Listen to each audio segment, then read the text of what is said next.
And then that makes you somebody who can never look in the mirror, can never take accountability. And when it spreads to a society and the society can't learn from its mistakes and come up with creative solutions, and you're just blaming somebody else, that's what destroys society. She doesn't understand that she's a cog in that wheel now. How sad. You're right. It's actually sad to see. But, she's digging her own grave. And talking about somebody else who's digging his own grave and maybe already dug it, my scumbag of the week. And I know we've had him before. He's a repeat scumbag, and I know we've all done him before. But I'm not sure if I've done him before, probably. But Tucker Carlson, I want to bring as a scumbag this week because I always like a scumbag with a happy ending. And even though we don't have our happy ending quite yet, we may get it very soon. Shoshana, you mentioned it earlier, but I just want to go deeper into this. So Tucker Carlson comes out on his show this week saying that the CIA had now been tracking his messages, and they're sending a file to the DOJ, to the Department of Justice, to bring charges against him for maybe foreign influence, breaking of foreign influence laws, because honestly, you can't get a better own goal than this. And we know for a long time that Tucker Carlson has been shilling for Qatar, and now it turns out the Islamic Republic of Iran. So when he was invited to the White House and we were all fuming and thumping at the mouth, why is anybody legitimizing him? It turns out this could have been one of Trump's most genius moves. He had him in the White House. He probably knew at this point that he was talking to people in the Islamic Republic. He fed him all this stuff about how he wasn't going to attack. That got fed back, and Tucker Carlson may well have been partly responsible for the killing of the Ayatollah in the first 5 minutes of this war. So you can't get a more beautiful irony than this. And so I truly hope that this man, who is creating so much hatred, so much division, so many lies, propagating in bringing back the most horrible, horrible anti-Semitic libels from hundreds of years of European anti-Semitic libels, trying to bring it into mainstream America that had nothing to do with it. That man may now end up, please God, in jail. And so that's why I wanted to bring him up this week, because we could be at the cusp of some very good news. And what's really going to be interesting to see is if this happens, if he does get indicted or arrested, what's going to happen to the Megyn Kellys? What's going to happen to the Candace Owens? Yeah, they're going to ride at dawn. Let's hope they ride at dawn and go all the way to Venezuela. See where that gets them. Okay, and now we cleanse our souls with some good vibes, good people doing brave things. Cleansing ourselves with heroes. Shoshana, who is your hero this week? My hero is connected to my scumbag, but he's the actual hero in this whole story. Danny Phillips is the security guard of the Michigan synagogue, who was actually knocked unconscious by the car driven by the terrorist. But what's incredible is when you read about this, he implemented tremendous security systems and drills so that not only were they ready for this, not only did they know what to do, and he prevented a loss of life in the temple, A, because of his presence, but B, because of the drills that they had done, to the point where the children who were taken into the actual scenario, the terror scenario, some of them came out completely fine and not even worried because they thought it was another drill. Wow. That's amazing. This is what security looks like when you Yeah. take it seriously. Now, it's Wow. really sad. It's really sad to think of American synagogues needing security guards and security systems, drones, drills, fences. But when you do it right, you save lives. And so Danny Wow. Phillips is recovering in the hospital. You are a hero. You may you and your family only know happiness and health. And thank you from the bottom of my heart for saving these incredible children and all of the teachers in this synagogue. I suggest you read it, how wonderful he was. He really just did an amazing job of making this place secure. And it's just nice to know that some people are doing this right and saving lives.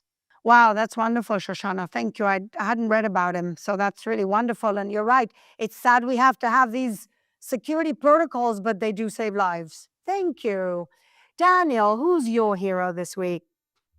My hero this week is Javier Milei, the president of Argentina. He was giving a speech, and there were some leftists in the government who heckled him, saying that he was selling the country to America.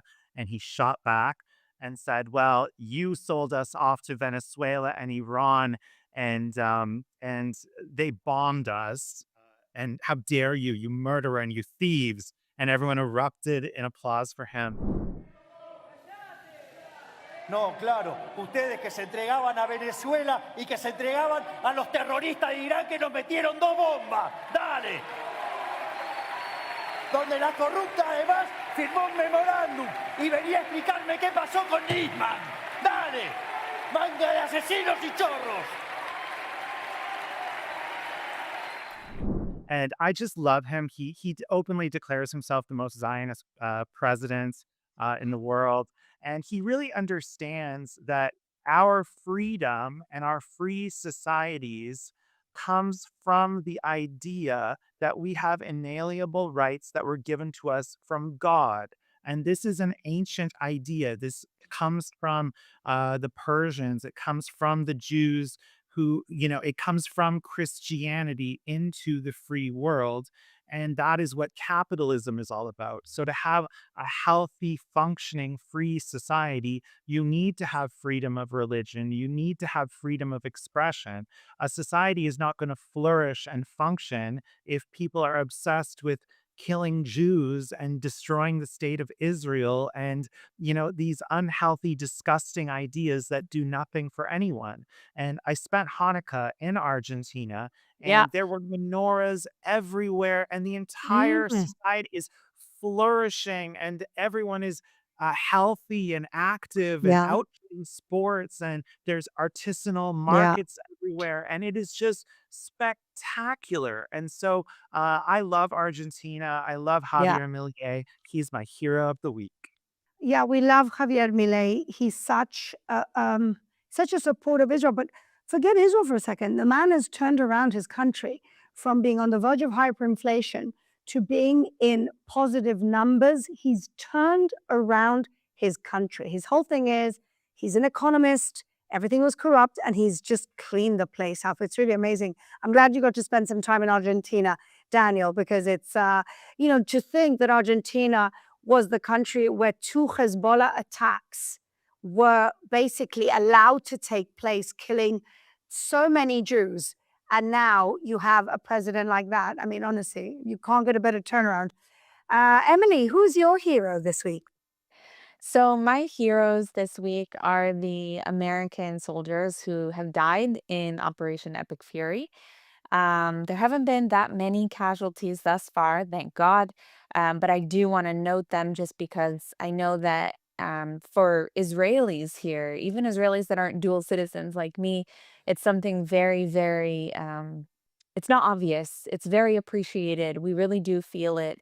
That's why this week, you saw several different memorials pop up in Tel Aviv. I don't know, maybe also Jerusalem, but in Kikar Dizengoff, there was a little stand there where they put all the faces of the fallen American soldiers with a thank you message. And things like that, I think, are just really important to note Yeah. because it's important that we show gratefulness because we are very, very grateful. So I just wanted to read their names. Sergeant Declan Cody, 20 years old. Sergeant First Class Nicola Moore, 39. Captain Cody Cork, 35, Sergeant First Class Noah Teachens, hope I'm saying that right, Chief Warrant Officer 3, Robert Marzan, 54 years old, Major Jeffrey O'Brien, 45 years old, and then the casualties from the aircraft accident, which happened in Iraq, the 6 additional casualties from that carrier that crashed. That's Major John A. Cleaner, 33 years old, Captain Ariana G. Savino, 31, Technical Sergeant Ashley B. Pruitt, 34, Captain Seth R. Koval, 38 years old, Captain Curtis J. Angst, 30 years old, and Technical Sergeant Tyler H. Simmons, only 28 years old. So it's a sacrifice that's certainly appreciated by Americans and by Israelis here on the ground, and we will continue to do all we can to honor their memories. That's beautiful, Emily. Thank you. And I think that Israel, as a society that has conscription, understands the pain of losing soldiers probably more than anyone. And so it's a beautiful tribute to those heroes who've fallen in battle. And we hope that there's no more.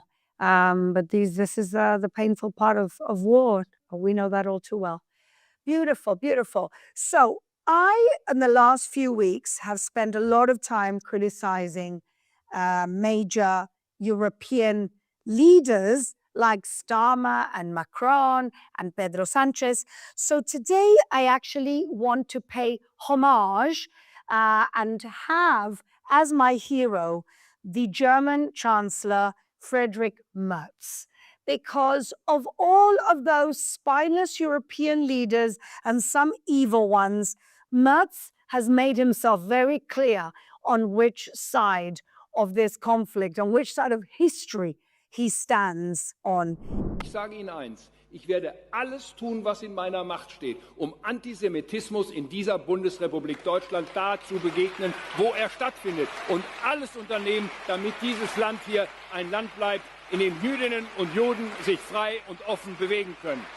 Und wenn diejenigen, für die Sie da oben das Plakat hochhalten, die Waffen niederlegen, dann ist der Konflikt innerhalb von 24 Stunden beendet, meine Damen und Herren. Da liegt die Ursache und nicht etwa beim israelischen Staat, der um seine Existenz kämpft und der dafür kämpft, dass er in Freiheit leben kann. And I have to say, of the European leaders, the only one that Trump has said have been unequivocal, standing on the right side of history, has been Germany. Germany arrests protesters, and it's a crime in Germany to say from the river to the sea, because that means the annihilation of the state of Israel. And even more important, you know, the German government has as its reason of state, in other words, as part of its raison d'etre, it has the responsibility for the Holocaust and standing with Israel. And so, yes, we have to call out the leaders that unequivocally stand on our side.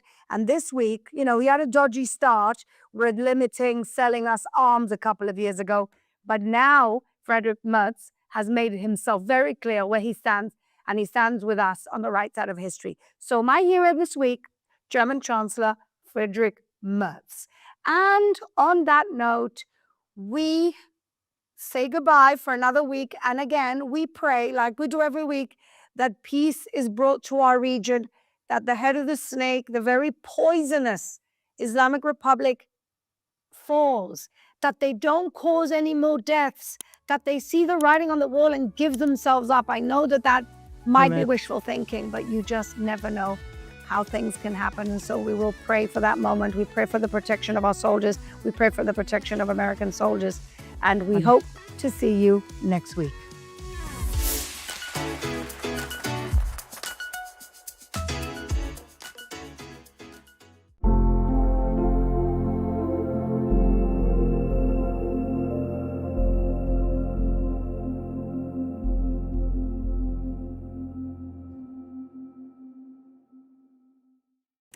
And as missile attacks continue across Israel, the country's emergency teams are on constant alert. Our correspondent India Naftali went inside Magen David Adom's command center to see just how first responders prepare for the next call. Let's take a look. Right now, we are in the underground command center of Israel's National Emergency Service, Magen David Adom. They're the first to respond to direct hits from Iranian missiles, and they operate from this underground dispatch center. Magen David Adom, otherwise known as MADA, is responsible by law for responding to any medical emergency across the country. So what does happen when an emergency strikes? We found out during our visit. The Home Front Command has alerted us that there is an Iranian missile barrage coming towards central Israel. Can you walk me through what happens as soon as that red alert goes off? First of all, we have alert systems that we're combined with the Home Front Command, so we get an alert of an area that we're expecting to see a missile potentially strike. It's the area that will then, in a couple of minutes, receive alerts that the general population will then start heading to shelters. What we'll see on the maps, we can't show you on the actual maps at the moment for security reasons, but we'll have an indication of where we're likely to see something happen. So we can start sending teams to the scene even before we've started receiving emergency calls. On this occasion, there were no direct hits and no injuries from the incoming Iranian missiles. But in the past, Mada has responded to major disasters. Right here is an intensive care bus. There are 7 beds in it in the case of a severe emergency. In June of last year, during Israel's last war with Iran, the Soroka hospital in southern Israel was struck by an Iranian missile. More than 80 people were injured and over 100 patients had to be evacuated. These buses here were used to evacuate larger numbers of wounded from Soroka hospital, whereas a regular ambulance can maybe only take 1 at a time. Mada also holds Israel's national blood supply for both civilians and the IDF. It is stored here in a highly fortified bunker. Since the war began, the blood bank has been moved even further underground to keep it safe. But what is remarkable about this entire operation is that it is almost entirely funded by donations. And for now, during this war, Mada teams remain on standby, ready to respond to any incoming attack or emergency that may come.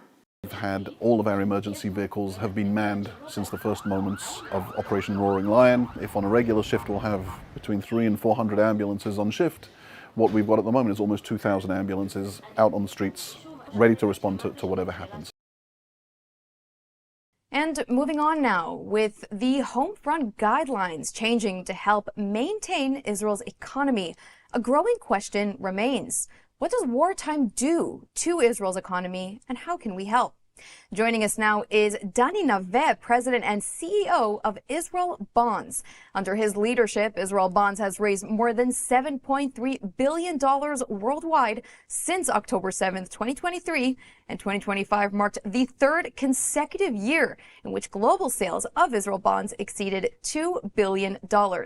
It's moments of crisis, and in moments of crisis, the organization's mission becomes even more critical, playing a vital role in strengthening Israel's economic resilience. On Saturday, Mr. Naveh launched an international emergency campaign to support the state of Israel in light of operations Epic Fury and Roaring Lion, sending a clear and powerful message that Israel is not alone. Dani, thank you so much for joining us today. Thank you for having me. So I have to ask you, as conflict in the region widens and Iran launches unprecedented missile attacks on Israel and neighboring countries, how is Israel Bonds responding to this moment of crisis? As you have mentioned, on Saturday, hours after the operation started, I initiated a special campaign of support for Israel. And you can find so many people these days that ask themselves, how can they assist? And the most direct and impactful way to help Israel is by buying Israel bonds. Buying Israel bonds is first a statement of solidarity, of standing strong with Israel. And it's also a sound financial decision. You support the Israeli economy resilience, and you get strong and steady return. Mm-hmm. And, you know, what message would you share about the strength and the determination of the Israeli people and the U.S.-Israel partnership in light of the recent conflict? And how can supporters demonstrate their solidarity at this critical time? Well, when we take a look at the performance of the IDF and the U.S. armed forces, it's really amazing. But if you ask me what is not less impressive is the resilience of the Israelis. The fact that although the heavy toll, although the cost and the heavy costs in human life, the scary moments at the Mamad, at the shelter, although the heavy toll, the spirit of the Israelis is very strong and steadfast, because people understand that this is not just a war on the right of our beloved Jewish homeland to exist. This is a war on the future of human civilization. And the United States and Israel stand shoulder to shoulder, and now it's our turn to show our support. And the best way to do it, as I mentioned before, you can go today to israelbonds.com. If you have an account with us, you can just make an investment. If you don't have an account, you can open an account and express your support for Israel today. Awesome. And I also just want to remind our viewers that the QR code that is on your screen right now will take you directly to the website if you do want to donate. Mr. Nove, before I let you go, I also want to ask one final question just about Israel's economy in general. We know that ongoing conflicts do impact Israel's economy, but my question is how and what can we do about it? Although the toll of the war, the Israeli economy is very strong, which is very impressive. You take a look at the main indicators of the Israeli economy, you see how strong they are. From the performance of the Tel Aviv Stock Exchange, the strength of the shekel, billions of dollars of investment in Israel tech during the last couple of years during the war. And we at Israel Bonds can take pride in having an important part in that, in supporting the Israeli economy. As you have mentioned, we raised since October 7th more than $7.3 billion for Israel. So each one of our investors can take pride in having part in that, in the strength of Israel and the resilience of the Israeli economy. That is awesome to hear. I also want to just let our viewers know that you really don't have to wait for wartime to invest in Israel bonds. I can share with you that my grandparents have actually invested in Israel bonds. I got one for each of my birthdays. So you can really invest at any point just by scanning the QR code on your screen. Dani Nave, thank you so much for coming on the broadcast today. Thank you. So the difference between Operation Rising Lion in June is that we knocked out and we really rolled back their nuclear program and capabilities. Operation Roaring Lion, which is what we're in right now, is we are targeting the Ayatollah regime that puts the money, that puts the funding, that puts the research into this nuclear program. But we have to talk about the Ayatollah regime a little bit more expansive. We're not just going after their capabilities with their nuclear program, it's their ballistic missile programs, and it's all of their military infrastructure. Hello and welcome to the ILTV podcast. I'm Mayan Hoffman, executive editor of ILTV, and I'm so happy to have back our viewers and our listeners. Now, we are still in an ongoing war with Iran, and therefore I've brought today Shosh Bedrosian, the spokeswoman for the Prime Minister's office. Welcome, Shosh. Thanks so much for having me. Of course. Now, Shosh, we are around 3 weeks into this war, and we have been fighting nonstop, and we've also been receiving, of course, missile attacks launched at us from Iran. Very dangerous for the people. At this stage, how is the Prime Minister's office defining victory? When will we be done? I think it's important to look at all of the victories that we've had since today. And I think we can start with the first one. Since Operation Roaring Lion was launched, within the first 40 seconds of this operation, by the way, a historic operation that we're going through right now, is we eliminated 40 senior Iranian officials. The one of them, the head of the snake, remember, in the first 40 seconds of Operation Roaring Lion, the first strike out, we eliminated the head of the snake, Ali Khamenei, who was the former supreme leader of the Islamic Republic of Iran, the number one man who exported terrorism across the world, specifically in the region of terror proxies that are surrounding us, the man who wanted to kill tens of thousands of his own people on the streets of Iran, who rose up because they want a better future in their country. This is a man who has been part of this Ayatollah regime for 47 years. And when it comes to Operation Roaring Lion and our objectives here, we know that their ballistic missile program and their nuclear capabilities and their program poses an enormous threat to the state of Israel and the United States. And we need to understand that. We need to realize that, because look what we saw just in June, right? Operation Rising Lion, when the Islamic Republic of Iran launched hundreds and hundreds of ballistic missiles at us, who did it target?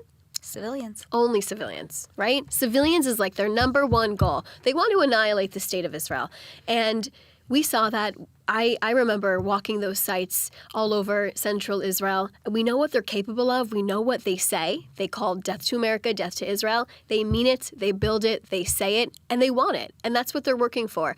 So in Operation Roaring Lion, we are working to take out this Ayatollah regime that wants to annihilate us. They want to murder us. They want to kill us. Like I said, we've seen it. We need to remove that so that we could have, finally, peace in this region. And so, simultaneously, give the Iranian people an opportunity to take back their future, to take their destiny into their own hands, and to finally have the opportunity to have a democratic society that they have always dreamed of for 47 years. Well, and Shosh, I mean, I think you said it right. Everybody keeps, explaining that airstrikes alone are not going to take out the Iranian regime. And you're certainly, the Prime Minister and the IDF and the United States together are working very hard to take out the top level and really all the main leaders. We've seen in the last week several more leaders, including of the IRGC, the Basij being taken out as well. But ultimately, we saw in Rising Lion that we did a lot of destruction. Trump said we eradicated the nuclear program of Iran. Now Netanyahu is saying we are crushing the Iranian people. But ultimately, they're able to often reconstitute, and otherwise we probably wouldn't be in another war now, talking again about crushing the nuclear program. So what exactly are we crushing? How do we know that it won't grow back? Sure. So the difference between Operation Rising Lion in June is that we knocked out and we really rolled back their nuclear program and capabilities. Operation Roaring Lion, which is what we're in right now, is we are targeting the Ayatollah regime that puts the money, that puts the funding, that puts the research into this nuclear program. But we have to talk about the Ayatollah regime a little bit more expansive. We're not just going after their capabilities with their nuclear program, it's their ballistic missile programs, and it's all of their military infrastructure. The only reason why the Islamic Republic of Iran and the Ayatollah regime even has these capabilities is for one thing and for one purpose. What do you think it is? To destroy us. That's it. It's the only reason why they have it. They've been blackmailing us for years with their capabilities. Could you imagine what they would do and how they would blackmail us if they had a nuclear weapon? I also want to just give you some more background as to why Operation Roaring Lion was launched right now. Because the question everyone says is, why at this point in time? Why not a few weeks before when they were annihilating and murdering their own protesters? Why in this very moment? I'll tell you. After our success in Operation Rising Lion in June and knocking out their nuclear capabilities and rolling it back, we saw over the last 6-7 months, in addition to President Trump and the Americans, together, we noticed through intelligence that Ali Khamenei was saying things and doing things completely different. The Iranians were negotiating as they believed in some type of fair way, when we know that's not the case. They were continuing to build these programs that's their only goal, of course, to kill us, and the only reason why they wanted to have it. But they were taking these programs, expanding them, and they were digging deeper and deeper with brand new underground bunkers that if we didn't target this infrastructure now, it would become immune to aerial attacks. And the only way for us to really locate and go after them is through aerial attacks, which is what we're doing now.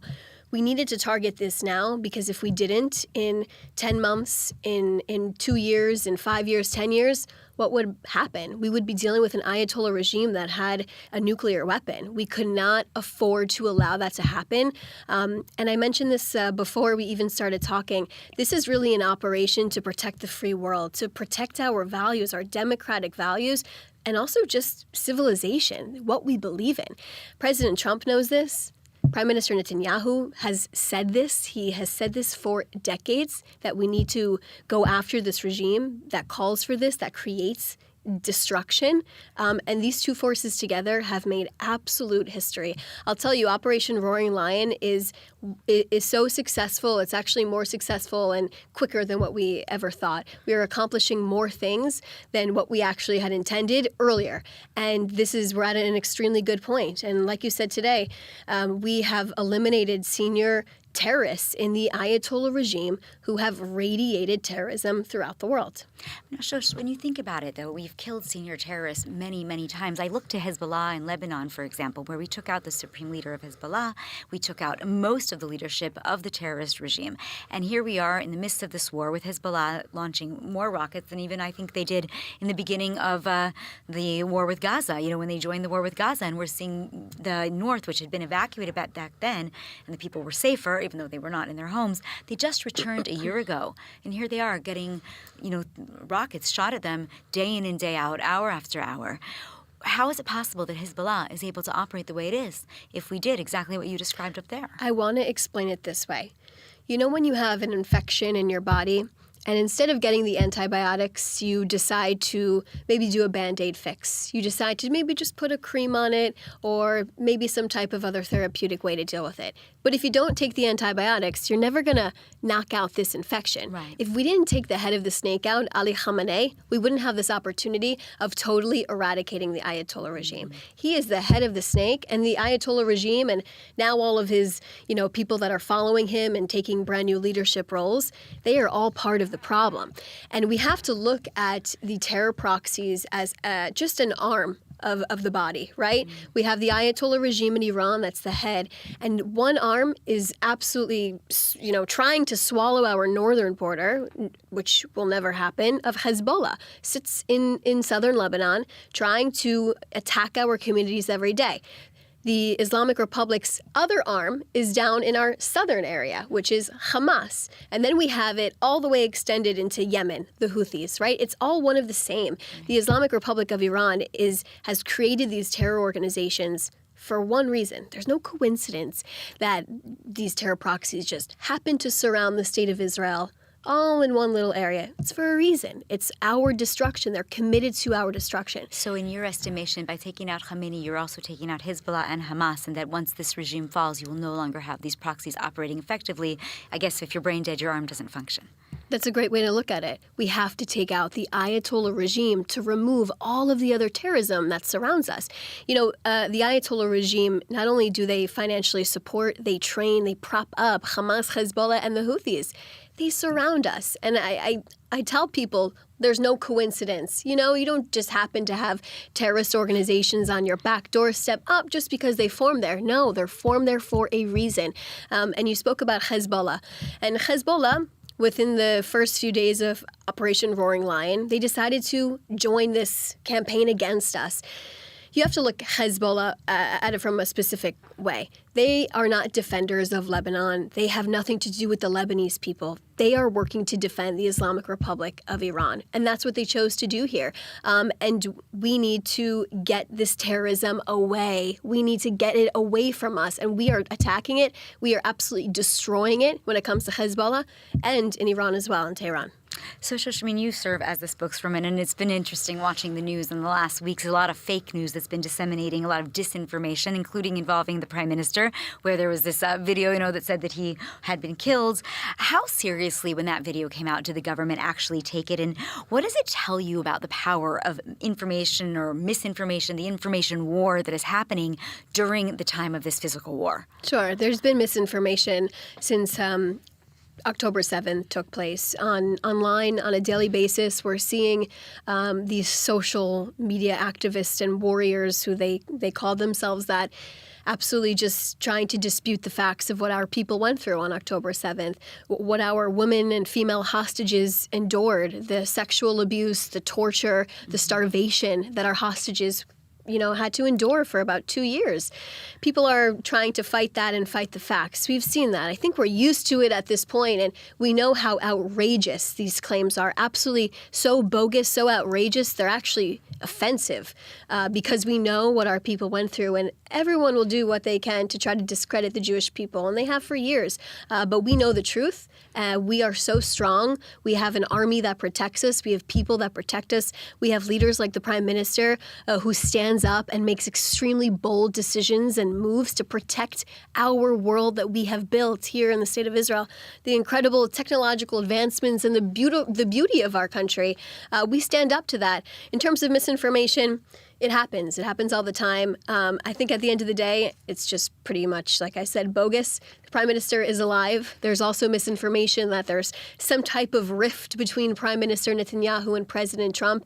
Absolutely fake news. I can tell you Prime Minister Netanyahu and President Trump, they speak almost every single day. They are working hand in hand together, coordinating every inch of Operation Roaring Lion. I want to share with you a story I heard firsthand from the Prime Minister that before President Trump was reelected for his second term to be the President of the United States, he told the Prime Minister, Iran can never have a nuclear weapon. These two leaders have made a decision that is so bold, that is brave, it is heroic, because like I said, it is defending the free world. It is defending civilization, because if we didn't go after this Ayatollah regime, Europeans would be threatened. We already know that. We saw Cyprus attacked.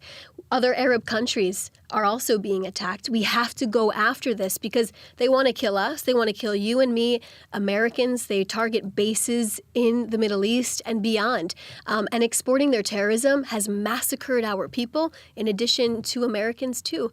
I also just want to go back into time with history for a moment because it's very important. The first foreign hostages that the Islamic Republic of Iran took, who were they? And I know you know this. Americans. And it took place 47 years ago when the Ayatollah, the first Ayatollah, first came to power. His extremist students took Americans captive in the American embassy in Tehran. And now I want to ask you, who were the last hostages of the Islamic Republic of Iran? On October 7th, our people were the last hostages because Hamas took them. Hamas is just another arm of the Iranian Ayatollah regime. You have Americans first, Israelis last, and this is done. We will not ever allow the Ayatollah regime to have the power and the ability to ever go after our people. So, I mean, you talk about Netanyahu and Trump working so closely together, and, I'm sure that the rumors, as you said, are exactly that. Rumors, we've heard the president say it, we've heard the prime minister say it, and more than anything, you watch what's going on in Iran, and you understand that America and the U.S. are working lock and step together. But how long do you think that can actually last? Because, there's a different kind of pressure. You and I are both originally American. We know what goes on in the United States, how close we are to the midterm elections in November, and the power of the people who are not necessarily pro this attack in Iran, mostly probably because they don't understand a lot of the things that you just described about the future of America and the impact that Iran actually has on the American people. But is there any concern in the Prime Minister's office that Trump might stop short of allowing this operation to finish because of pressure at home? These two leaders are going to finish Operation Roaring Lion when the job is finished, when that job is complete. And both of these leaders know what that will look like and when it will take place. And I want to just continue to talk about the objectives, like we said, which is to remove the existential threat we're facing with their ballistic missile program, their nuclear program, but simultaneously to create the conditions for the Iranian people to rise up and take back. The Prime Minister has made that very, very clear, though. It has to come from the Iranians. Once they have this opportunity and this moment, they will know what that moment is, the Prime Minister said. It's up to them. It is up to them. I want to explain it like this. Back in January, there were tens of thousands of protesters that took to the streets across Iran. But Shush, there are 93 million people in Iran, so tens of thousands is not that many. But if we go to what just happened in January, right? Mm-hmm. These people that tried to stand up, tens of thousands of people taking to the streets in unprecedented ways. We've never seen this rising up mentality so unified across the country in Iran, right? Yeah. What happened? They were mowed down. They were massacred by this death cult that doesn't want anyone to speak out. They have morality police. They, take away women's rights. There's no freedom of choice, no access to basic needs, right? They keep these people as hostages. Like I said, they were actually the first hostages, but the first foreign hostages were American. The last ones were us, Israelis. They tried to rise up, and they had this existential threat. They had this threat within them that targeted them, that murdered them, and killed them. Imagine if they were to rise up without that threat. What would happen? Maybe there could really be change, the change these people have wanted for so long. The Prime Minister has been speaking to the Iranian people for decades because he knows who they are. They are talented, they are intelligent people, Mayan, and they're brilliant, and they know the future that they could have. They've tasted it. Before the Ayatollah regime, there's so many Jews who have their roots in Persia, but Iran too. I remember hearing stories from Iranians in the United States and here in Israel of the beautiful vegetation and the land they used to roam as kids, and they could wear anything they wanted to wear. And so many Jews actually yearn to just have that taste and have it again, but they can't go back to Iran. So we're so connected to this. But my point is that it'll be up to the Iranians to take matters into their own hands when that moment comes. Now, Shasha, I want to take us back to Israel for just a minute and over to the border with the northern border with Lebanon. So we've been fighting for 2.5 years, against our 7, which is really the 8 front war that we talk about, and we have now sent troops back into Lebanon to do what we're calling a limited ground operation. Why was it necessary to do a ground operation at this stage? Well, look, we had a ceasefire that was established in 2024 after Hezbollah decided to simultaneously attack us with Hamas after October 7th. We have a ceasefire in place, and the Lebanese government was supposed to demilitarize and be part of the process to get out Hezbollah, who has been holding the Lebanese people hostage. Now we know that for the last 2 years, they've continued to rebuild their own programs and their infrastructure. But would you blame the Lebanese government for that, or would you say they just were too weak to do it? I believe that the Lebanese government, they committed to this under the ceasefire, and that's what we have continued to say. They were part of this, and during that ceasefire, the IDF has had to carry out operations to prevent this imminent threat to our northern communities and also our central Israel communities. Because here in central Israel, where we're sitting right now, we actually have had Hezbollah attacks reach us. We've had, rockets reach our location and put us under threat, millions of people here. But when it comes to what's happening with Hezbollah right now, they were supposed to be demilitarized. They were supposed to be weeded out, like I said. Fortunately, we have a Hezbollah who is still defending the Islamic Republic of Iran, connected to the head of the snake. Like I said, they're just the arm. They're the extension of terrorism. Why the ground invasion now? The ground invasion is critical because we need to get out this military infrastructure that was built up within the ceasefire. And it is beyond critical because look at what our northern communities are facing right now. Absolutely under attack. We have Kiryat Shmona, one of the, largest communities and cities up there, who has been working to rebuild itself. Now I see it on my phone, all of the notifications of rocket attacks that they're experiencing on a daily basis.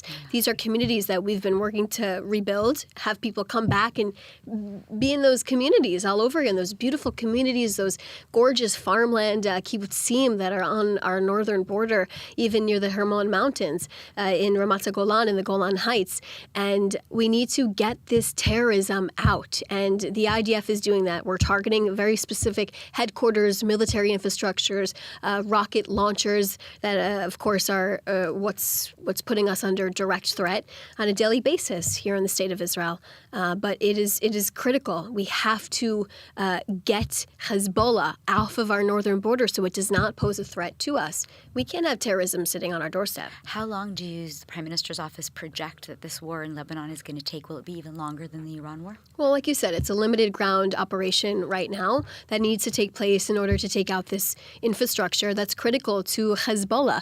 I also want to talk about the strategic weapons that are located in the heart of civilian neighborhoods. And in Beirut, the IDF just released information on the other day. I mean, they're hiding their infrastructure inside of neighborhoods. Where else have we seen something like this? Gaza. Correct. They're It's one a of the tactic. same, from the head of the snake to the terror proxies. It's a playbook that they all follow. Do we see this in Iran as well? We are seeing this in Iran. We're seeing that they are moving infrastructure into civilian neighborhoods, under bridges and roads that civilians use, and in communities. They're one of the same. It's the same playbook, like I said.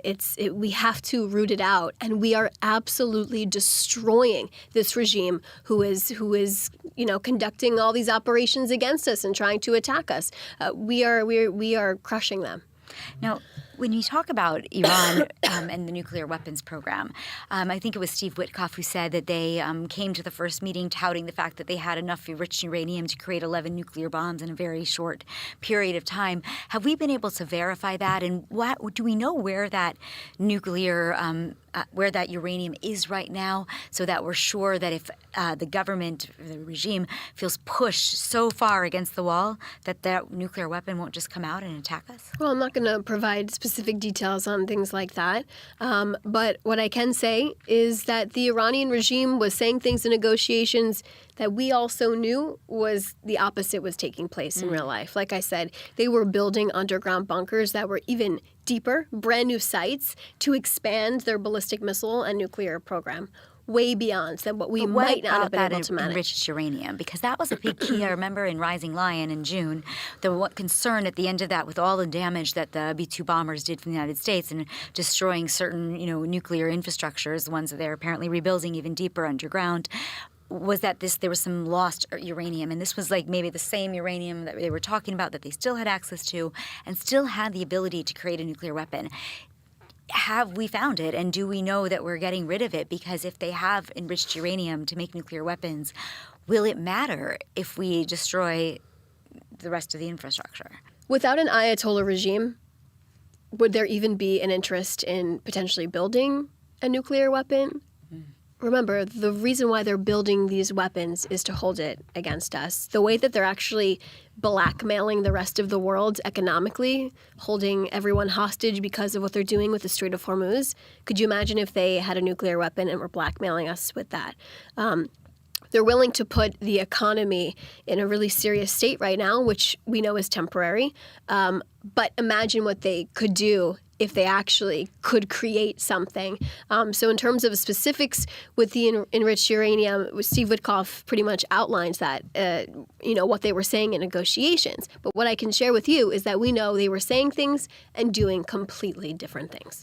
And so when it comes to the regime falling, I think there was a lot of belief or hope, I should say, that when Israel managed to assassinate Khamenei, as you mentioned, in the first 40 seconds of the war, that the regime would just topple because, as you said, he was the head of the snake. This is a sophisticated Ayatollah regime.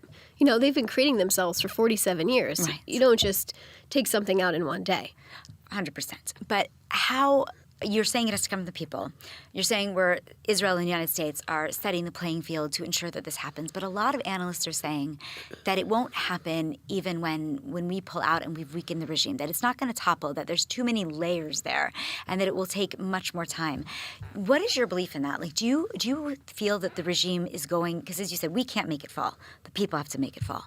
So if we finish the war and we pull out ballistic missiles, we've at least bought ourselves, let's call it a decade or more. The nuclear program is smashed, and there's no more Ayatollahs that we know of that are alive to fill this role, all of the sons and whatever are killed.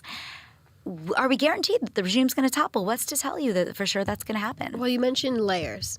We're targeting those layers. Okay. We're targeting the layers. We are eliminating the layers as well. We're continuing to target and eliminate these senior officials who are part of this Ayatollah regime to keep their death cult in place, simply. That's exactly what is taking place.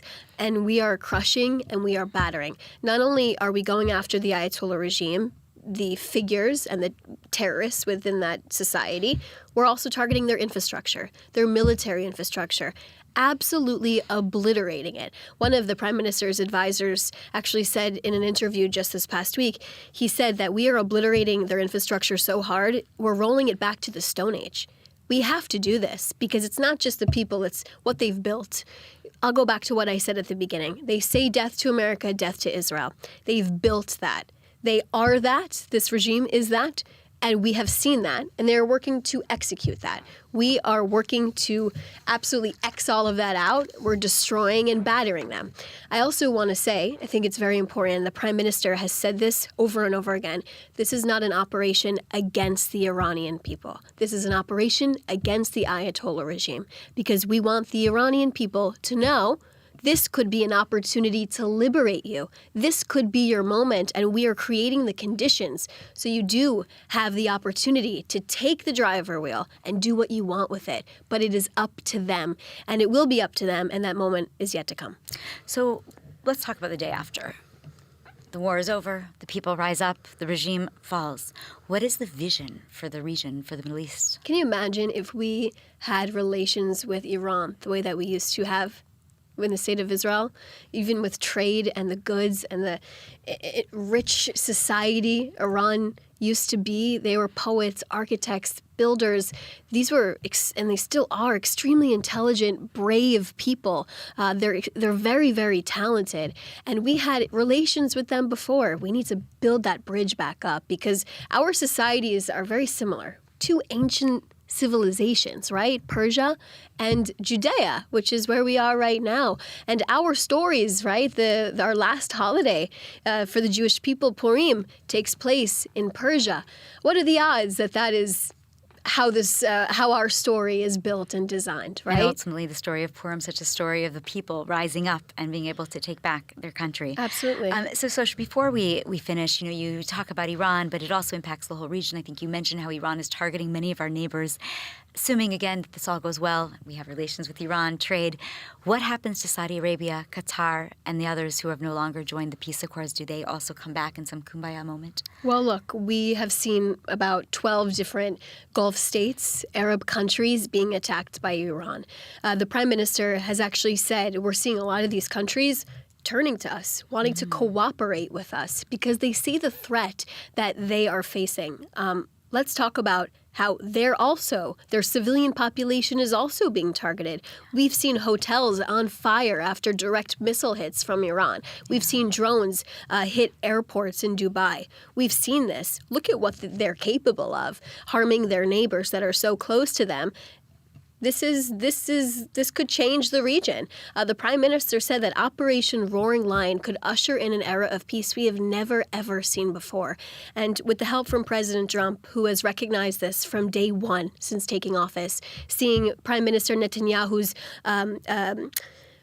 his goal and the importance of it, these two forces are going to create a society in the Middle East of peace we have never seen. And that's the goal here. And this is what could happen. That's what we were hoping. And God willing, that's how this will end. And for the Iranian people, too. Well, peace in the Middle East is certainly the vision, I think, of all Israelis who have been living for so many years under war. So that will definitely be a Nobel Prize, not only for President Trump, but hopefully for Prime Minister Netanyahu, if all of what you described comes to fruition. Shosh Bedrosian, the spokeswoman for the Prime Minister's office, thank you so much for joining today. Thanks for having me. Welcome to ILTV's Israel Daily. I'm Ladar Gavelazi, and coming up in today's newscast. Reports of blackouts throughout Tehran as Operation Roaring Lion enters its fourth week. Meanwhile, President Trump is hinting an end to the war may be near. And the IDF has approved plans to deepen the ground invasion into southern Lebanon.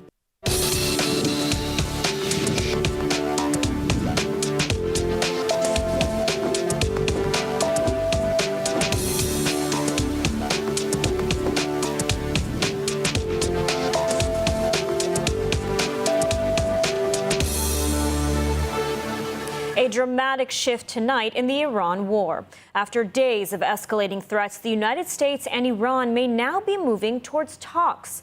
U.S. President Donald Trump says Washington is negotiating a complete and total resolution with Tehran and has delayed his deadline to strike Iran's power plants by 5 days. So the discussions took place yesterday. They went into yesterday evening. They want very much to make a deal. We'd like to make a deal, too. We're going to get together today by probably phone because it's very hard to find a country. It's very hard for them to get out, I guess. But we'll at some point very, very soon meet. We're doing a 5-day period. We'll see how that goes. And if it goes well, we're going to end up with settling this. Otherwise, we'll just keep bombing our little hearts out. The announcement comes after a weekend of direct threats, with Trump warning of imminent attacks if Iran did not reopen the Strait of Hormuz, a critical global oil route. Iran has not confirmed any talks, and its state media claims the United States is backing down under the threat of retaliation. With thousands of U.S. troops moving into the region and the clock now reset to Friday, the question tonight, is this a path to de-escalation or a pause before a much wider war? After revealing contacts with Iran on a possible end to the war, U.S. President Donald Trump told reporters that this is effectively regime change. Trump said his assessment is based on the fact that many Iranian leaders have been killed and replaced during the conflict. He described the contacts as great meetings and very intense conversations, but declined to specify who the U.S. is speaking to, saying only they have representatives and clarifying it is not the supreme leader. Without speaking with Mr. President. a top person. Don't forget, we've wiped out the leadership phase 1, phase 2, and largely phase 3. But we're dealing with the man who I believe is the most respected and the leader. It's a little tough. We've wiped out everybody. Is that the Supreme Leader? No, not the Supreme Leader. We don't. Well, nobody heard of the second Supreme Leader. And power outages are reported at this hour in Tehran as Israel is launching waves of airstrikes targeting infrastructure in the Iranian capital. ILTV's Steve Leibovitz has the details. Tehran residents reported widespread blackouts across the city following heavy IDF airstrikes this morning. Israel's military confirmed it targeted infrastructure in the Iranian capital, but did not provide further details. Iranian media reported explosions across the city, with residents experiencing power outages in eastern, western, and northern areas. The strikes come amid escalating tensions following threats between the United States and Iran over potential attacks on civilian infrastructure if Iran fails to adhere to Trump's 48-hour deadline to open the Strait of Hormuz. It's day 24 of the war with Iran, and waves of Israeli airstrikes are ongoing. The IDF targeted weapons production sites and headquarters in Tehran. Israeli Air Force jets dropped dozens of munitions on an Iranian army base used for training and storing missile systems. They hit a Ministry of Defense site for weapons production and storage and a weapons production facility of the Revolutionary Guard Air Force. Additionally, the IDF struck headquarters of the Iranian Ministry of Intelligence and an emergency command post of internal security forces. The operation is part of Israel's continuing campaign to target the foundations and capabilities of the Iranian regime. While visiting the Iran missile impact site in Arad, Prime Minister Netanyahu said that Iran threatens the entire world, and it was time for allies to step up and confront the terrorist regime in Tehran. Israel and the United States are working together for the entire world. And it's time to see the leaders of the rest of the countries join up. I'm happy to say that I can see some of them beginning to move in that direction, but more is needed. President Trump's call to have the international community confront this terrorist fanatic regime of zealots, that is a call not only for the security of America and the security of Israel, it's for the security of the entire world. And it's time for them to act. IDF Chief of Staff Eyal Zamir approved plans to deepen the ground offensive in southern Lebanon, warning Hezbollah made a grave mistake for joining the war as a proxy of Iran. Zamir said the fight against Hezbollah has only just begun, warning the group will be left isolated after the war with Iran. To underline the point, the IDF struck a key bridge on the Litani River. More from ILTV's Devo Klein. Overnight, Israeli Air Force destroyed the Kasmia Bridge over Lebanon's Litani River, saying Hezbollah used it to move weapons and operatives into the south. Defense Minister Israel Katz said the strike follows orders to destroy all bridges over the Litani and to accelerate demolitions of Lebanese homes near the Israeli border. ראש הממשלה בנימין נתניהו ואני הורינו לצה"ל להשמיד באופן מיידי את כל הקשרים מעל לנהר הליטני שמשמשים לפעילות טרור. וזאת כדי למנוע מעבר של מחבלי חיזבאללה ונשק דרומה, ובנוסף לכך להאיץ את הרס הבתים הלבנונים בכפרי המגע כדי לסכל איומים על היישובים הישראלים בהתאם למודל בית חנון ורפיח בעזה. IDF Chief Eyal Zamir says the fight against Hezbollah has only just begun, warning the group will be left without its sponsor and will be left isolated after the war with Iran. Since Hezbollah entered the war, the IDF has struck more than 2,000 targets, including weapons depots, and eliminating hundreds of Hezbollah operatives. Air Force strikes on bridges and supply routes along the Litani River aim to disrupt weapons flow. Ground forces, including the 91st Division, have carried out raids and targeted killings, expanding the buffer zone and pushing threats away from northern communities. Amid the fighting, the IDF said a Hezbollah drone struck near Israeli forces in southern Lebanon, lightly wounding one soldier. צה"ל ממשיך בעוצמה בתמרון הקרקעי בלבנון כדי לחסל את מחבלי החיזבאללה ולהגיע בהקדם לקו הנ"ט ולנקודות השולטות כדי להגן על היישובים. צה"ל ימשיך לאפשר את התפנות תושבי דרום לבנון צפונה לנהר הליטני מתוך אזור המלחמה למען הגנתם. אנחנו נחושים שלא לאפשר למציאות שלפני השביעי לאוקטובר לחזור. הבטחנו להגן על תושבי הצפון וכך בדיוק נעשה.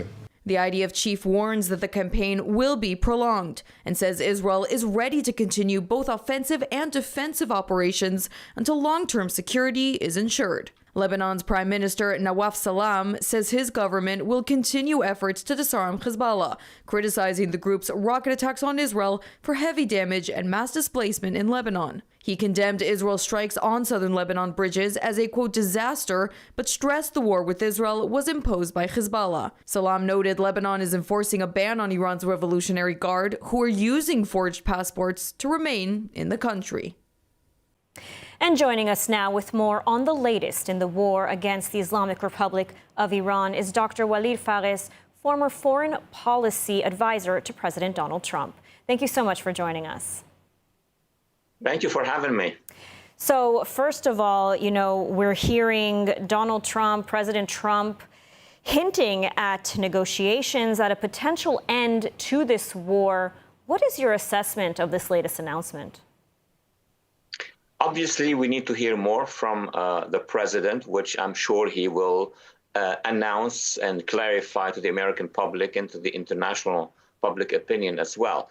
But most likely what we hear about now is a series of conditions that the Trump administration is exploring with third parties, with the remnant of that regime. He said clearly that those who are in command now are not those who were in command before. But having said all of that, there are no signals coming from the regime, the Islamic regime inside Iran, that they are ready for a full deal.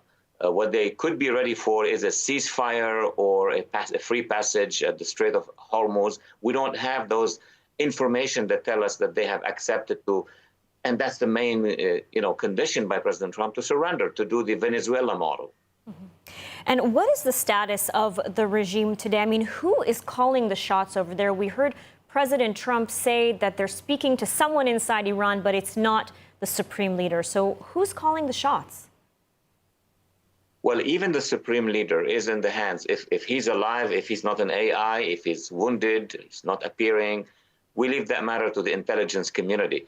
But even the supreme leader, Mujtaba, he is in the hands of the handlers. And the handlers are the top commanders of the IRGC, of the Basij, and of business people, those who have money, those who have the cash of the Iran deal. That group of people is now, making the decisions with regard to survival of what they call the Islamic Republic. Now, regime change is the perhaps unofficial goal, or really the end game of this war. President Trump saying that they've essentially achieved regime change because they've killed so many of the current leaders in the IRGC and, of course, the supreme leader himself. But this isn't exactly regime change, I would say, as Prime Minister Netanyahu would think of it, or many might think of it. So, what is your analysis of this? Can Trump really say this is regime change? Are the people that the United States is talking to any different than those who came before them? It's ironic, but the body that should tell us what is regime change is neither us in America or you in Israel. It should be the Iranian people.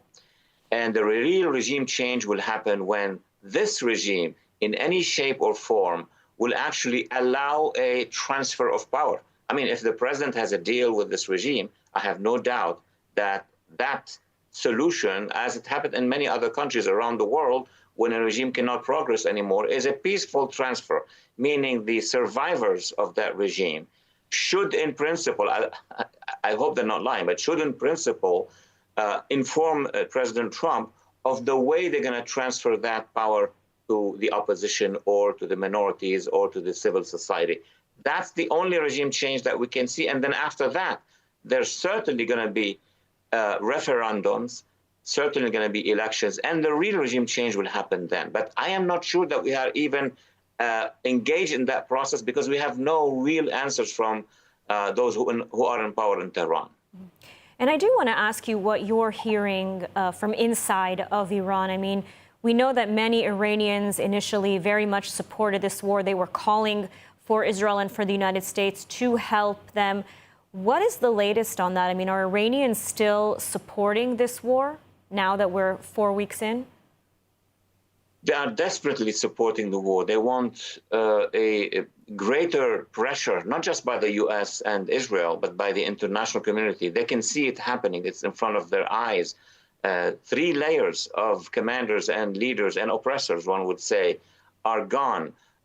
Many of the units of the Asdaran or ARGC, or of course the lower militia, I call it the lower SS, the Basij, are gone. So they are so close from being able to make that change. But what they need, that's basically the population inside Iran, is a Western, US, Israel, European, maybe Arab at some point, recognition of a transitional council. I mean, transitional government, I would even add.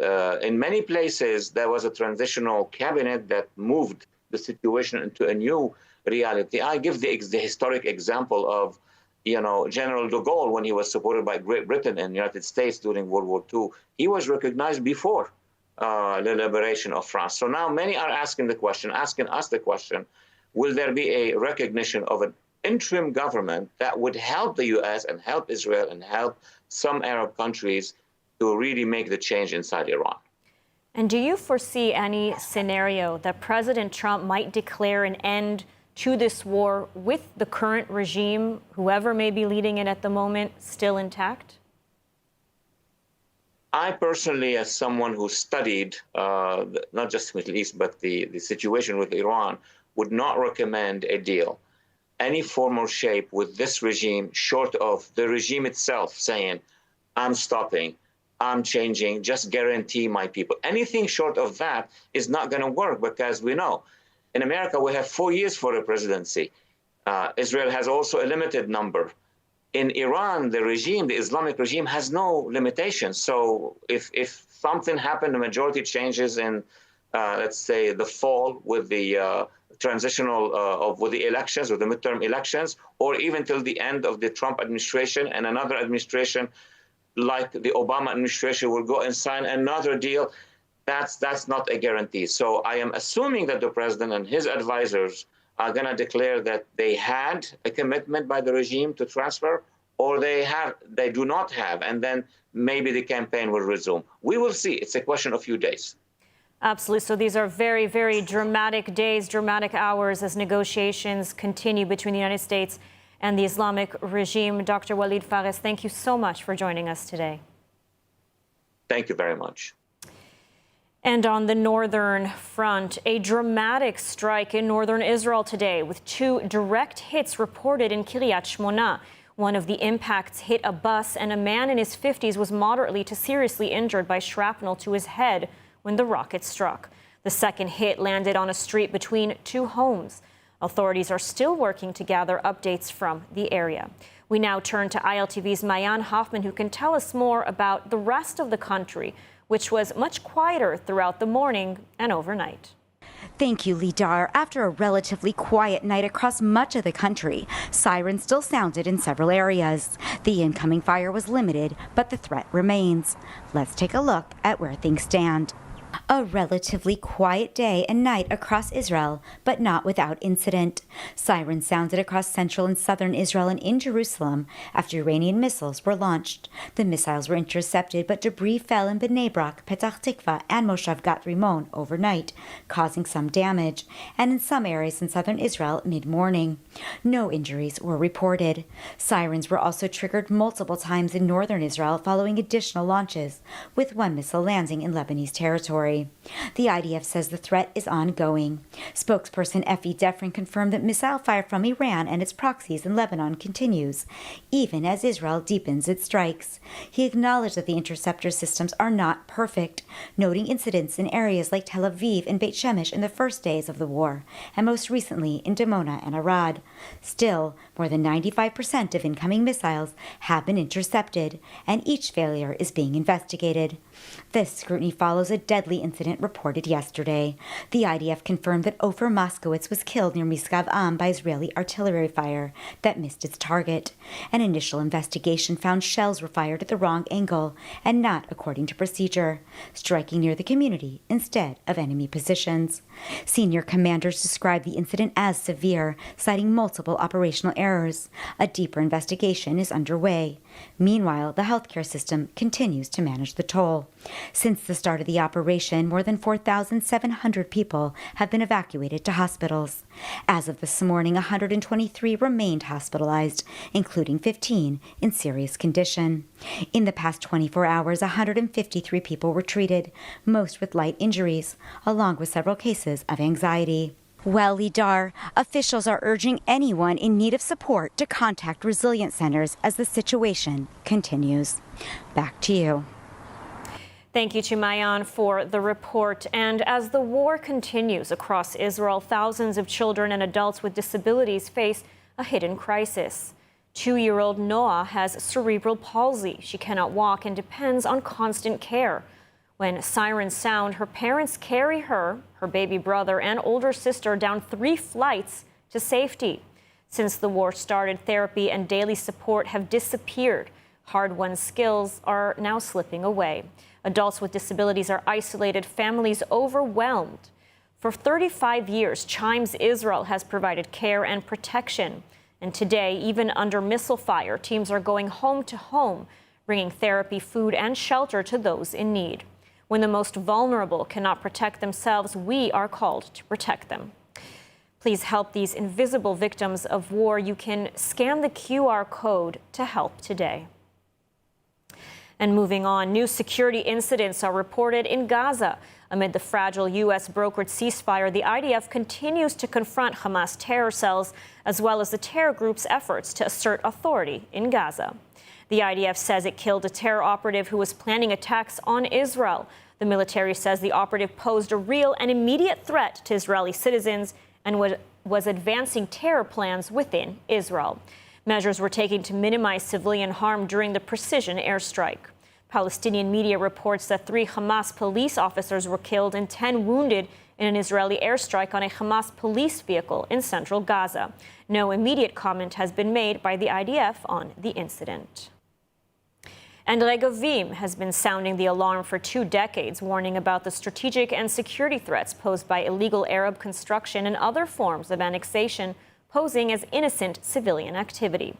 Tragically, the events of October 7th verified Regavim's worst fears, but the same scenarios and worse can and must be prevented. Regavim works on the ground, in the courts, and in the Knesset to monitor illegal land seizures, defend the rule of law, and safeguard Israel's national lands, especially in key regions like Judea and Samaria. At a time when Israel is confronting threats on multiple fronts, protecting these areas is more important than ever. So if you want reliable data and deeper insight into what's happening beyond the headlines, you can scan the QR code on your screen or visit regavim.org and sign up for their newsletter. Learn how you can stay informed and play a role in safeguarding the land of Israel. And turning now to London, where 4 ambulances belonging to the Jewish Hatzalah organization were torched overnight in North London in what UK police are treating as an anti-Semitic hate crime. The vehicles were parked outside the Machzikei Hadat synagogue in Golders Green. The Metropolitan Police said an investigation is underway and officers remain on the scene. Police confirmed there were no casualties in the fire that destroyed the 4 ambulances. Superintendent Sarah Jackson of the Metropolitan Police said officers remain on the scene, reviewing CCTV and online footage, and are looking for 3 suspects. She added that the police will engage with faith leaders, increase patrols, and urged anyone with information to come forward, including anonymously. Footage showed the 3 hooded individuals pouring gasoline on the ambulances and setting them ablaze. And due to the ongoing security situation, Israel has now cut Ben Gurion Airport traffic to 1 flight per hour and slashed passenger limits. Transportation Minister Miri Regev and senior officials have ordered further restrictions at Ben Gurion Airport, reducing outbound passengers from 120 to about 50 per flight and cutting overall flight activity. The new measures took effect overnight. They allow only 1 departing flight and 1 arriving flight per hour. halving all available slots and deepening the shortage of outbound flights. The move follows earlier restrictions after interception debris damaged aircraft last week and comes as the airport continues to operate under strict security protocols amid the ongoing conflict. Kia Airlines now says it will shift most operations to Aqaba, Jordan, and Taba, Egypt, for destinations like New York, Bangkok, and Hanoi, while maintaining limited humanitarian flights from Ben Gurion. And El Al is reviewing a reduced schedule and is calling for Ramon Airport near Eilat to help relieve the pressure. Senior aviation officials warn many travelers may not be able to fly during the holiday period. And this as hundreds of thousands of Israelis are expected to fly starting from this week ahead of the Passover holiday. And moving on, as Israel navigates ongoing tensions with Iran, many families are rethinking what it means to build a secure future here. For some, that includes the dream of owning a home. But in today's climate, the process can feel uncertain and overwhelming, and that's where Aliyah comes in. With teams across the country, the company provides end-to-end guidance from choosing the right location to coordinating legal and financial steps. Their goal is simple: to bring clarity and confidence to buyers during a complex time, because today, buying a home in Israel isn't just an investment, it's a step towards stability. So if you want to learn more, you can scan the QR code on your screen. And now let's take a look at the weather forecast. Cloudy skies are expected around most of the country tonight, with temperatures reaching lows of 10 degrees Celsius or 50 degrees Fahrenheit. Then tomorrow, showers are expected ahead of a major storm that will intensify throughout the week. Temperatures will reach highs of 17 degrees Celsius or 63 degrees Fahrenheit. And that's a wrap for today's news. For the latest updates from Israel on all your devices, be sure to follow our ILTV channels and keep up with us on social media. That's at ILTV_Israel on all platforms. You can also catch us on Screen IL with 24/7 live coverage. Stay informed with the latest news straight from the heart of Israel. I'm Adar Gavelazi. Be well, stay safe, and thank you so much for watching.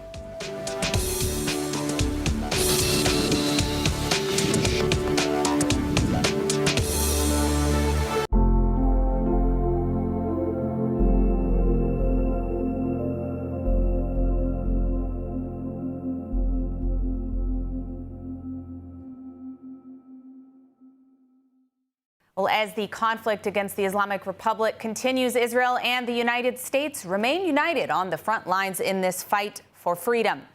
The Islamic Republic continues to launch those missiles and drones at the Holy Land, and a missile strike in Beit Shemesh killed 9 Israelis and destroyed a synagogue. Another attack in central Israel left 2 more dead. Even hospitals are not immune. A drone struck Galilee Medical Center, one of the hospitals supported by the International Fellowship of Christians and Jews. Millions of Israelis remain under a national state of emergency, sheltering from the continued attacks. The International Fellowship of Christians and Jews is on the ground right now, deploying reinforced mobile bomb shelters, equipping first responders with life-saving gear, supporting hospitals, and providing food to displaced families and elderly. In this critical hour, your support helps protect Israel's most vulnerable and stands firmly for freedom and faith. Stand for Israel, stand for freedom, and give generously today. To rush your gift, call 888-488-IFCJ. 888-488-IFCJ. You can also go online, ifcj.org. As Israel continues to fight Iran, there is also a growing focus on what comes next and how the country will help its people recover from prolonged trauma and crisis. More from ILTV's Mayan Hoffman. A new initiative from the Israel Innovation Authority and the Tekuma Directorate is investing approximately 5 million shekels to establish a first-of-its-kind national living lab in the southern city of Sderot. The lab will focus on human resilience, collecting long-term, real-world data on how people respond to stress, trauma, and uncertainty. That includes everything from sleep patterns and emotional responses to behavior and environmental conditions during emergencies. Officials say the goal is to turn years of hardship into actionable insight, building technologies that can better support individuals and communities during and after crises. Wartime environments creates an urgent, well-funded demand for technologies that protect human performance. We are able, with R&D laboratories, to help both the people and the startups companies which are able to develop those services and to treat those people. The urgency accelerates adaptation, shortens sales cycles, and provides startups with access to defense budgets and multi-year contracts. Day wrote, which has lived under constant security threats for years, has been deeply impacted since October 7th. It offers a unique environment for this kind of research. The data collected there will create a large-scale, multidimensional repository that does not currently exist anywhere else in the world. That information will be used by startups, researchers, healthcare systems, and government agencies to develop new tools in areas like mental health, community resilience, and human-centered artificial intelligence. Beyond the research itself, the project is also expected to help rebuild the region, creating jobs in engineering, data, and AI, while attracting scientists and entrepreneurs back to southern Israel. Leaders behind the initiative say the vision is not just recovery, but transformation, turning one of the country's most challenged regions into a global hub for resilience research and innovation. At a time of ongoing war, Israel is not only defending itself, but also laying the groundwork for how its society heals and moves forward.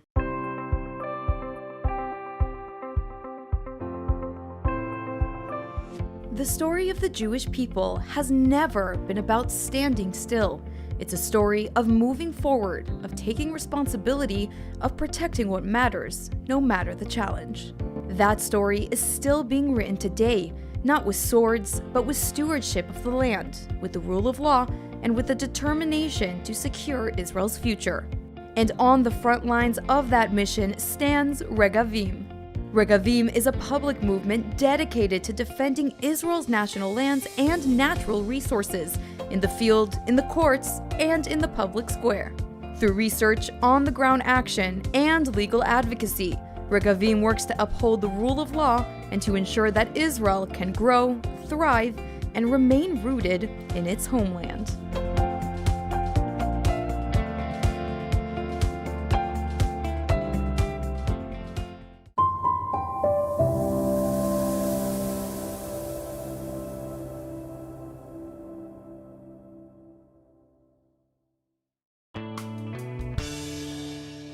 Hello, everyone, and welcome back to Good Week Israel, the show where we recap for you some of the positive highlights coming out of Israel from this week. I'm your host, Devo Klein, and coming up on today's show, Israeli President Herzog visits new immigrants amid ongoing war. Israel ranks 8th happiest in the world. And Israeli technology turns a time of uncertainty into opportunity. Let's begin with a little bit of an amusing story. Prime Minister Netanyahu, who many believed was assassinated in the war with Iran, is not only alive, but posted a comical video to his social media debunking the rumors once and for all. Have a look. Was Prime Minister Netanyahu killed in an Iranian ballistic missile strike? That's certainly what Bibi haters were hoping to hear, but now this video is proving otherwise. מה שאלת אותי? ראש הממשלה אומרים ברשת שאתה בכלל מת? אני מת על קפה, אתה יודע מה? אני מת על העם שלי. איך הם מתנהגים, פנטסטי. אתה רוצה לספור את מספר אצבעות? אתה יכול להראות לנו? פה. Netanyahu was responding, of course, to claims online that he had 6 fingers in his latest address, meaning he must be dead and the video is AI generated. But that wasn't enough, as now rumors are suggesting that the coffee shop video itself was made using AI. The truth is, the Prime Minister is not only alive, but managing a joint Israeli-American war on the Islamic regime in Iran. He's taking an active role on the home front and encouraging the people of Israel every day. לצאת להתאוורר, אבל ליד מרחב מוגן. והעמידה שלכם היא מדהימה, נותנת כוח לי, לממשלה, לצה"ל, למוסד. אנחנו עושים דברים שאני לא יכול לשתף ברגע זה, אבל עושים דברים מכים באיראן חזק מאוד, גם ביום הזה, גם בלבנון, ממשיכים. אתם אומרים לי להמשיך? אני אומר לכולכם, גם אתם תמשיכו. תמשיכו להישמע להוראות פיקוד העורף, כל הזמן, להישמע להוראות פיקוד העורף, וגם לראשי הערים, להיות תמיד ליד מרחב מוגן. ואנחנו נקל ככל שהדבר ניתן. ותודה לך על הקפה, הוא מצוין. אני לא יודע לגבי הקלוריות, זה נראה לי מסוכן מאוד. alive, well, and drinking coffee, but that wasn't all. The Prime Minister's visit at this scenic coffee spot also included some words of encouragement to the Israeli public. מרחב מוגן, איפה את יודעת? ממש שמה, בטח. א' ב' זה לבדוק. כמה צעדים מכאן, נכון? כמה צעדים. יופי, זה הכי חשוב. צה"ל ינצח ואנחנו נשמור על עצמנו. מצוין, זה בדיוק. חד משמעי. את אמרת הכי טוב. הציבור מבין את העניין. אבל הנה הפרט הכי חשוב. איך קוראים לך? שיר. מה ששיר אמר, ואת? שיר גם. יש לנו שני שירים כאן. מה ששיר ושיר אמרו זה הדבר המרכזי. צריך להבין, זה דורש אורך רוח, אבל זה גם אפשר לפעמים לצאת לרוח, להתאוורר, אבל תמיד להיות ליד מרחב מוגן, וגם פה יש. And now joining in on this running joke is none other than U.S. Ambassador to Israel, Mike Huckabee, who also jumped in on this running joke, pointing at these ridiculous assassination rumors. Take a look.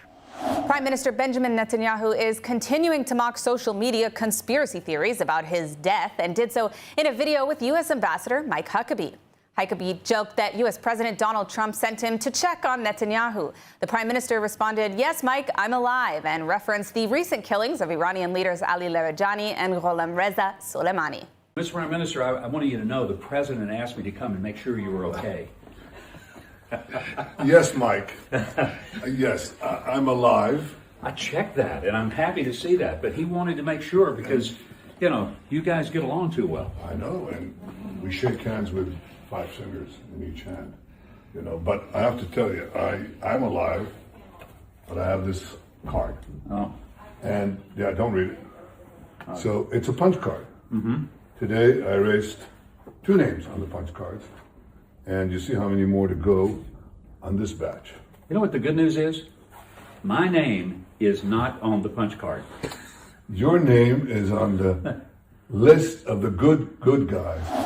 Now, as I showed earlier, there are a lot of people, too many really, who are really just praying that Netanyahu is somehow harmed or killed in this ongoing war with the Islamic Republic. Netanyahu is not a very favorable figure at this point, but where are all of these opinions even coming from? Well, our research tells us that the loud majority on this topic are the Tucker Carlsons, Candace Owens, and Free Palestines of the West.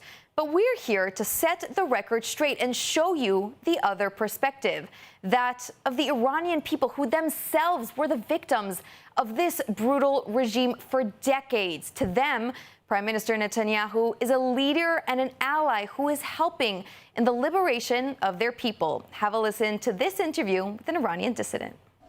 An Iranian-born activist now based in Canada, Ida Turan, was forced to leave her country after being barred from higher education for her role in the 2009 Iranian Green Movement. Today, she's working to amplify the voices of those who are still inside Iran. She joins us now on ILTV to discuss the latest in the war. Ida, thank you so much for joining us. It's a pleasure to have you here on the broadcast. We just heard how President Trump thinks the war is going. What are your thoughts? Are things going the right direction in this conflict so far? Thank you, Emily, for having me. It's a pleasure, first of all, talking to you.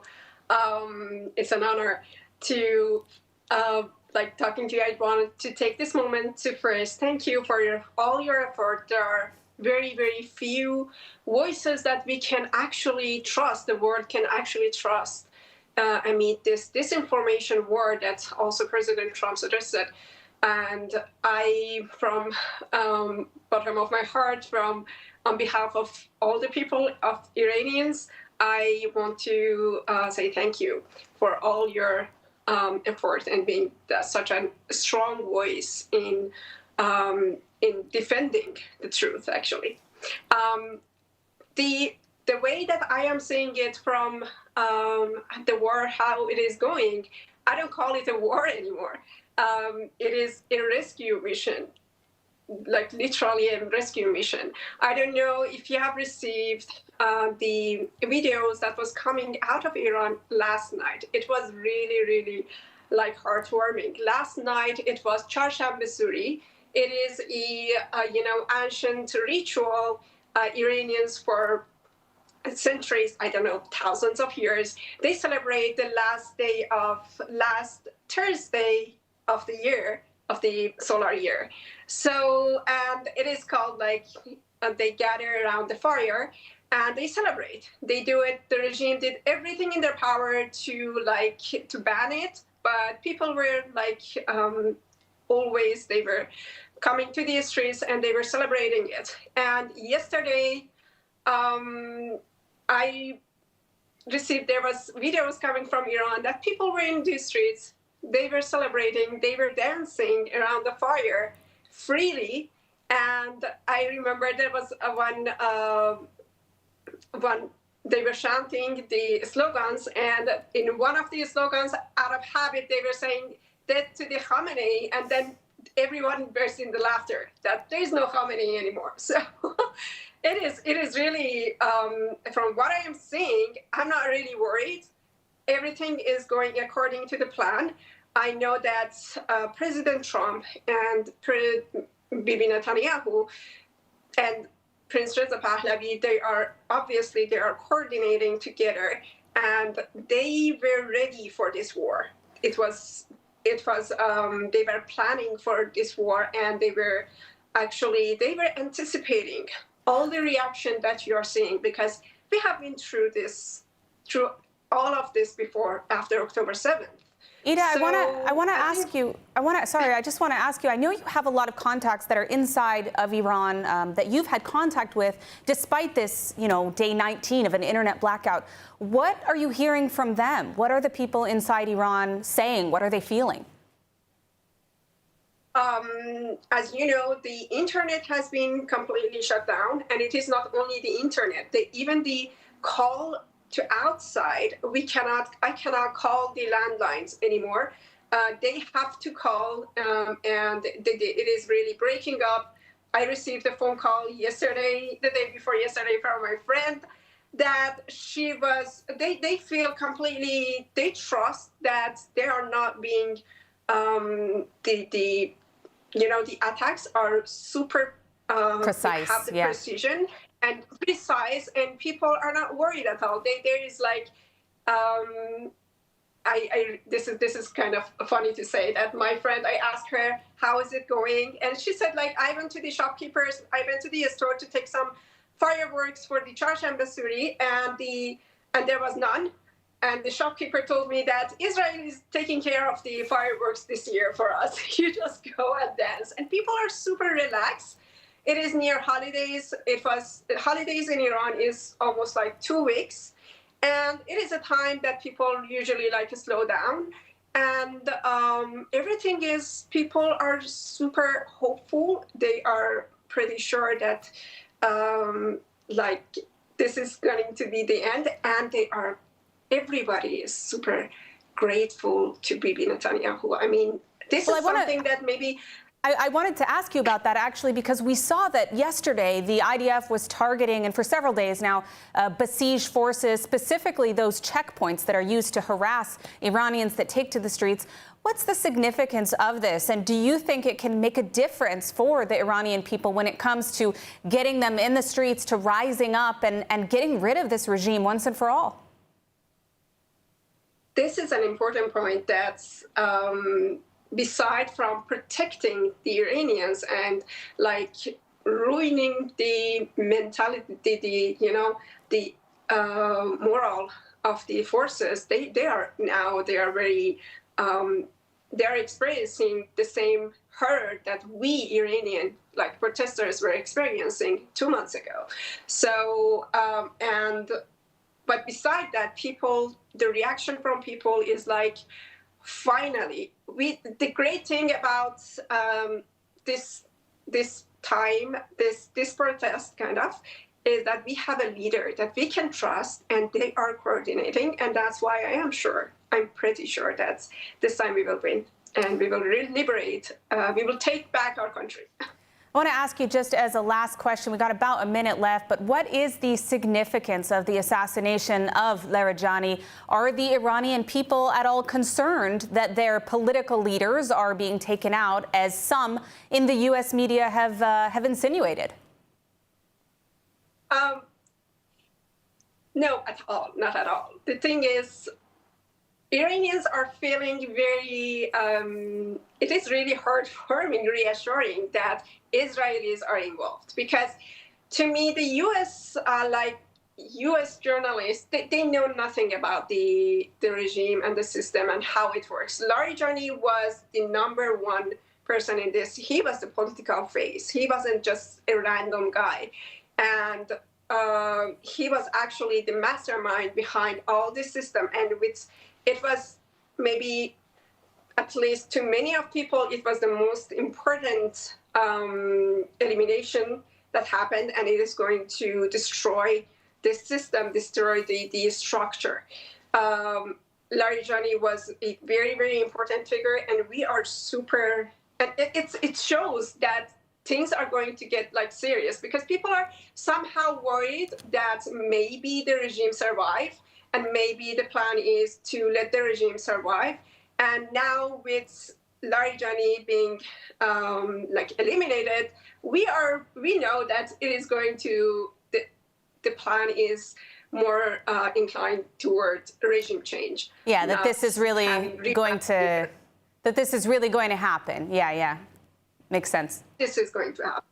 Yeah. All right, well, we do, sorry, Ida, we do have to leave it there. I don't want to cut you off. Hopefully we'll have you back on the program. But I want to thank you for your insights today and for shedding some light on what's going on inside of Iran with the people that you're speaking to on the ground. Thanks for joining us today. Thank you so much. The Prime Minister also sent a message to the people of Iran, reinforcing solidarity and the mission at hand. Have a listen. To the brave people of Iran, I wish you, as I do every year, a happy holiday season, beginning with the Festival of Lights. It signifies the age-old belief of the Iranian people that light will triumph over darkness, that good will triumph over evil. This year, this holiday has special meaning. Celebrate it with your friends, your family, your loved ones. I take this opportunity to wish you a happy Nowruz, a year of freedom, a new beginning of hope to all of you, my dear friends. Moving on now to a touching story. Last week, President Isaac Herzog visited the Jewish agency's Ulpan Etzion Absorption Center in Jerusalem, seeing firsthand that even during wartime, Jews around the world are still choosing Israel. Take a look. President Isaac Herzog visited the Jewish agency's Ulpan Etzion Absorption Center in Jerusalem yesterday, meeting with new immigrants who have arrived even amid the ongoing conflict with Iran. According to the Jewish agency, more than 60,000 new immigrants have moved to Israel since October 7, 2023, a number that continues to grow despite security challenges. Standing inside the center, Herzog pointed to what he called a defining moment for the Jewish people, and said immigration to Israel is an expression of faith, hope, and the deep bond between the Jewish people and their state. מי שעלה לפה צדק. מי שעלה לפה בזמן צדק. זה המקום להיות בו, זה המקום לבנות אותו ביחד.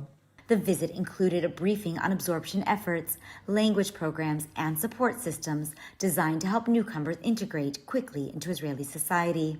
For many of the immigrants here, the decision to come was not delayed by war, but strengthened by it. Jewish Agency Chairman Doron Almog underscored that message directly. אתם מנוע של תקווה, של עוצמה, אתם, כולכם.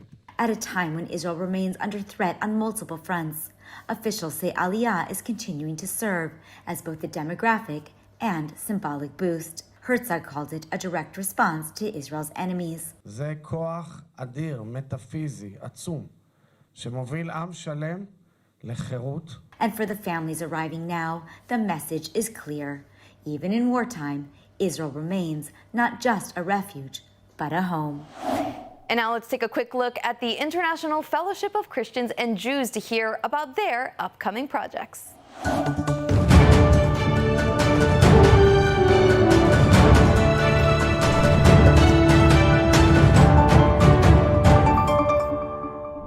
Shalom, my friends from here in Israel. I'm Yael Eckstein, and here are 2 fellowship projects that you should know about this week. Number 1, Thank God the Fellowship's emergency preparedness paid off. The Fellowship distributed thousands of emergency backpacks to Israel's first responders, on top of the first responder gear, including bulletproof vests and helmets so that they can work under rocket attacks. We packed emergency food boxes with vegetables and chicken and everything that an elderly would need while Israel is under attack. The preparations that the Fellowship has made is saving lives right now. Number 2, we're always on the ground looking for new needs that arise that we couldn't have planned for. And we heard about Meir, an 89-year-old man who's sleeping on the floor of a public bomb shelter. We bought beds for elderly and placed them for Meir in his bomb shelter and at other bomb shelters that have lots of elderly there throughout Israel. Praise God.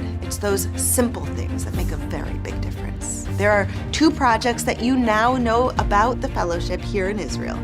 Join me next week, same place, same time, for what's happening in the Holy Land. Shalom.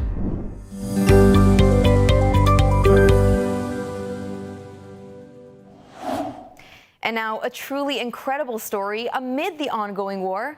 With rocket fire, missile barrages by Iran, displacement, and daily uncertainty, Israel has just been ranked 8th in the top 10 happiest countries in the world. So how does that make sense? Well, first, it's important to understand what this ranking actually measures. It's not about whether people are happy right now in a moment-to-moment way. It's more about overall life satisfaction, how people evaluate their lives as a whole. And that includes things like social connections, family support, trust in community, and a sense of meaning. And this is where Israel truly stands out. Researchers say one of the key factors is strong social cohesion, meaning people feel especially connected to each other during crises like the war with Iran. You see it in volunteering, in community support networks, and how quickly people mobilize to help one another. And how startups are constantly created to solve current and evolving issues, how the economic markets are up and moving despite it all. Israeli resilience has always been a great mystery to many, but the truth is the connection Israelis feel toward each other is unlike any other. And as bad as one circumstance may seem, there is a shared responsibility in Israel to support one another. Because when tragedy strikes, it affects all of us. But when resilience shines through, that's when Israelis really blossom and shine bright lights of hope out to the world. Definitely a happy country overall. And now Israeli tech never stops, even during war. The Israel Innovation Authority is setting out to tackle a prevalent front, one that discusses the day after, but from the perspective of trauma, of recovery, and resilience. Take a look at their new initiative. A new initiative from the Israel Innovation Authority and the Tekuma Directorate is investing approximately 5 million shekels to establish a first-of-its-kind national living lab in the southern city of Sderot. The lab will focus on human resilience, collecting long-term, real-world data on how people respond to stress, trauma, and uncertainty. That includes everything from sleep patterns and emotional responses to behavior and environmental conditions during emergencies. Officials say the goal is to turn years of hardship into actionable insight, building technologies that can better support individuals and communities during and after crises. Wartime environments creates an urgent, well-funded demand for technologies that protect human performance. We are able, with R&D laboratories, to help both the people and the startups companies which are able to develop those services and to treat those people.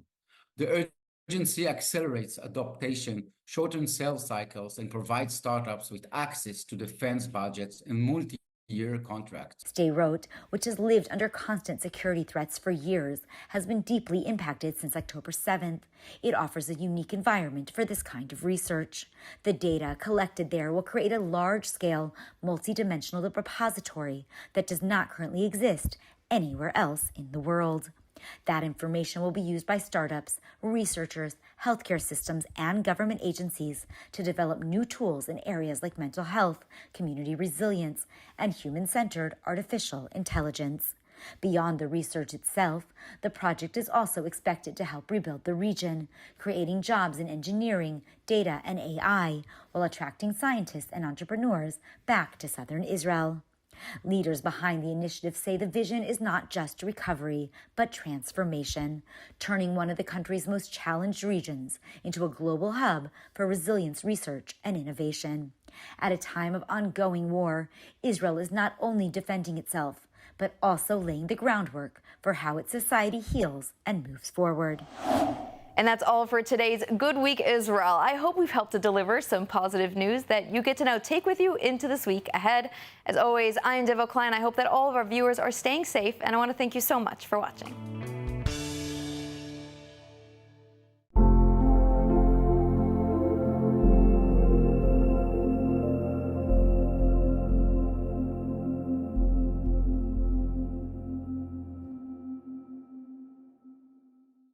We're going to be joined now by Joseph Gittler. He is the founder of Leket Israel, which is the country's largest food rescue organization, which has shifted into emergency mode to ensure that vulnerable Israelis continue to receive food during rising tensions during the Iran war. And Joseph, thank you so much for joining us on ILTV. Thank you for having me. First of all, the country is in emergency mode. It's at a standstill. What has Leket Israel's emergency response looked like on the ground since the Iran war began? Well, unfortunately, because of the last few years, we have a playbook in place. So we've pivoted our operation once again. Our emergency is starting to feel like the normal, unfortunately. And so what we've been doing is using, of course, home front guidelines, which have forced us to cancel mass volunteering that we have usually on a daily basis. But our very brave team is out there doing what they can to rescue food as we normally do. But because things are very limited right now, the emergency plan calls for us to purchase meals and distribute them, especially to homebound elderly. And we are also sending thousands of digital cards to those in need where our partner NGOs are not operating normally. And so if they can't get them food, we have to find ways to get them food in other ways. And of course, keeping people safe at the same time, which makes things very, very tricky. Joseph, let me ask you, are you seeing greater demand for assistance from families? And I would say especially seniors, people very difficult to get out of their houses in this situation as these tensions rise across Israel and we see these air sirens, air alerts taking place? Sure. Unfortunately, every time there's an emergency, we see a peak, usually in the beginning. We're seeing it now. We're feeling it now. People are turning to us. People are calling our offices. And it's at the same time, and we have access to the least amount of food. So we are out there, especially, as you mentioned, with the elderly who really it's extra dangerous for them to leave their homes. We're making direct deliveries of cooked meals, of fruits and vegetables, of frozen soups to their homes to make sure that they can eat properly while not putting themselves at extra risk. Right. And maybe talk about some of the logistical challenges Leket is facing. These are not normal situations. A lot of businesses are closed. A lot of transporters at a standstill here in Israel. What are the challenges you're facing now? So it's a really tough challenge. What we're trying to do is find places where it's a little bit quieter so we can send our teams in to make sure that fruits and vegetables that are available to us are rescued and delivered. And people are willing. It's an amazing thing to see. We've seen this since the beginning of the war after October 7th. There are just people in the state of Israel, no matter what happens, they are willing to go out to help their neighbors in need. And we're seeing that again. People are disappointed when we tell them that we are not allowed to have volunteers in our distribution center and out in the fields. They actually don't care. They say, let us help. And so the spirit is strong despite the 2+ years of war. And we're confident we'll be able to take care of the people in need. And with the help and support of people, not just in Israel, but around the world, we'll be able to do what we need to do in this situation. Now, as you're speaking, Joseph, we just showed it again. Maybe we can bring it up again. We have that QR code for those people that would want to contribute to Leket. And so let me ask you, what's your message to those people? There's the QR code. In these difficult, trying times, what message do you want to send to those donors and those volunteers who support Leket's mission and maybe some new ones that are going to be recruited here? So first of all, we're going to do whatever it takes to help those people in need. I think most important now for those who are supporting us, we're sending digital credit cards to people by text message, by email, for those whose normal partners are not able to support them and can't bring them the food that we rescue. So we're just sending them cash so they can order food on their own.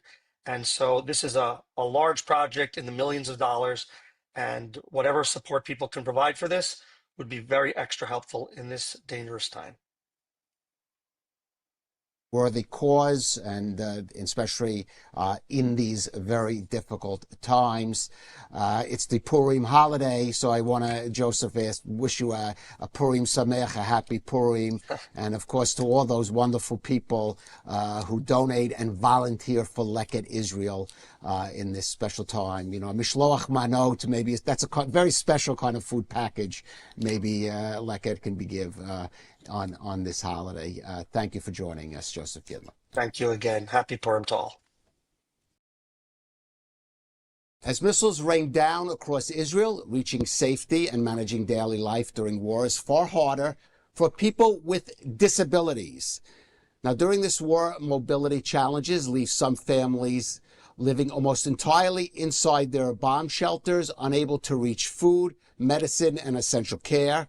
For 35 years, Chimes Israel has helped children and adults with disabilities through therapy, essential care, and employment support. Because of this war, children with disabilities are losing critical therapies, and adults are losing daily structure and human contact. Even some staff members' homes have been destroyed by attacks, yet they continue serving the people who depend on them. Chimes Israel needs your help during this war to deliver therapy, medicine, and food, and essentials directly to families' homes. It also needs to build a protected shelter for vulnerable preschoolers. In times like these, we are called to stand with the most vulnerable among us. Please, do not forget the children and adults with disabilities in Israel during this war. Your help could make a difference. ILTV News, your source for Israel in English. Reporting from the ground where it happens, as it happens. An authentic, trusted voice in daily Israel news. Airing on 11 international TV channels and now launching a 24/7 Israeli news channel. Reaching millions every month across all social platforms. Independent, real, powered by truth. We don't just report, we connect. Thanks to a worldwide community that stands for truth. This is ILTV, your source for Israel in English.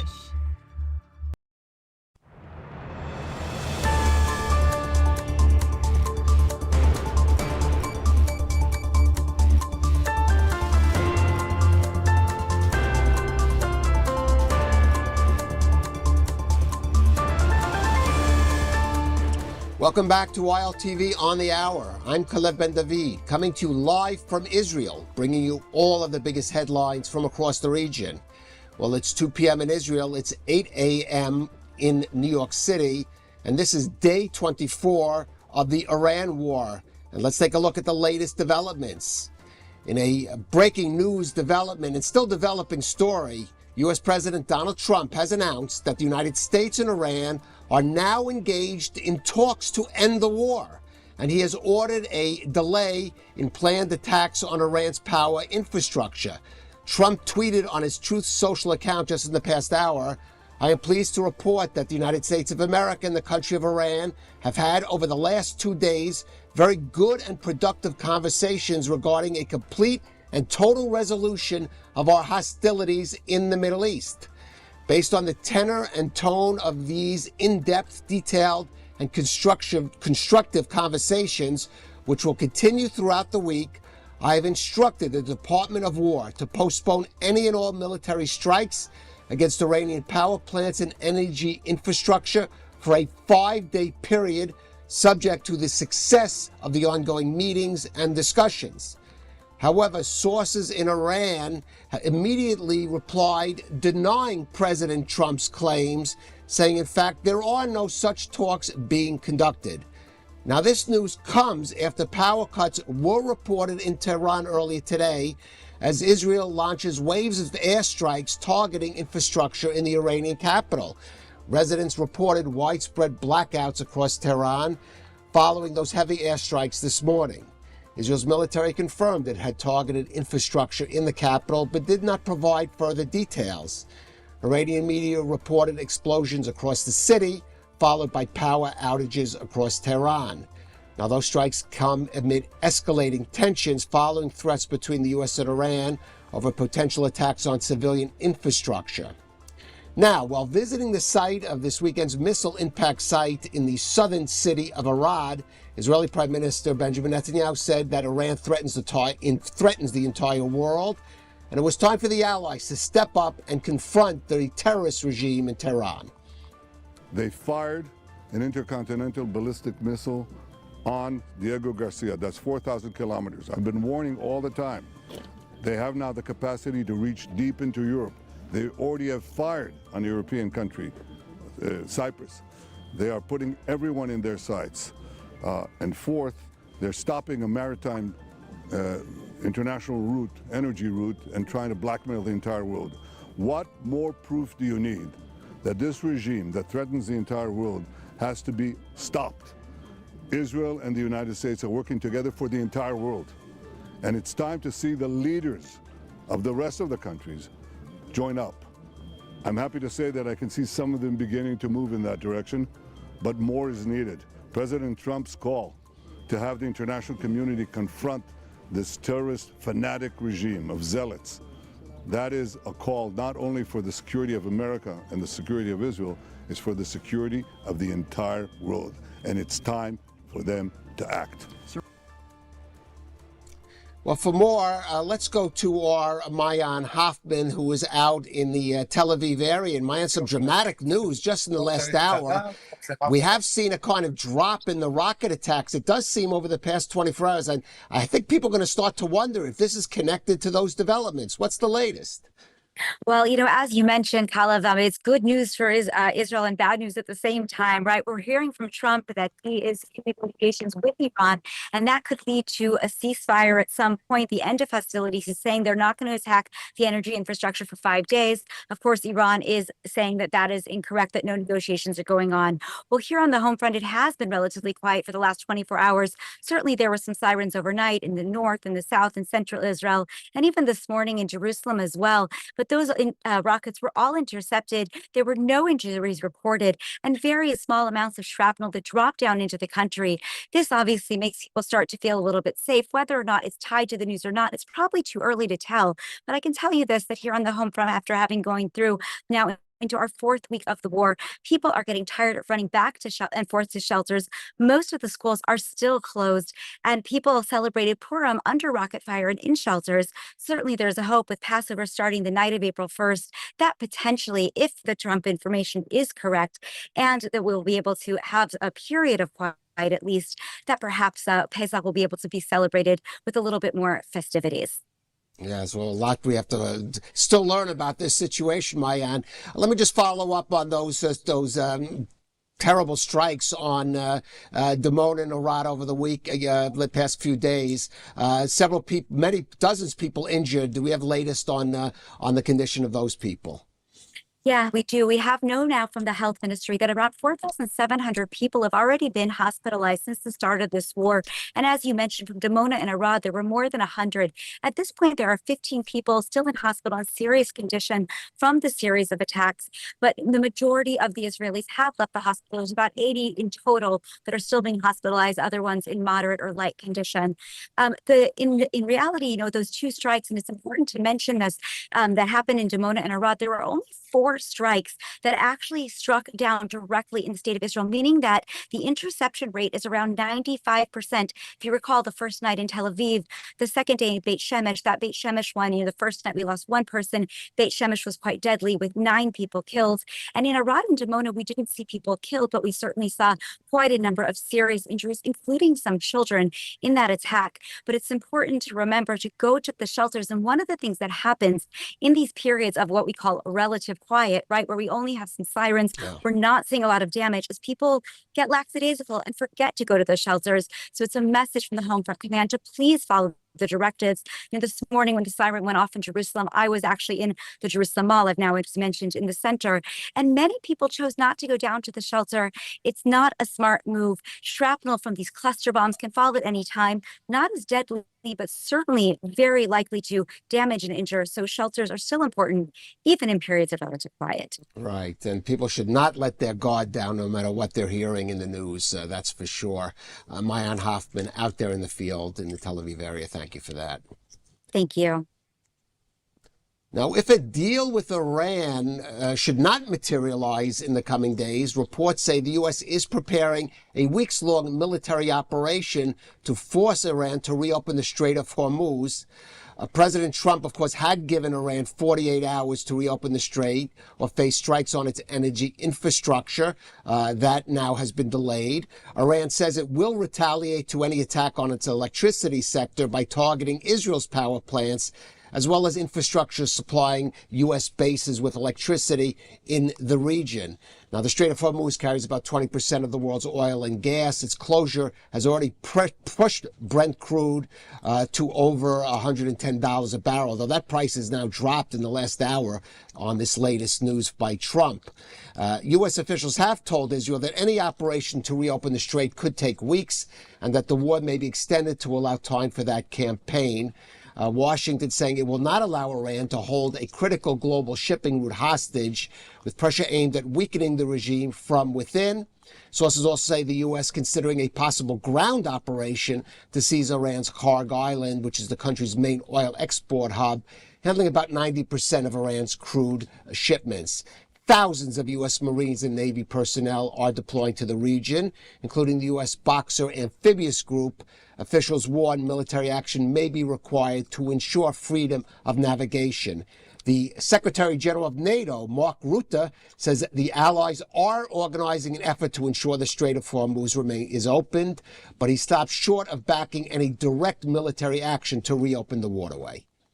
Well, let me first of all say that I know there is a lot of debate in the US and in Europe whether this campaign of the president against Iran was necessary. And let me tell you, it is. It is crucial that the US is doing this. I know the president was angry because he feels that European and other allies have been too slow. The good news here is that since Thursday, a group of 22 countries, most of them from NATO, but also Japan, Korea, Australia, New Zealand, the UAE and Bahrain, most of the other countries from NATO, coming together to implement his vision of making sure that the Strait of Hormuz is free, is opening up as soon as that is possible. And on the northern front, the IDF Chief of Staff Eyal Zamir has approved plans to deepen the ground offensive in southern Lebanon, telling Hezbollah it made a grave mistake by joining the war and remaining a central proxy of Iran. Zamir says the fight against Hezbollah has only just begun, warning the group would be left isolated after the war with Iran. And since Hezbollah entered the war, the IDF has struck more than 2,000 targets in Lebanon, including rocket launches and weapons depot, eliminating hundreds of Hezbollah operatives. Now, Air Force strikes on bridges and supply routes along the Litani River are aiming to disrupt the flow of weapons southwards. Ground forces have also carried out raids and targeted killings, expanding the buffer zone. Overnight, the Israeli Air Force destroyed the Qasemiya Bridge over Lebanon's Litani River, saying Hezbollah used it to move weapons and operatives into the south. Here's Defense Minister Israel Katz on IDF operations in Lebanon. ראש הממשלה בנימין נתניהו ואני הורינו לצה"ל להשמיד באופן מיידי את כל הקשרים מעל לנהר הליטני שמשמשים לפעילות טרור. וזאת כדי למנוע מעבר של מחבלי חיזבאללה ונשק דרומה, ובנוסף לכך להאיץ את הרס הבתים הלבנונים בכפרי המגע כדי לסכל איומים על היישובים הישראלים בהתאם למודל בית חנון ורפיח בעזה. It's staying focused on the northern front. An IDF investigation has concluded that Ofer Moskovitz, the 60-year-old resident of Kibbutz Mizgav Am, who was killed near the Lebanese border on Sunday morning, died as a result of a misfired Israeli artillery shelling and not by a Hezbollah rocket, as was originally thought. Now, the IDF says the artillery fire in the area was intended to assist Israeli troops operating across the Lebanese border, but several of the shells fell short of their target, killing Moskowitz. The IDF said it found several severe issues and operational errors in the incident. It apologized to the family of Moskowitz and said it would continue its investigation and draw the necessary conclusions when it was completed. Now, due to the ongoing security situation, Israel has now cut Ben Gurion airport traffic to just one flight per hour and slashed passenger limits. Transportation Minister Miri Regev and senior officials have ordered further restrictions at Ben Gurion, reducing outbound passengers from 120 to just 50 per flight and cutting overall flight activity. The new measures took effect overnight, allowing only one departing flight and one arriving flight per hour. Now, the move follows earlier restrictions after interception debris damaged aircraft last week, and it comes as the airport continues to operate under strict security protocols. Arkia Airlines says it will shift most of its operations out to Aqaba, Jordan, and to Taba, Egypt for such destinations as New York, Bangkok, and Hanoi, while maintaining some limited flights from Ben Gurion Airport. El Al is reviewing a reduced schedule and calling for Ramon Airport near Eilat to help relieve pressure. Aviation officials warn many travelers may not be able to fly during the holiday period. Well, joining us for more on all of these issues is Ambassador Danny Ayalon, who's the former Israeli ambassador to the United States and now the chairman of Silver Road Capital. From London, we have Arel Tobelem. He's the director of research at the Forum for Foreign Relations. Ambassador Ayalon, I have to start with you on this dramatic breaking news. President Trump claiming there are ongoing talks with Iran that are productive to the point where he's delaying attacks on Iranian infrastructure. What do you make of this? Well, since the Iranians deny any initiation of talks, I must believe them. I think that we see also the result of this tweet that you mentioned of the president, which already brought oil prices down and also stopped any, I would say, discounts on stocks and shares in the United States. So there is a purpose here, I believe. And with Trump's tweeting, I think it's mostly to allay any fears in the markets, the energy markets, and also the stock market. And the fact that he postpones it for 5 days means that he can always come back to it. So when it comes to Trump, he can say something and the opposite at the same time. It's also a tactic to confuse his enemies, and he confused here not just foes but also friends. But I believe that the operation will continue, and the this ultimatum that was extended by 5 days relates only to the energy installations of Iran. Okay, Arel, that also raises the question, though, is it the Trump simply, is he just not saying the truth when he says there are talks with Iran, or is there a possibility that there are some talks with some elements in Iran or connected with Iran, and that is maybe the basis of what he's saying? Thank you, Kenneth. So there are two ways that I would say we can interpret this. We can either interpret it through the skepticism or through the technical explanations. I think it's important first to clarify the context in which this is happening. So according to a recent report by Politico, 3 countries, including Vietnam, Bangladesh, and the Philippines, are going to run out of oil in the next 3 weeks. Natural gas supplies are already dwindling across European countries, and China is now refusing to export fuel in an effort to preserve its own fuel supplies. So Trump is contending with a pretty irritated market. The Strait of Hormuz is also blocked. Iran has begun mining the waters, I believe, as of mid-March in the Strait of Hormuz, which is going to make navigation, even should it be opened, much more difficult. Trump is trying to allay fears. It's clear in the timing. He announces this 2 hours before markets open, and 5 days is just enough to get to market close towards the end of the week. One thing, though, is that's being overlooked and is consistently overlooked is what this means for China. We know that hundreds of Chinese military engineers were trapped in underground facilities in Iran at the beginning of this war. Many of them are presumed dead. Actually, most of them are presumed dead. Correction.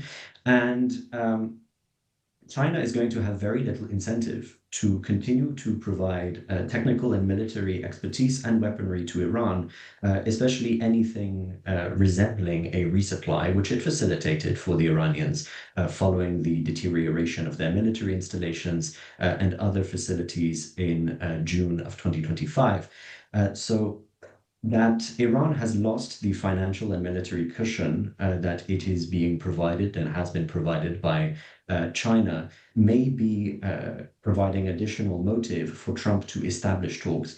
It's important to note as well that given the deterioration of the regime, it's very unclear with who Trump is talking. He might very well have been talking with certain elements of the IRGC, but the degree of operational control that they are likely to have over Iran and the continuing war effort is minimal, if anything. So I don't believe that this is genuine. I think it's a hiatus in what otherwise is going to be a continuing and prolonged war effort.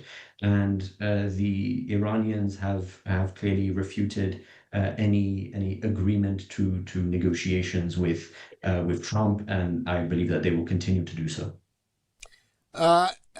Ambassador Ondeni, I have to go back to your point, even if, as you say, that this is more of a tactic by Trump. It only kind of delays the inevitable.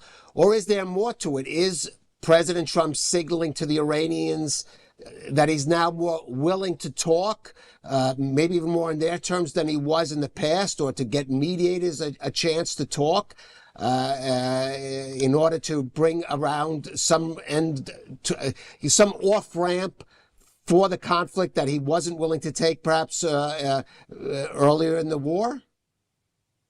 Well, Caleb, there's no doubt in my mind that Trump would like to end this war, but he has to end it on his terms. Otherwise, he will be the ridicule of the entire American political scene and even beyond, hurting also American strategic position worldwide and certainly in the region. Now, what could be on his terms would be the removal of the 440 kilograms of enriched uranium from Iranians' territory and limiting ballistic missiles production.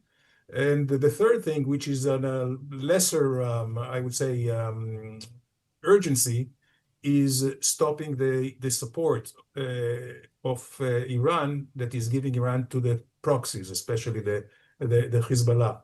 So right now, the Iranians are not even thinking about that. We saw they have a list of conditions that they have put out, 6 conditions that, again, nobody in his right mind would take them, certainly not President Trump. So I think what we are seeing is still trying to position behind the scenes. We don't know of many contacts, except that we know that the envoy, the presidential envoy, Steve Witkoff, has direct lines of communications with the Iranian foreign minister. So, and they have each other cell phone numbers. So I'm sure there are some messages going there, but he is not a decision maker. Unfortunately, what we see now in Iran, that it is the hardliners of the IRGC that now are making the decisions in Tehran, and they are as radical as can come, and they would prefer to die and actually to sacrifice the entire population of Iran, more than 90 million people. They prefer to do that than to surrender. And but at the end of the day, we will have to see a closure of this war. And the closure could be either by the fall of this regime, which is right now seems not very likely, or by a political solution, a settlement. And again, this settlement, Caleb, will have to include, certainly as far as Israel is concerned, will have to include the removal of all the enriched uraniums from Iran. Aral, I go back to you. Is that any possibility that Iran can agree to that, even to that, just that one condition, the removal of that enriched uranium, and still in some way save face, claim some kind of victory simply by surviving? Well, as Ambassador Ayalon has already quite very well laid out, it's almost impossible to convince the hardliners of the IRGC to surrender a project that they have been working on since its inception in 1979. These are individuals who are willing to die in the service of what they perceive to be Allah's cause against the so-called Western imperialists in the form of the US and Israel. As Iranian strikes on Israel intensify, as was the case just yesterday in Arad and Dimona, we are likely to see escalations of regime decapitation by Israeli forces in Iran. Tehran today is currently facing unprecedented strikes, reportedly targeting regime officials. One particular official of note, whose status has not yet been confirmed, though most reports believe that he's currently alive, is Gholam Hossein Mohseni, who is the Chief Justice in Iran. He's the one currently sentencing hundreds of young Iranians to death for purported collaboration with Western forces. Of course, many of these charges are completely bogus, but we may see Gholam Hossein soon eliminated.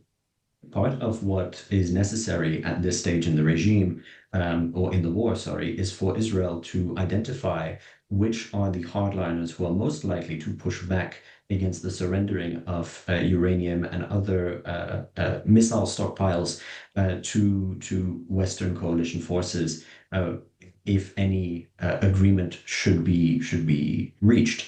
It's important, though, to note that no agreement that is sustainable can be reached with this regime. The moment they get back on their feet, they will continue to engage in attritionary warfare and asymmetric warfare against targets, as they have done in the past. Of course, that's going to be much more difficult, but it doesn't mean that they don't have the willpower and determination required to do it again. This is a regime that has engineered an international network of proxies, one of which I might get onto in the next moment if the conversation permits.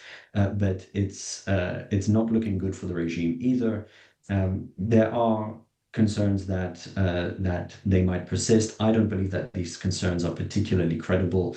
There is no way that we can look at the persisting water shortages, inflationary crises, the complete removal of senior leadership from this regime and conclude that it is going to last in any meaningful way. It may be reformulated, but as the Islamic Republic, I don't believe it's going to last. Well, let's hope that's the case. Ambassador Ayalon, what do you make of the reports that Israel already overnight began to attack power stations and energy infrastructure in Tehran ahead of the deadline that was in place originally by President Trump, and maybe even more striking? I don't know what to. Is this a case of the U.S. playing good cop, bad cop, with using Israel kind of as the bad cop in this situation as a warning to Iran? Well, Cliff, this is certainly could be the case, but I'm not sure all these reports are quite accurate, because Israel has been very judicious not to target too much of the oil installations or the natural gas facilities, simply not to aggravate the markets. And we know that this is on a high, very high importance for President Trump. I don't believe that Netanyahu would do anything which is not coordinated with Trump. So it could be that there are some, I would say, minor operations or minor attacks just to signal to the Iranians what might follow if they will not acquiesce with the cleaning of the or opening the Straits of Hormuz, and if they will continue to target energy installations in the Gulf area and also in Israel. So we'll have to wait and see. At this point, the US and Israel are very well coordinated. I think this is an operation which, in the annals of military history, will be written as the first large-scale AI war, but also as an operation of a seamless collaboration between two allies, which has not been before, not even in World War II. Right. And Arel, if though it does come down to it, meaning that if in 5 days or sooner the U.S. and Israel launch full-scale strikes on Iranian infrastructure, basically knocking out electricity to certainly the major cities, for example, what potential impact does that? Would that have any impact on the remnants of the regime? And what are the other potential consequences of doing an unprecedented attack like that?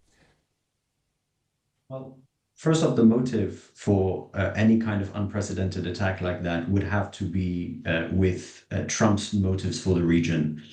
He has plans that include increased security frameworks that decrease American military expenditures in the Middle East. This vision of, let's say, Pax Silica, which was announced in December, of an AI-powered supply chain dominance led by the US as a rival to China, as well as the India-Middle East corridor that Trump envisions, can only happen if Iran is not a credible security threat, and that has to mean targeting all the facilities that could be used for further enrichment of uranium.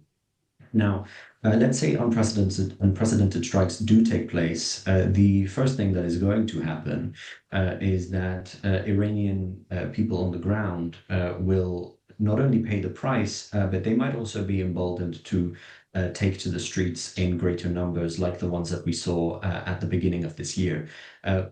The problem, though, with having a power outage, let's say, as a result of these strikes, is that the reports of, let's say, 100,000 dead that we saw at the beginning might very, very rapidly climb when it comes to the IRGC's punishment or exaction of punishment against its own population. So we are going to have to see just how well the joint strikes might eliminate the Basij and the IRGC militiamen who are currently storming all sorts of Iranian cities and rural localities.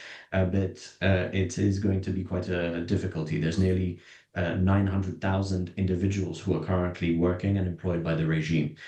Part of what will determine whether they continue to work for the regime is if they are no longer paid. And so Israel will have to identify exactly how to take out those payroll mechanics. Right. And Danny, let's keep in mind that Israel is now fighting a war on two fronts, the Iranian front and also now the northern front. And as we reported earlier, that seems to be intensifying.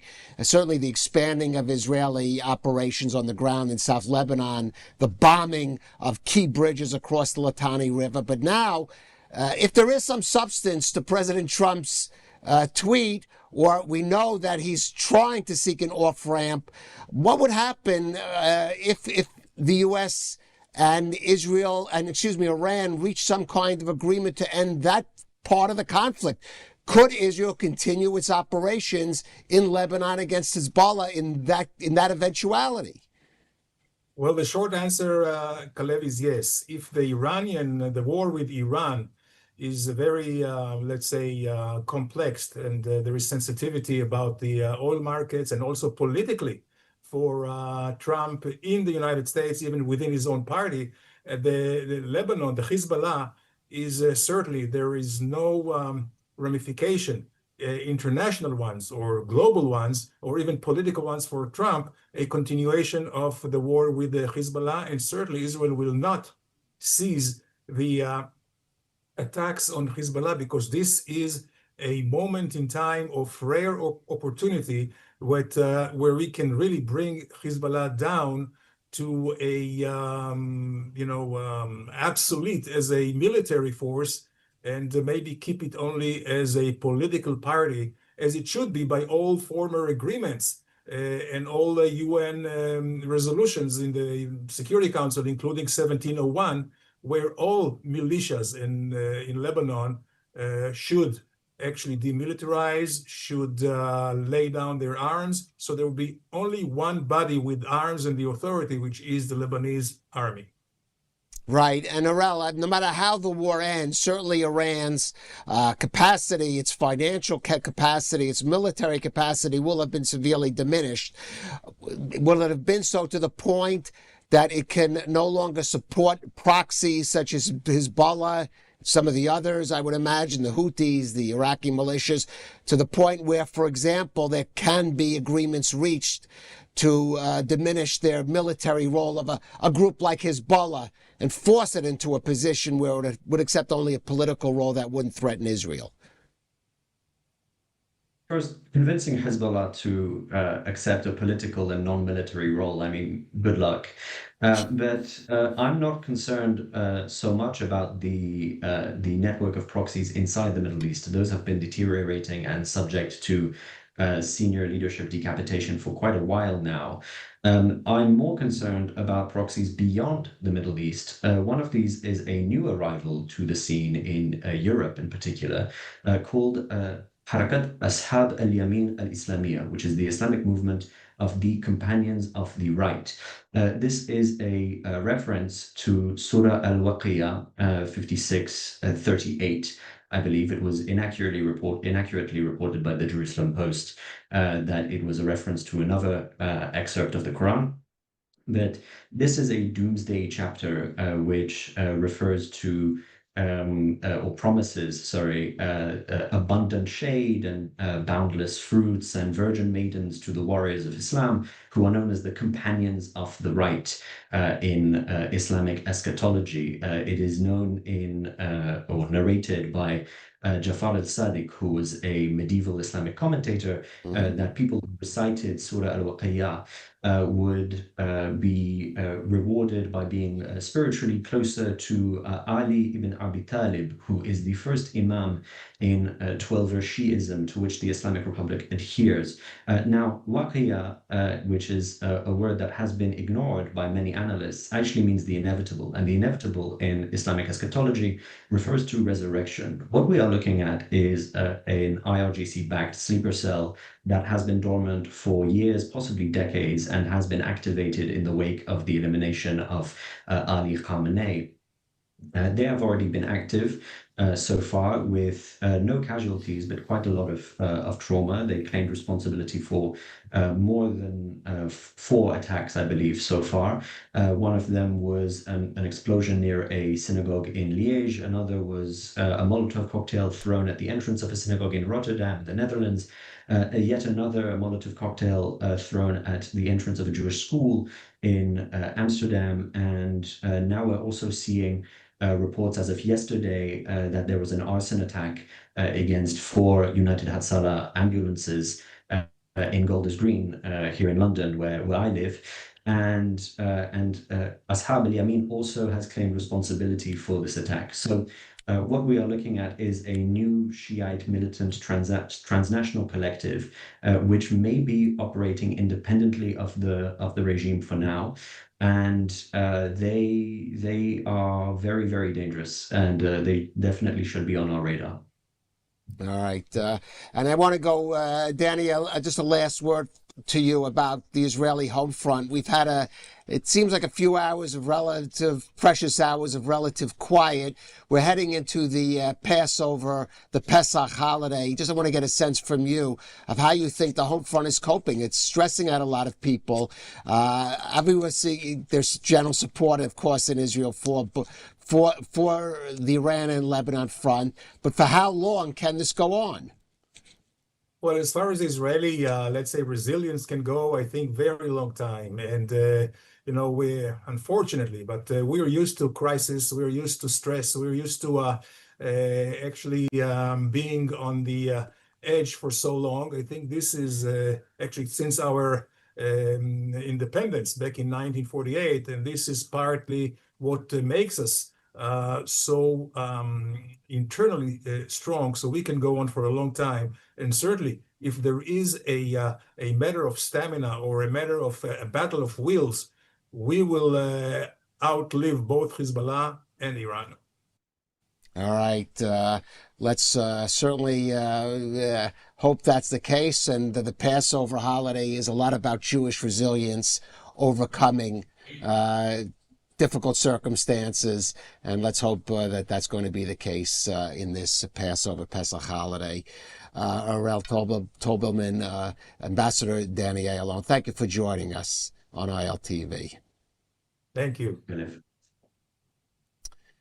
Now, our previous, one of our guests there just mentioned this incident, this very disturbing incident in London, and I want to turn to that now. In London, 4 ambulances belonging to the Jewish Hatzolah organization were torched overnight in northern London in what UK police are treating as an anti-Semitic hate crime. The vehicles were parked outside a synagogue in the Golders Green neighborhood. The Metropolitan Police said an investigation is underway and officers remain on the scene. Police confirmed there were no casualties in the fire that destroyed 4 Hatzolah ambulances. Superintendent Sarah Jackson of the police said officers remain on the scene. They're reviewing CCTV and online footage and are looking for 3 suspects. She added that the police will engage with faith leaders, increase patrols, and urged anyone with information to come forward, including anyone willing to come forward anonymously. Now, that footage showed 3 hooded individuals pouring gasoline on the ambulances and setting them ablaze. And for those who don't know, Hatzolah is a Jewish community volunteer organization that responds to medical emergencies. In a related development, the London Mayor Sadiq Khan announced the funding of over $1 million to support community organizations in fighting hate, intolerance, and extremism, although not specifically anti-Semitism. Well, joining us now from the UK is Dr. Zoe Strimpel. She's a columnist, an author, a broadcaster, and a historian. Dr. Strimpel, thank you so much for joining us. Before we discuss that incident of the ambulances and several others, I want you to talk about an incident that you were directly involved in, which involved a controversial art exhibit. We do have some examples of the art, but maybe I would like you to tell you what happened in that incident, which is also making some headlines there in the UK. Well, of course, they're connected. It's funny that the order of events, in a way, what I was reacting to in that art was the sense that it's essentially saying these people are fair game. Go for it. They're scum of the earth, as in meaning Jews, Israelis, people like that. So demonization. Well, I was just, took myself off to Margate, which for those who don't know is it's like a Brooklyn on sea in the UK. It's just somewhere known for its art. Tracy Emin, it's her hometown, and she's turned it into this kind of very famous, desirable place to visit. So I just thought, I'll go to all the art, I'll pop into the small galleries. I saw people heading into this small gallery on a side street. I didn't look at any signage or anything. I just went in. And then immediately I could, everyone was wearing very big keffiyehs. There was Gaza cola being drunk. There were leaflets that were a little bit more extreme than usual about Israel. And then I looked at what was on the walls and my jaw just dropped. I mean, I'm in the fray. I know what there is around that's normal in the discourse. And I there's a bit of a gray area legally around the usage of Nazi imagery to describe Israel. Obviously, that violates the IHRA definition of anti-Semitism, but that's not legally binding. It just informs governmental guidance. So but I had this strong sense I was seeing something illegal, partly because of the way I was feeling as someone who's fairly used to this stuff.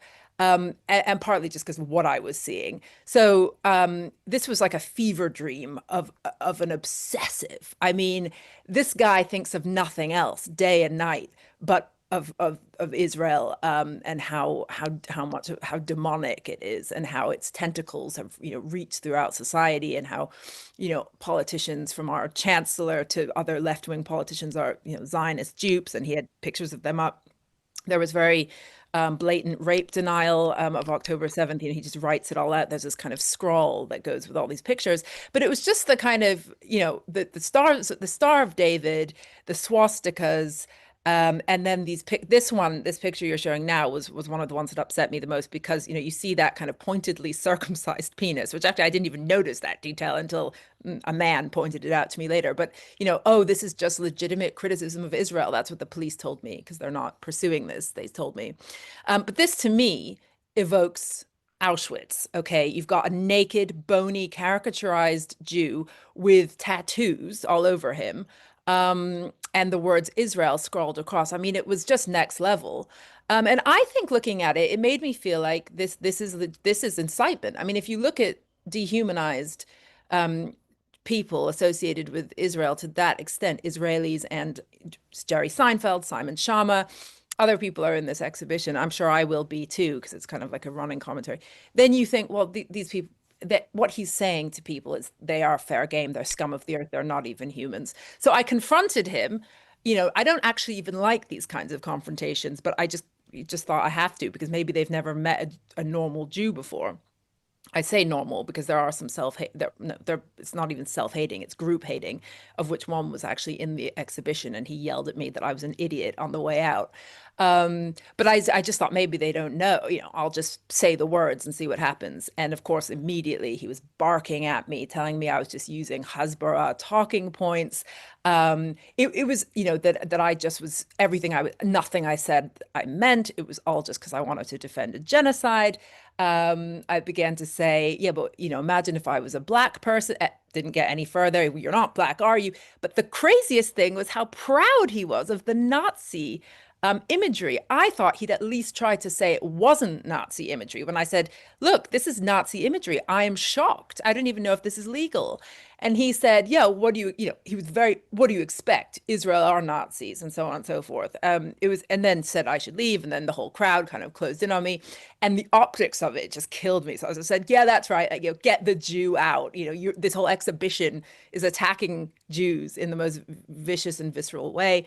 And yet who's the one person that's being told to leave? So it just was such a kind of crazy, you almost felt the kind of memory of your ancestors rising up. I mean, that's kind of how I felt. Not physically endangered. I mean, that's the difference. But it was intense. So then I did call the police. By the way, on the way out, this is another. I mean, it's interesting. I think this is a mixture of misogyny and anti-Semitism, because you had that kind of cutting off, that hatred of a woman speaking up, and I've experienced that many a time in my life, so I know it when I see it.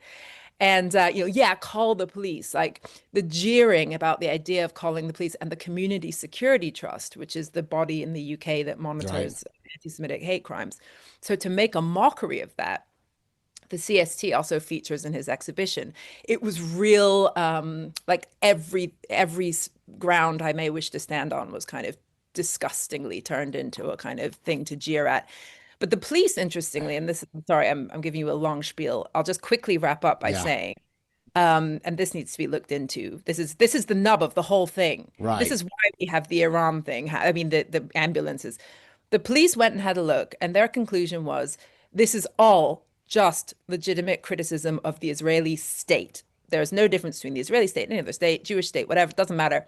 It's all legitimate, and therefore nothing is going to happen. So I'm not really satisfied with that. But we are at the point where from on high, anything goes. If you can argue it's the label of criticism of the Jewish state, and then you are normalizing a world in which people think violence is acceptable and they can get away with it, and that is what we have seen this morning in Golders Green. Right, with the vandalizing of now even vandalizing ambulances now becomes firebombing. I mean, accepted. That's even new here. We're not used to that. Right. Let me ask you. I mean, looking at those drawings, there's also no redeeming artistic value to it. You could have anti-Semitic art. Yeah, but a lot of modern. Done. It looks like a demented child. So what does that say about the general atmosphere there in the UK right now. I'm sort of broadening it out besides the specific incident to where basically expressions of Jew hatred, and that clearly is expression of Jew hatred, is not only given a pass, but is celebrated with a gallery showing as something that otherwise would probably never be in a gallery. Well, I don't know. I mean, have you seen much contemporary art lately? I mean, a lot of it is just total crap. And actually, even Tracy Emin, anyway, my artistic opinion would say that if the subject matter was different, maybe it would just pass for like interesting art. But I agree, it was hideous. The gallery, I think the woman who's the curator, I think she was wearing, and this was the thing that upset me the most. And now you see how vicious the art world in the UK is. But she had the Hamas triangle on her shirt. And then over it, globalized the Intifada, which I believe is now illegal. But she had a little girl on her lap who was her daughter. And so you just, the sense that it's all just kind of the artists, the curators, their children. It's just awful. So yeah, the art scene, of course, anything, yeah. Right. Now, this incident is getting publicized. I'm wondering what kind of reactions you are getting via social media or in any other way over the fact that you were willing to confront the artist and then the crowd there at the gallery. Yeah.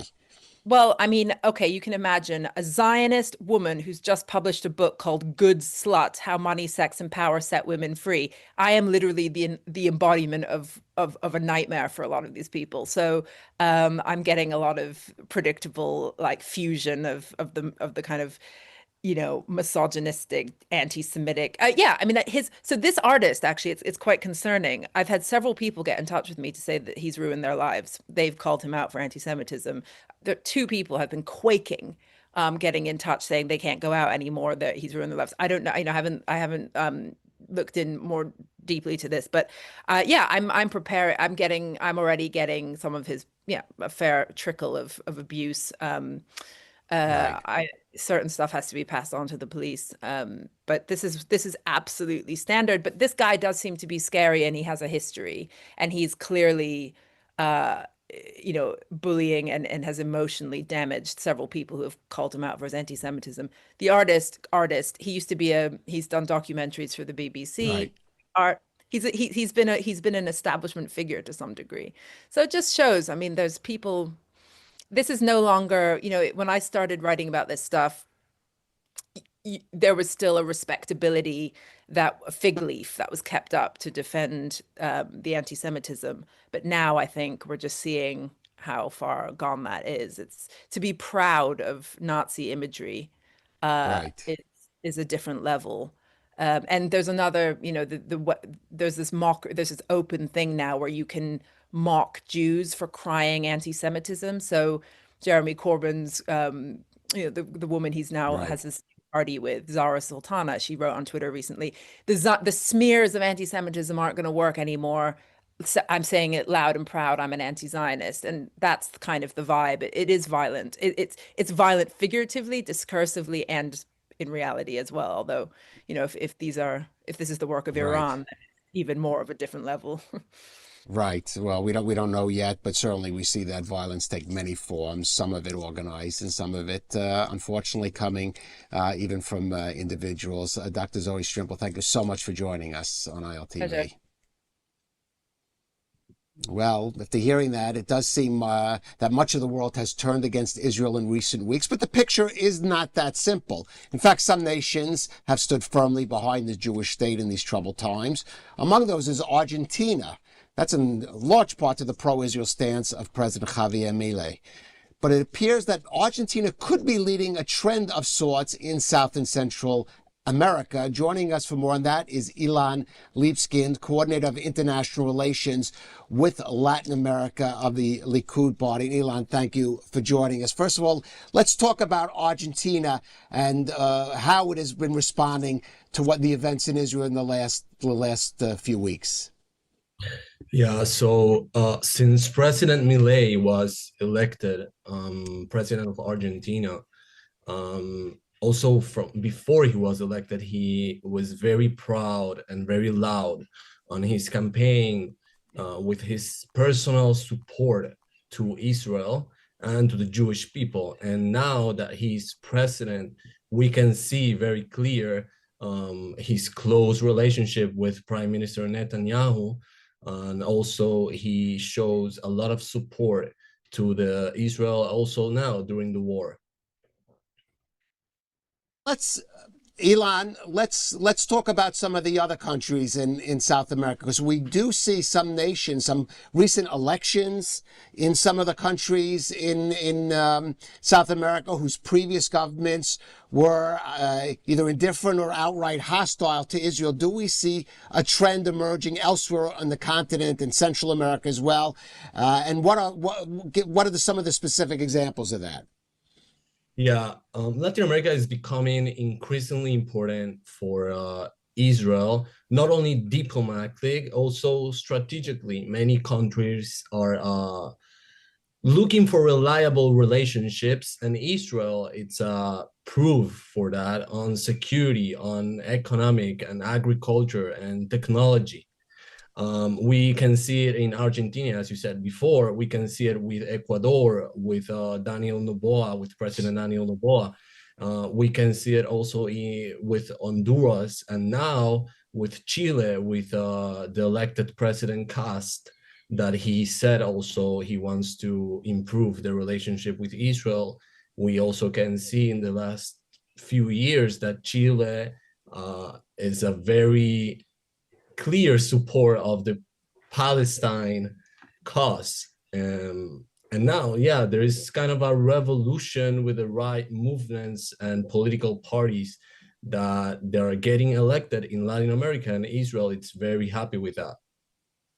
Right. And let's talk about, we've seen countries. What's really striking is we're talking about countries like Argentina, for example, some of the other countries where Hezbollah and Iran have really made efforts to penetrate into those countries. Also, because we should know, not everybody knows, there are substantial Palestinian populations, I know, in Chile, certainly in that sort of triangle of Brazil, Paraguay, and Uruguay. Maybe let's talk about that threat, the way that threat is manifested in South America, and how maybe this could change that, counter it.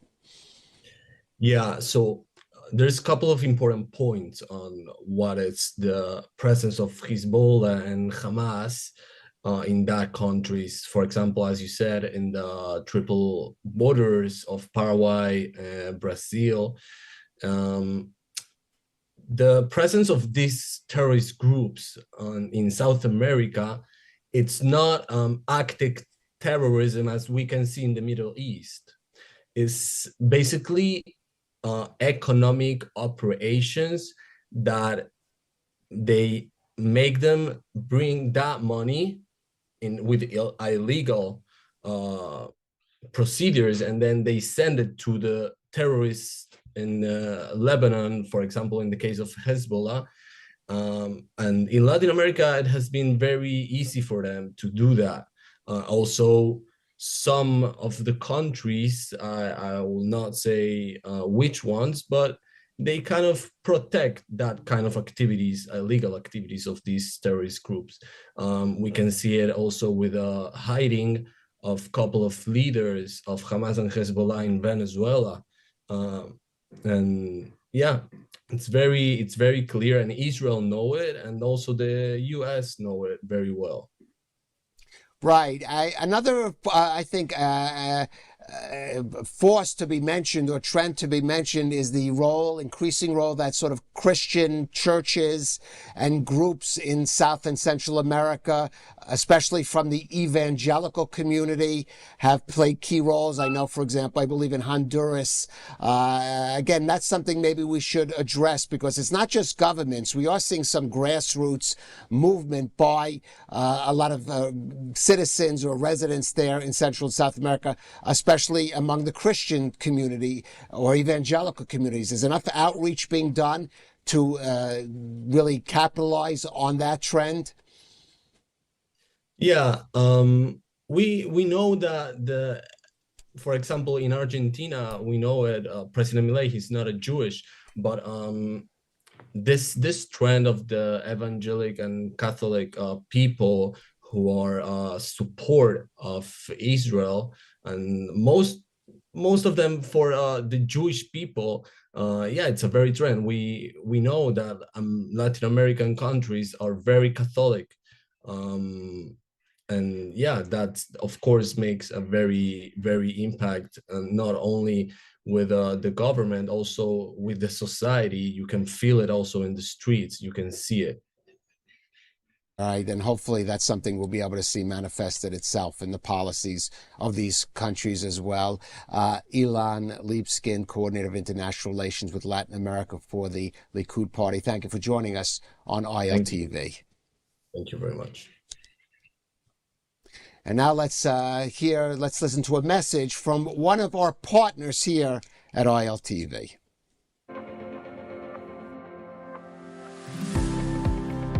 At U Haifa International, academic excellence isn't just a standard, it's a way of life. With 21 English-taught master's programs, world-class faculty, and Israel's top national score in the Times Higher Education Impact Rankings, students grow in every direction. If you really want to challenge yourself academically, grow in a very diverse community, and be immersed in such an important and significant environment, University of Haifa is the place for you. Located on the stunning Carmel Ridge, the U Haifa blends academic excellence with a welcoming community. U Haifa International has a great combination of top-notch academics with a great community of students. Whether you're pursuing a one-year master's or diving into research, U Haifa gives you the tools, mentorship, and real-life insight to make your mark on the world. U Haifa International. Master your mind, live your Israel experience.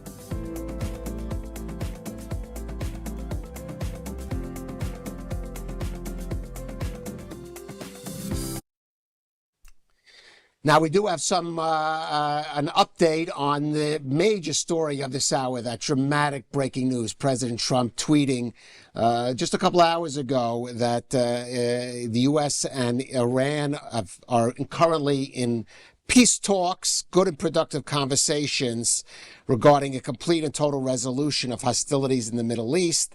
And based on that, he was suspending plans for military strikes against Iranian power plants and energy infrastructure for a 5-day period. Now, immediately after that tweet went out, sources in Iran told media they denied all of President Trump's claims, say that, in fact, there were no talks being held and there was no change in the Iranian positions there. But now President Trump, following the Iranian denial, has doubled down on his initial claim. Speaking with Fox News, he says that Iran does want to make a deal to end the war. He believes there is a possibility that could happen within the next 5 days, in the 5 days, of course, before that deadline that he put forward. In the meantime, oil prices dropping dramatically over the past couple of hours in response to his news. Well, that is a wrap for today's news. Of course, for the latest updates from Israel on all your devices, be sure to follow our ILTV channels. Keep up with us, of course, on social media and all our platforms. You can also catch us on Screen IL with 24/7 live coverage. Stay tuned stay informed with the latest news straight from the heart of Israel. I'm Khaled Ben David. Be well, and thank you so much for watching. Tonight, I want to discuss the war behind the war. We're at a moment that, if we understand it properly, can tell us an enormous amount about where we are. On the very same day that Israel eliminates Ali Larijani, the de facto leader of the Iranian regime, a man with the blood of 32,000 people on his hands, the central figure in suppressing those Iranian protesters, and one of the architects of the regime's anti-American and anti-Israel aggression, on that very day, Joe Kent resigns. Now think about that contrast. On one side, Israel and the US are decapitating the leadership inside a regime that has spent decades building a terror empire across the Middle East. On the other side, inside the House of Washington, you have a senior counterterror official who steps down and points the finger, not at Iran, not at Hezbollah, not at ISIS, but at Israel. Now, this is not a coincidence. This is a window into a mindset, because Joe Kent did not simply resign. He made a claim. He said that Syria, that country that was led as a terror regime that fell around a year ago, the place where his wife was unfortunately killed, was part of a war that traces back to Israel. In fact, he said it's Israel's war. Now let's deal with this seriously because this is where facts matter. His wife, Shannon Kent, was not a peripheral figure. This was a woman who was a senior chief petty officer in the United States Navy. She was part of an elite intelligence and special operations support unit. She was deployed into Syria as part of the U.S. campaign against ISIS. On January 16th in 2019, in the town of Manbij in northern Syria, she was sitting in a restaurant with U.S. personnel and Syrian partners, and it was part of a routine meeting in a war zone. This is the kind of engagement that happens often in counter-terror operations. And then a suicide bomber walked in. ISIS, not Israel. ISIS.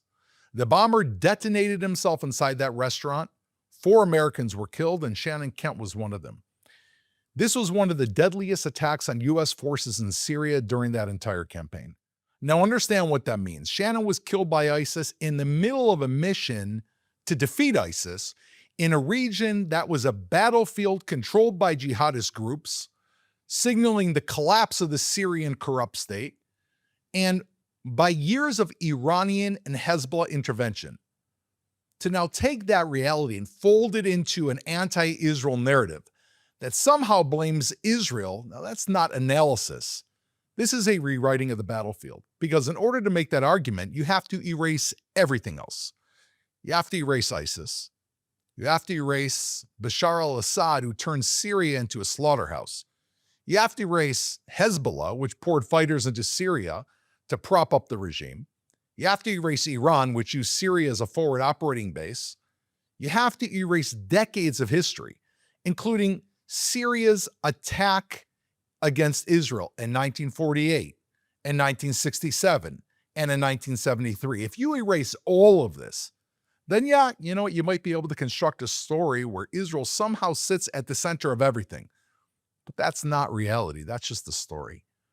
And that's why the response from President Donald Trump was so important. He didn't hedge. He didn't say, well, you know, let's consider all sides. In true Trumpian fashion, he said it plainly. Good thing he's out. And he went further. He called him weak on security. That is a rejection of the entire premise, because what is happening right now is not theoretical. It's not academic. This isn't a seminar room debate. This is war. And the war is now moving into a new phase. And if you want to understand that phase, we need to look at the map. Because the movement that has not really been talked about is that the USS Tripoli, which is a light aircraft carrier, which is carrying the 31st Marine Expeditionary Unit, is on its way into the region. And this is not routine. This is not a symbol. This is something very specific. This is a Marine ground task force with roughly 2,200 Marines, supported by naval assets and F-35B aircraft. This is a unit. These 2,200 people are designed for one thing: rapid, precise, high-impact operations, amphibious assault from the water, insertion, seizure of limited strategic terrain. It's not just an invasion force. This is a scalpel. And when the U.S. moves a scalpel like this into position, they're signaling that they are preparing options. Now, what are the options that we should be focused on? This is where most people are not paying enough attention. You know, a lot of people think about Iran as just a country. They think about Tehran, they think about missile exchanges, but the real story is not just this massive landmass called Iran.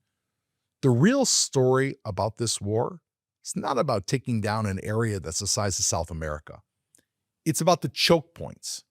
And the most important choke point in the world right now, as we hear in the news, is the Strait of Hormuz. Hormuz was designed to be a kill box, meaning anything that goes in, the doors are shut and it's destroyed. And we got to understand the numbers of what Hormuz looks like, because it's talked about in the news a lot. And I think people just, they don't really get it. At its widest, the Straits of Hormuz are around 35 to 60 miles across. But the actual shipping lanes, which are cleared for tankers, are only about 2 miles wide in each direction. 2 miles. That means that 1/5 of the world's oil supply is moving through a corridor that is narrower than the Upper East Side. It's not open sea. It's like a funnel. And the funnel is surrounded, and this was by design, by Iranian territory and Omani territory. And Iran has put together positions and capabilities. They have missiles. They've got drones. They have naval mines, and they have tunnels. And out of those tunnels, they have jihadis and people that work for the regime, fighters that can come out and fire on an oil tanker and disappear underground. They've got fast attack craft. And most importantly, they have islands. Because the real control of Hormuz, it's not coming only from the land. It's actually coming from the water. You know, you have a series of land masses along this little corridor. Keshem Island, which is right near Bandar Abbas, which is one of the key points of the Iranian regime. It's a platform used by Iran along this narrow lane for surveillance. They can see what ships are coming, and for staging and projecting force into the strait. Ships slow down when they come via this island, which makes them susceptible targets. Then you've got Abu Musa, Greater Tomb, and Lesser Tomb. So there are 4 small islands, but strategically they are enormous. They are forward operating positions on this small area of Hormuz. And these are the places from which Iran monitors shipping. They target those ships and they threaten it. And this is critical to understand. Because if you control the islands, you control the strait. Now, let's move north away from Hormuz itself to another island called Karj. Karj we hear about a lot. Karj is not in the strait, but it is just as important because after you pass this kill box, you've got this island Karj where roughly 90% of Iran's oil exports flow. So let me say that again. 90% of the oil exports are coming out of this island called Karj. Now, it's not just infrastructure. This is the regime's financial artery. So you have the maritime artery of much of the world's oil shipping that has to go through Hormuz, which is a kill box. And then you have the financial artery just to the north of it. And this is where the story widens. Bring in China. As I keep saying, this goes back to China. Much of this war goes back to China. If we don't understand this, we cannot understand what's happening in the Middle East. We cannot understand what's happening in Iran. And I believe we can't understand what's motivating the U.S. and where this is going. China is a massive country with a massive population, but it is missing key natural resources, in particular oil, where the U.S. can be totally oil self-sufficient, which is the trajectory of the U.S. right now. China imports more than 60% of its oil. About half of its oil that is seaborne passes through Hormuz. And when you look specifically at Iran and Venezuela, 2 regimes that have been aligned against the United States and aligned towards China, together they account for almost 20% of China's oil imports. So when you talk about operations around Hormuz, around the Karj Island, around these maritime choke points, we're not just talking about Iran. We are talking about China's energy supply. We are talking about the fuel that powers China's military buildup, its industrial base, and most importantly, China's global ambitions. But it goes much deeper than just oil. China's not just been buying Iranian oil, it has been sustaining the regime by what China knows best. Think of Tiananmen Square. China gives the Iranian regime its surveillance technology, the facial recognition systems, the systems that Iran employs after those protests, which track all those faces so that they can get retribution after those people leave the streets, and all the internet control architecture that brings down the internet, the firewalls, all the tools that allow the regime in Tehran to monitor, suppress, and control its own population come from China. China wants the regime to stay in power because they know that the regime needs money. China gives them money, hundreds of millions of dollars, and the regime gives China oil. So when you cut into Iran's oil exports, we're not just weakening the regime, we are disrupting an entire network. And why does that matter? Power, the assertion of power in the modern world is built on two things. If a country has enough energy and if a country has the correct technology. Energy is what's fueling the system, right? It's what keeps it going. The technology, in our day, particularly semiconductors and chips, is what runs it. The chips power everything. China's chips, Taiwan's chips, the ones the US are trying to make, but mostly in Taiwan, are powering our missile systems. They're powering our fighter jets, our drones, our satellites, our communication networks, your phone, the navigation in your car, the artificial intelligence, the power grids throughout the United States, the transportation, the monitors in your hospitals. And where are those chips centered? They're centered in Taiwan. So now we begin to see the full picture. The war in the Middle East that touches Hormuz and that touches Iran's oil, that touches China's supply, that connects directly to the balance of power in Asia. This is not a Middle Eastern conflict. This is a global contest. And that is why the movement of that Tripoli boat matters, because it suggests that perhaps, and you're hearing it here as one of the first places, I haven't heard much about this. Maybe you have. I haven't heard much about this in the news. I think they're missing it because of resignations for people like Kent and also the incredible success of this war, taking out the leadership, which is miraculous. But the next phase of the war may not be about more strikes alone, and I don't think it's going to be. The strikes are going to continue. It's going to be about selective and precise control of key nodes, the islands, the oil infrastructure, and the maritime choke points. Now, imagine you've got a snake. You want to catch the snake by the neck. You want to squeeze it on the neck. Anywhere else, you grab it by the tail, it's going to bite you. Grab it by the head, it's going to bite you. You got to hit the choke point.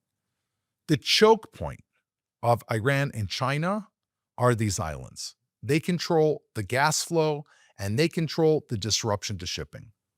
It's not about occupying Iran. It's not about nation building. That's not what Israel or the US is interested in. It's about removing the regime's ability to finance itself and to threaten the global economy. Regime building is not going to come from the US or Israel. That ship, where countries around the world try to insert regimes, that ship has sailed. The regime in Iran is going to be in the hands of the Iranian people. How exactly that's going to come out to play, I don't think anyone's exactly sure, but we know it's going to come from the ground. It's going to come from that population, the vast majority of Iranians who want that regime to come down, who are standing on their roofs right now and calling out to the United States, calling out to Israel, asking for new leadership, down with the regime, speaking about the Shah's son. And you know what? These are the voices that one day are going to reshape that regime. What needs to happen is the regime needs to be weakened. The IRGC needs to be weakened. Their choke points of money that continues to enable them to suppress their population needs to be weakened. And China, with their imperialistic aims and their threats towards Taiwan and the dislodging of the US from the world's hegemony, needs to be weakened. And while all of this incredible story is unfolding, it is absolutely incredible. While the story of good standing up against evil is unfolding, we hear the exact same voices from Europe. Criticism, warnings. And we've heard this before for decades because Europe is like a spoiled kid that doesn't realize his parents are giving him the candy he's eating. Since World War II, the United States has carried almost the entire burden of Western security. It built NATO. It funds, not only does it fund 20% of NATO, it funds 70% of NATO countries' defense. It funds the deterrent. It stood between Europe and the Soviet Union, and later stood between Europe and Russia. And what did Europe do? Europe benefited. It grew. It prospered. It had almost no security budget whatsoever, and it criticized. It mocked the United States. It lectured the United States and Israel. So while it depended on American power, it distanced itself from American decisions. It relied on the very security architecture that it claimed to oppose. And today, it continues. It's unbelievable. It depends on global energy flows. By the way, it depends on the stability of places like Hormuz, and yet it criticizes the actions of the United States, which are required to maintain that stability. The US, by contrast, is far less dependent on Hormuz, but it still steps in because leadership requires it. And this is exactly what is being challenged right now. The idea that security can be outsourced, that Europe can outsource its security, live and let live, and then criticize the people who are providing that security for them. The idea that power can be taken for granted, that era is ending. And it is ending quick. When President Trump said he's not going to forget NATO's response to what's happening in Iran, it's not about vengeance. It's about a basic understanding that good needs to stand against evil.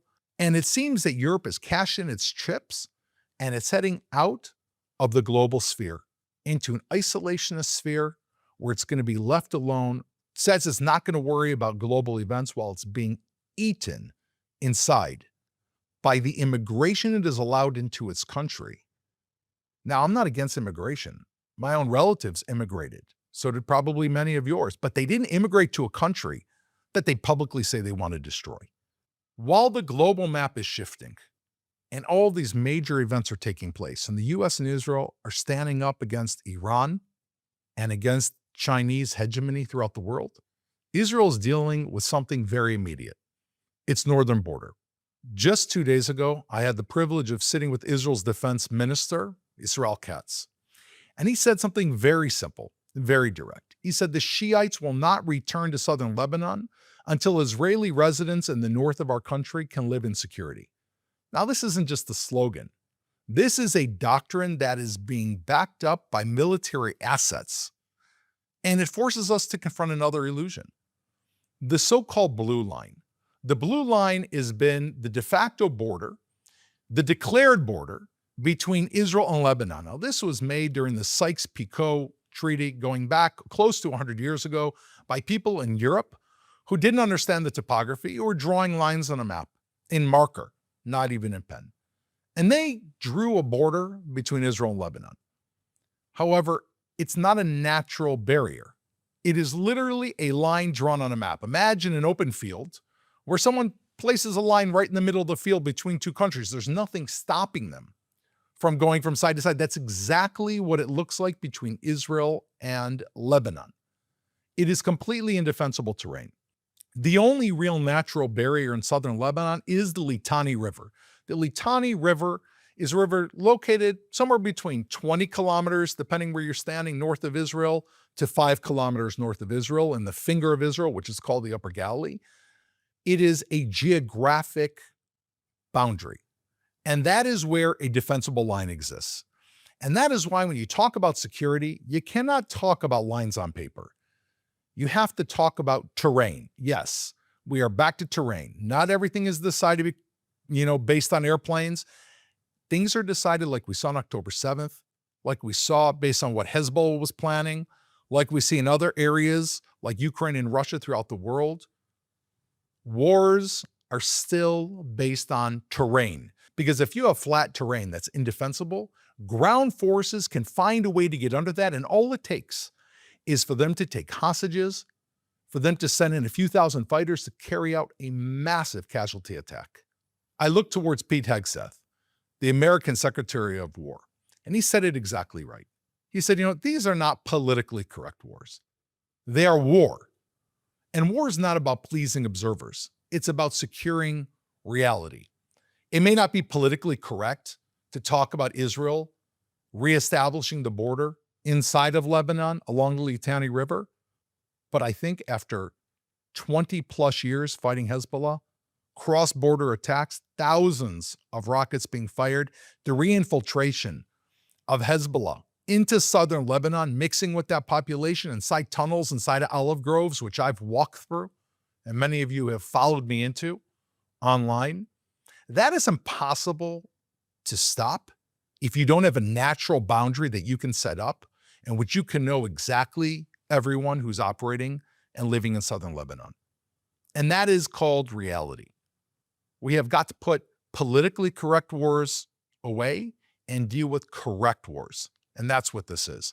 Iran is a correct war against a suicidal, maniacal terror regime that says and has acted on killing Americans and killing Israelis and now fighting all the other Middle Eastern countries that tried to play with it and make nice with it throughout all these years.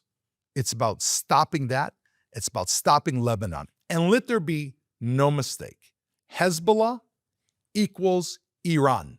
As long as Israel's contending with Hezbollah just 10 miles north of its border or on its border, it's the same as having Iran there. Nobody would allow Iran to exist on this border. That is why we have got to reassert this blue line to the Litani River. It may not be politically correct. It is correct. People like Joe Kent and his flock, they're just looking backward. They're rewriting the past. They're blaming Israel, trying to stick their heads in the ground. But the United States and Israel, we're not looking backward. We're looking forward. We are in our days, in these days, reshaping the battlefield from Tehran to the Straits of Hormuz to southern Lebanon. And the question now, it's not whether the world will approve. People ask me all the time, what will the world say? That's not the question. The question is whether the world is finally ready to face what this war actually is. A stand of those who believe in good against those who believe in bad. And the answer? Well, the answer is going to shape probably not Israel and the United States, because we're taking a strong stand. It's going to shape the future of those very same countries. What they decide today is what they decide for their people for the future. To take a stand for good means you're on the right side. To take a stand for bad means you're on the wrong side, and not making a decision, make no mistake, that means that you're on the wrong side. Let's see where this unfolds over the next few weeks. Thank you for joining me on the True East podcast. For more than 200 years, when Israel's most vulnerable needed help, Kol El Chabad was there.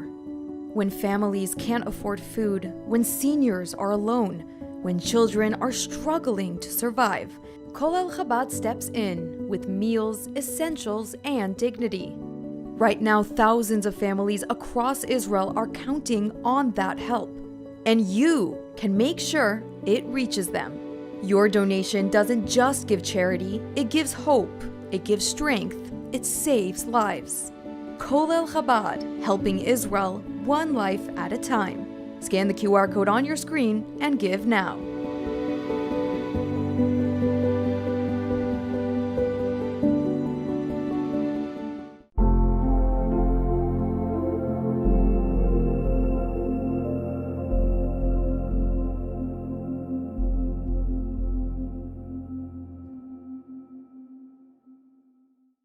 Welcome back to Axis of Truth. Another week here in Israel, another week running to bomb shelters as the war against the Islamic regime continues. And while Iranians are risking their lives and even celebrating when the regime's military infrastructure is hit, you'd never know that from much of the media in the United States and the UK. That's why to kick off the show today, we're going through some of the greatest hits of this war so far in the international media.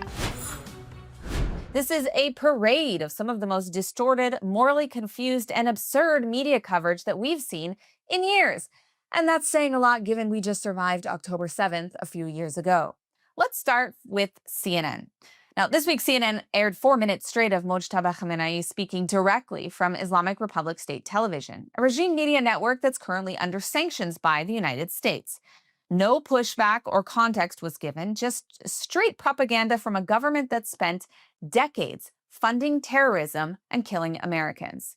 Now, you may have also heard by now that CNN sent a reporter into Iran with the permission of the regime itself, which means that every second of that reporting that was taking place under government supervision, and it was with their permission.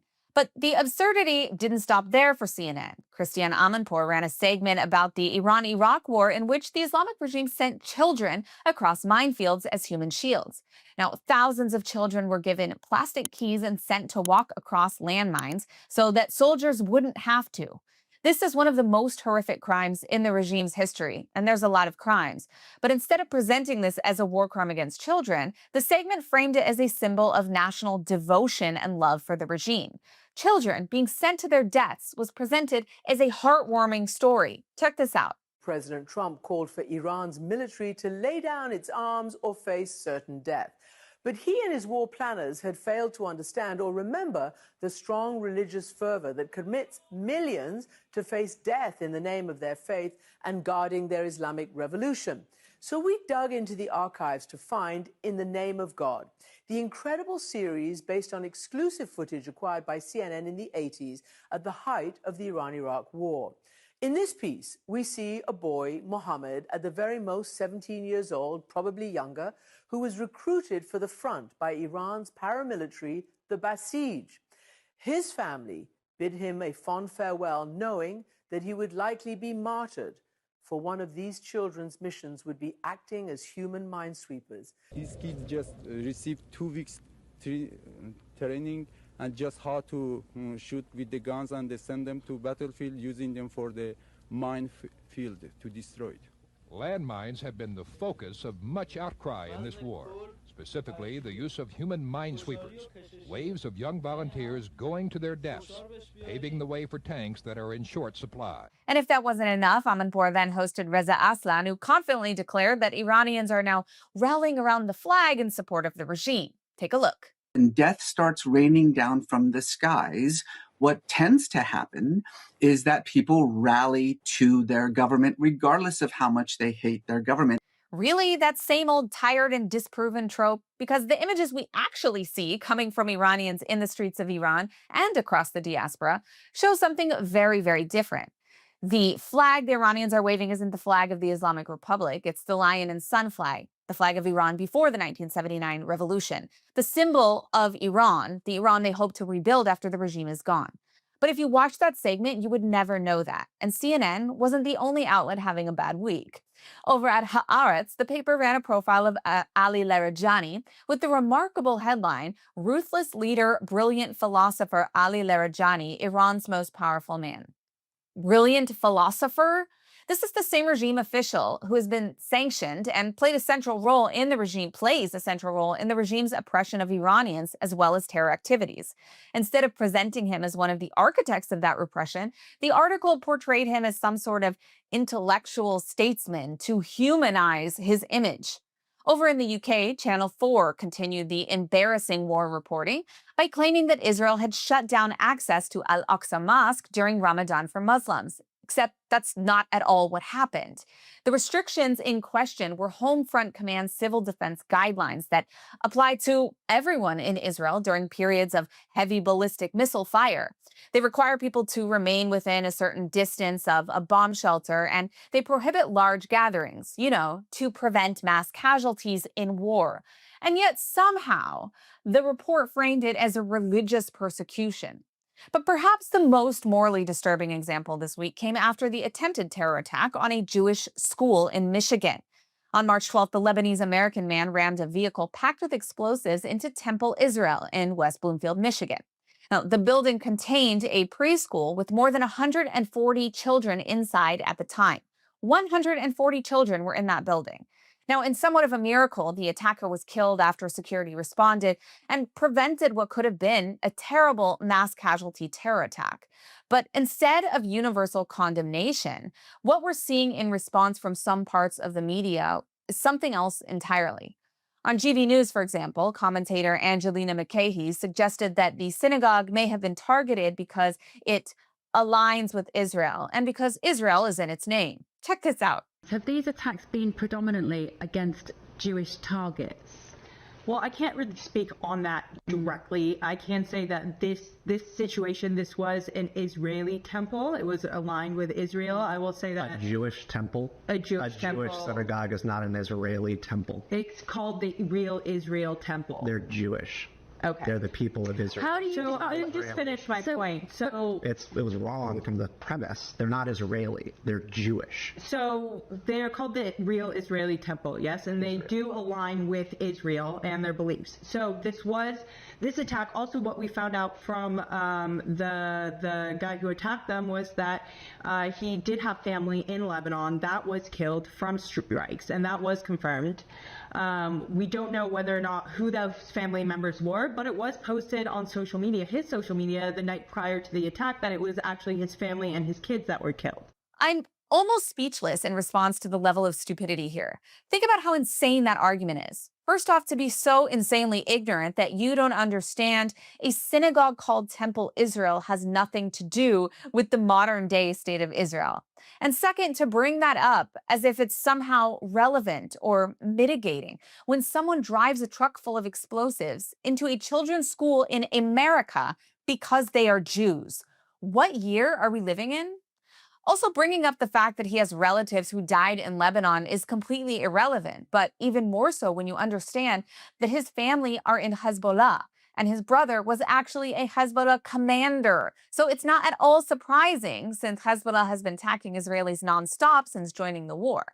This isn't analysis. It's an attempt to remove responsibility from the terrorist and shift it to the victim. And yes, holding American Jews responsible for the policies of a country thousands of miles away that they don't even live in is anti-Semitism. Sadly, the moral confusion didn't stop there this week. The New York Times ran headlines that sounded less like reporting on a terrorist attack and more like a character profile. A restaurant worker was a quiet presence. Then he attacked a synagogue. In other words, the story wasn't the terrorist trying to massacre Jewish children. The story was humanizing the terrorist. And if you wonder where Angelina on GB News got this idiotic idea about Temple Israel, well, look how the New York Times titled the story about this synagogue. Temple Israel was founded in 1941, dedicated to the formation of a Jewish state. What? A house of worship in Michigan's defining trait is being dedicated to forming a Jewish state? Unfortunately, this same narrative of how the terrorist family members were killed in Lebanon was also pushed by Dropsite News, a media network funded through Soros-connected networks, which amplified stories designed to generate sympathy for the attacker, a narrative that was quickly echoed by useful idiots like Megyn Kelly.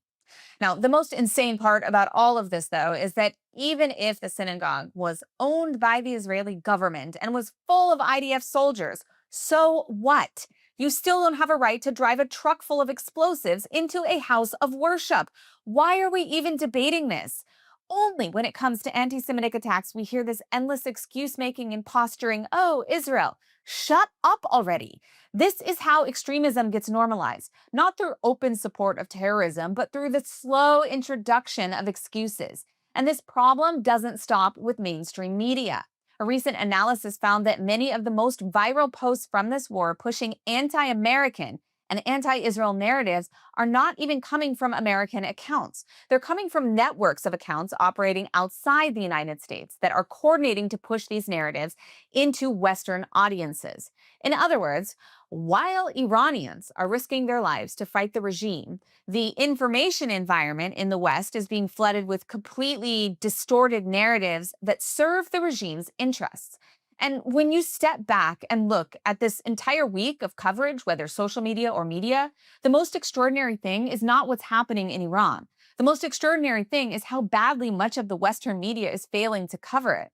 Because the biggest obstacle to understanding what's happening right now isn't a lack of information. It's the way that information is being presented to you in America. Beyond understanding evil, however, there are other consequences of this disinformation campaign. And while some media figures are busy humanizing the Islamic regime or minimizing the threat that it posed, the real-world consequences are already paying out across multiple continents with small-scale terror attacks and anti-Semitic violence. According to data from the Combat Anti-Semitism movement, global anti-Semitic incidents increased by 34% just the first week of the war. Out of 154 incidents recorded worldwide, 73 were linked directly to the war in Iran, with perpetrators motivated by support for the regime or by conspiracy theories blaming Jews and Israel for the conflict. And that surge isn't just online hate. It's showing up in real-world attacks. Take the United States. In the terror attack in Michigan, Ayman Mohammed Ghazali targeted Temple Israel, which is a major synagogue in the area that also houses that Jewish preschool I mentioned, where 140 children and staff were inside the building. The only reason that a major massacre didn't take place is because of a heroic security guard who succeeded in stopping him before he could reach the children. But that wasn't the only incident in the United States, tragically.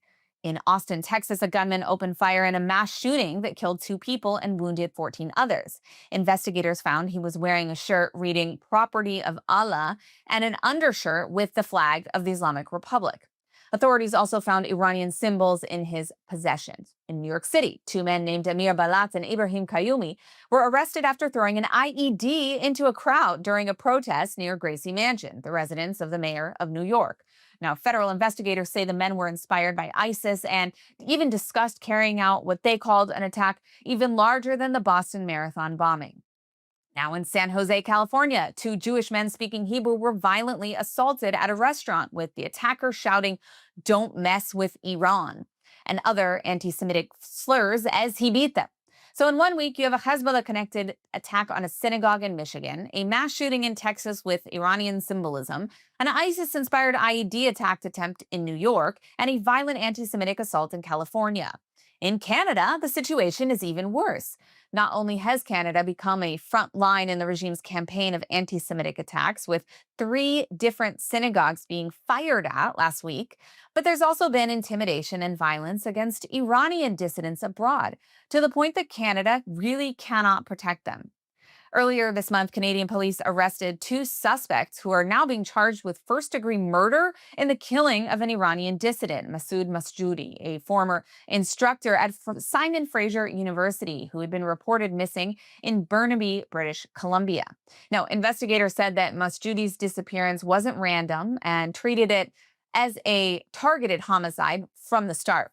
The suspects identified by police are Mehdi Ahmadzadeh Razavi and Arizu Sultani, both from the Vancouver area. Now, they're facing first-degree murder charges in connection with his death, but the case has raised alarm amongst Iranians inside of Canada, as well as lawmakers who have raised alarms for years about the IRGC networks and its associates operating inside Canada. They're monitoring and intimidating members of the Iranian diaspora. Now, across Europe, we're seeing similar patterns. In the UK, dissidents have been beaten by regime thugs at protests, and anti-Semitic attacks are also growing. In Belgium, an explosion damaged a synagogue in what authorities called a targeted anti-Semitic incident.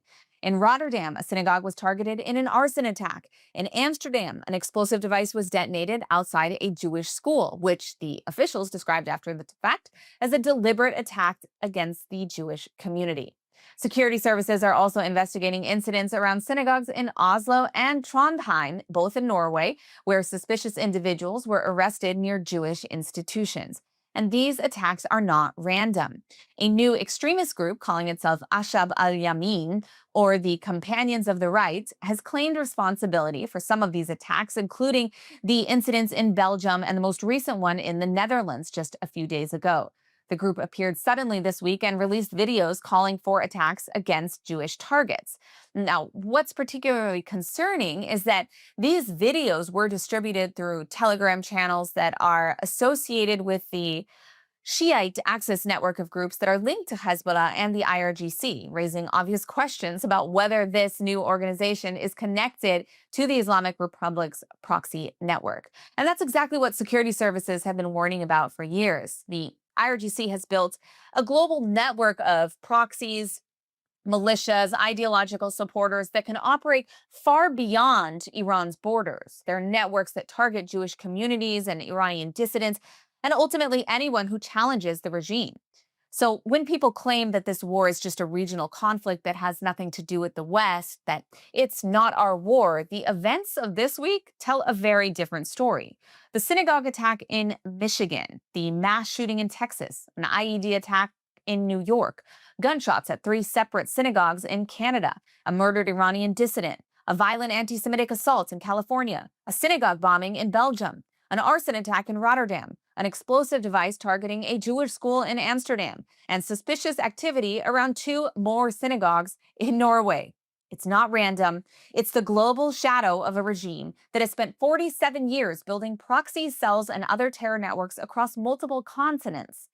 And the events of this week show exactly how far those networks can reach. But there is another front in this conflict that often receives far less attention than it should. It's the war that the Islamic Republic has been waging against its own athletes for decades.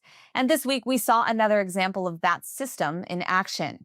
As I talked about last week, several members of Iran's women's national football team competing at the Women's Asian Cup in Australia defected after refusing to sing the national anthem of the regime before their match and then getting threatened by the regime immediately after.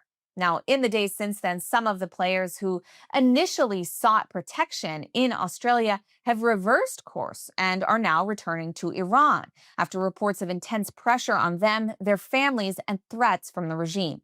Now, those who were working on this case did confirm that the players were most likely coerced and that their families back in Iran were being pressured, which is a method that that government has repeatedly used against athletes, journalists, and activists. In other words, even when Iranian athletes are thousands of miles away, the regime still has ways of reaching them. The West is unable to protect many of these dissidents. Part of the reason is because they've allowed the IRGC to build up a presence in so many of these countries. And this repression of athletes, it's hardly a new phenomenon. In 2020, the regime executed Navid Afkari, a champion wrestler who had participated in anti-regime protests in 2018. They executed him after brutal torture and despite international pressure. The year before that, we saw Iranian judoka Saeed Molai fled the country after being ordered by government officials in Iran to withdraw from the World Championships so that he wouldn't have to face off against Israeli judoka Sagi Muki. Now, this policy of forcing athletes to boycott Israeli opponents has been documented for many years across multiple sports, including judo, wrestling, boxing, and weightlifting. Athletes who refuse to follow those orders risk their careers or worse. One of the most prominent defectors is Kimia Alizadeh, who was Iran's first ever women's Olympic medalist in Taekwondo.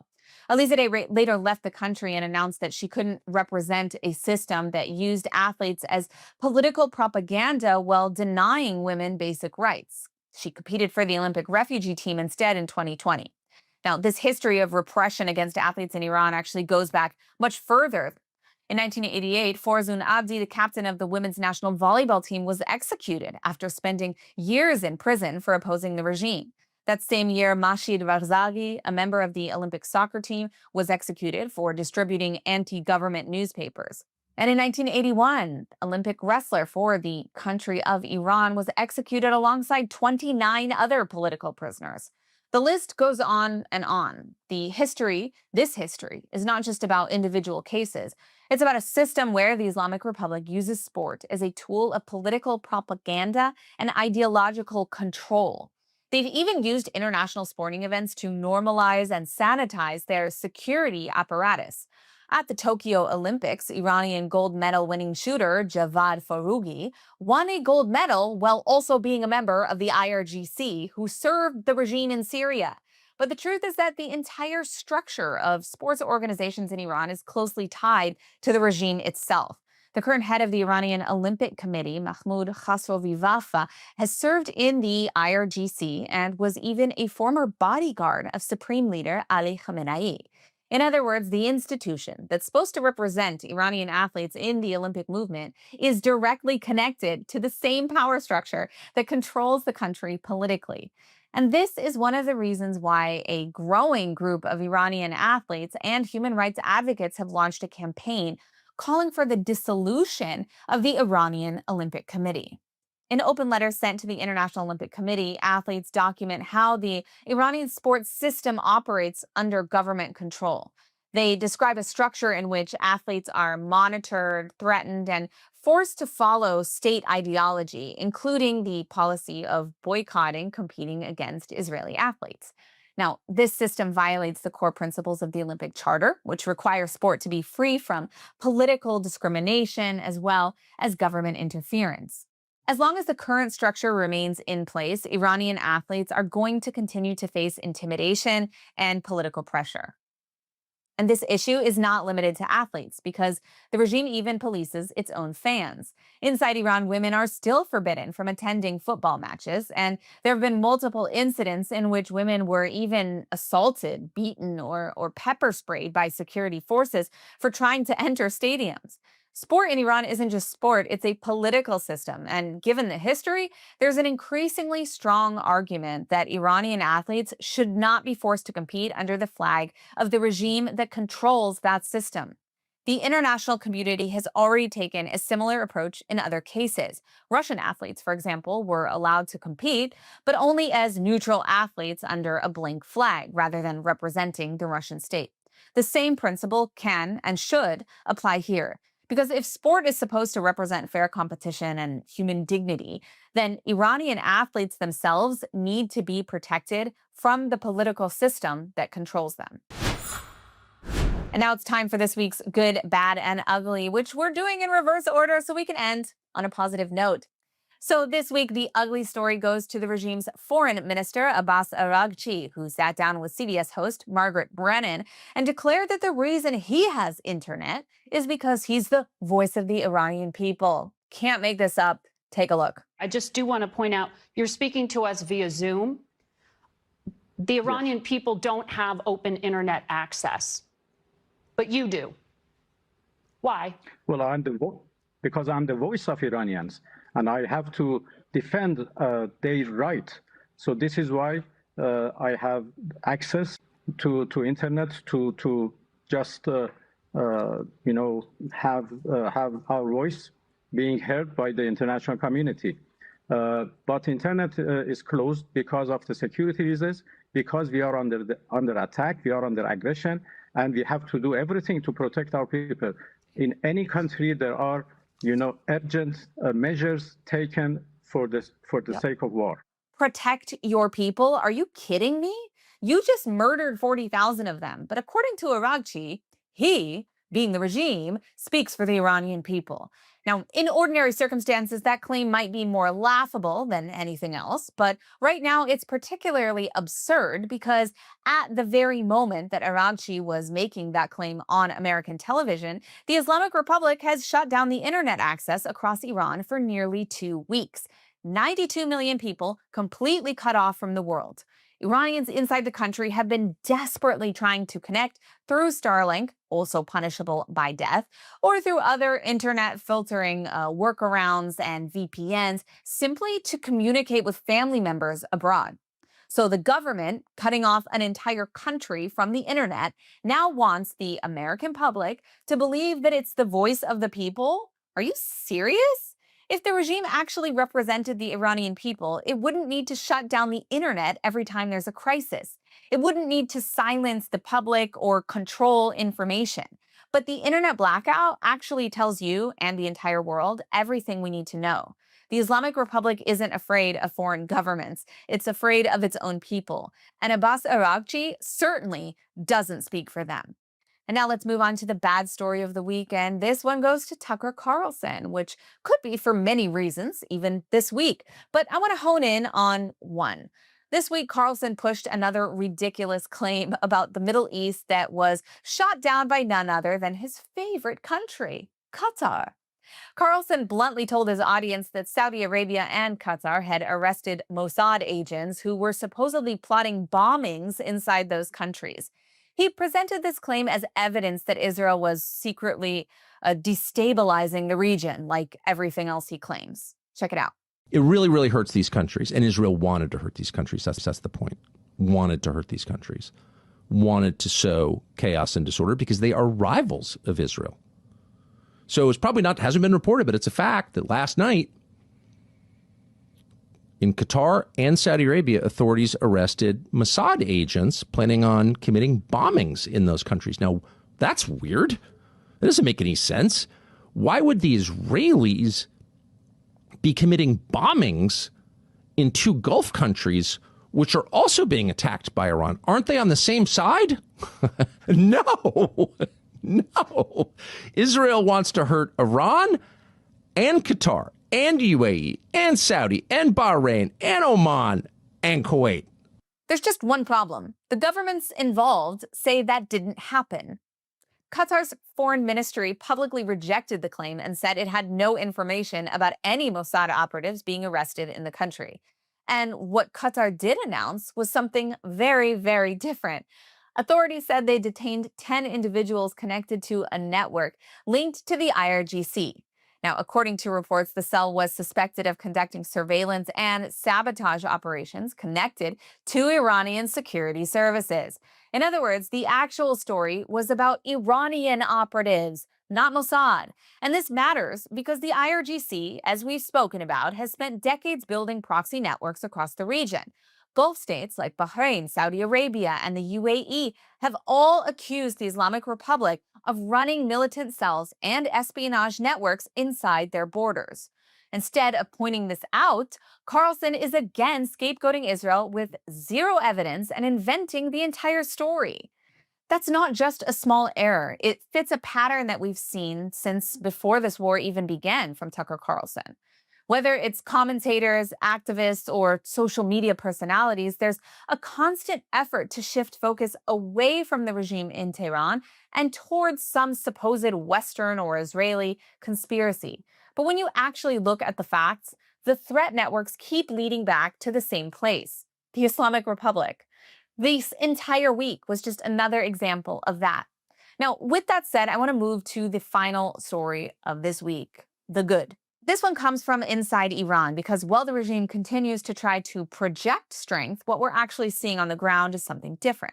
Over the past few days, Israeli drones have been targeting IRGC and Basij checkpoints. These are the places used by the regime to control cities and intimidate Iranians, preventing them from protesting. But that's not something that the IDF is going to tolerate anymore. According to information from sources inside Iran, more than a dozen IRGC and Basij checkpoints have been targeted by drone strikes in just the past 2 days. The resulting damage has been severe, with more than 100 regime operatives being killed and many more injured.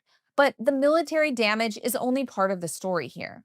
The internal reaction inside the regime's security forces is what really matters at this point. Reports from inside Iran indicate that hundreds of Basij operatives are now refusing to report to their checkpoint positions. Others are abandoning their posts altogether. The regime is struggling to keep these units supplied with basic necessities like food, equipment, and some regime forces who do show up are now sleeping in tents because their bases have been destroyed or are considered too dangerous to use. In other cases, they've been seen moving into schools and mosques. And of course, over the weekend, we also saw videos of them moving checkpoints under bridges to hide from the IDF's drones. When these forces are beginning to panic, hide, or desert their posts, it shows the cracks in the regime's ability to control the country. And that's exactly what sources are reporting.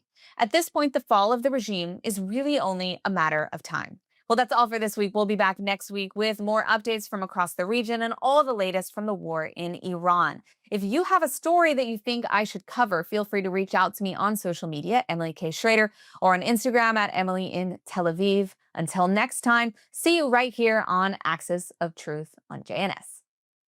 Step into the story of Israel's heartland with Blessed by Israel, where every purchase connects you to the land, the people, and the promise. Taste the sweetness of the promised land in their delicious honeys, or wear the story of the land close to your heart with the stunning Special Places of the Land necklace. Behind each product is a family, pioneers living in Judea and Samaria, crafting beauty and goodness from the soil of the Bible. When you buy their creations, you're not only receiving something extraordinary, you're investing in Israel's future, helping small businesses thrive and communities grow strong. Join a movement that celebrates faith, resilience, and hope. Visit blessedbyisrael.com and use ILTV's special code BLESSISRAEL, that's BLESSISRAEL, at checkout for 10% off on your first order. Be part of strengthening Israel, one purchase at a time.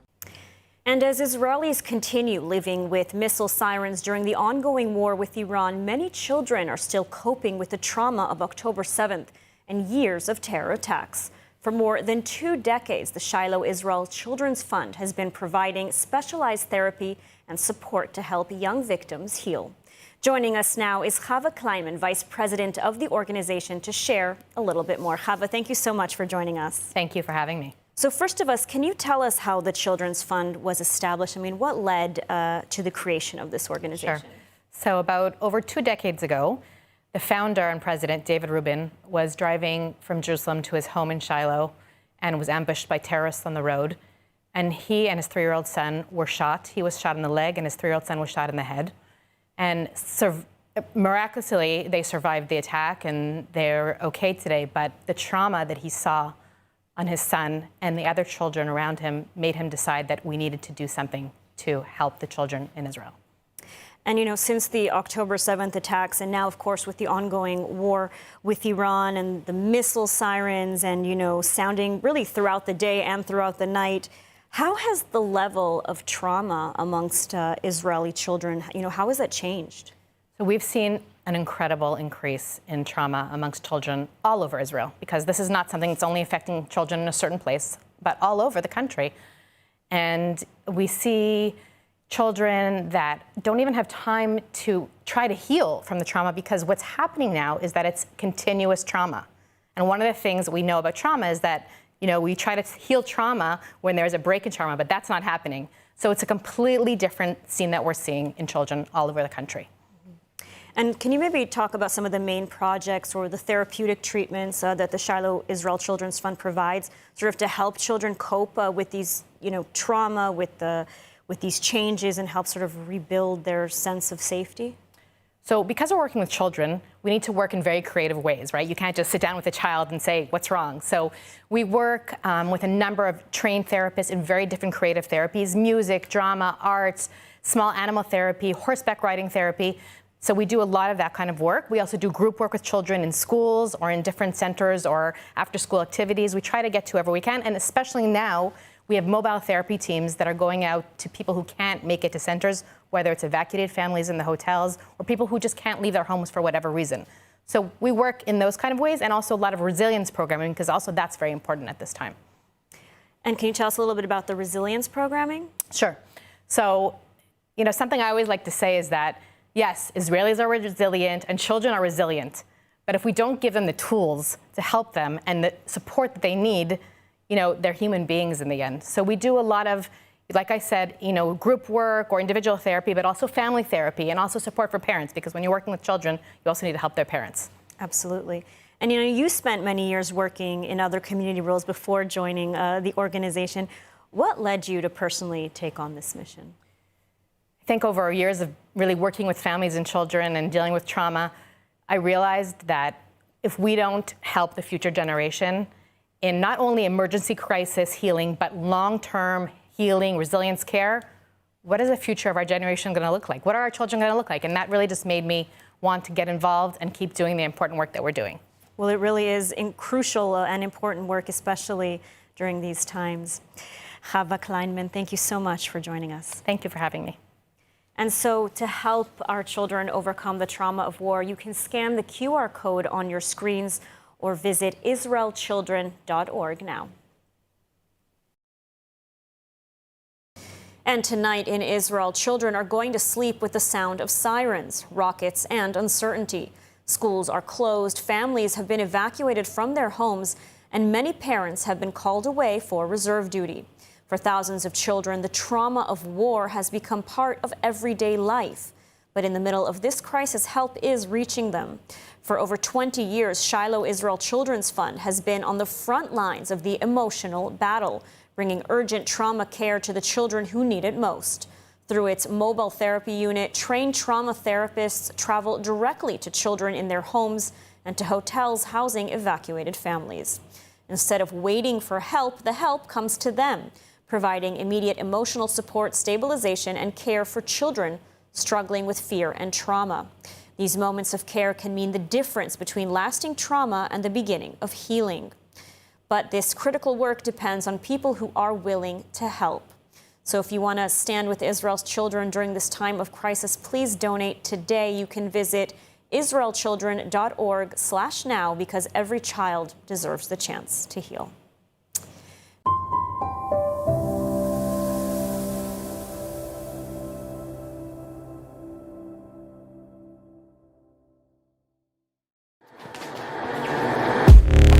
Welcome to your Krav Maga and self-defense class. I'm Or Malul, your self-defense teacher and the founder of the Krav X organization.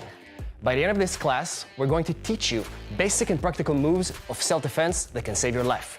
We're going to analyze real-life scenarios caught on tape and teach you what can you do in those life-threatening situations.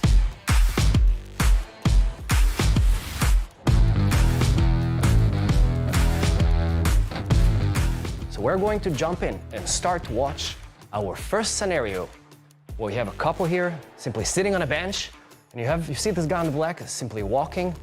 Now, you'll see the guy on the black there.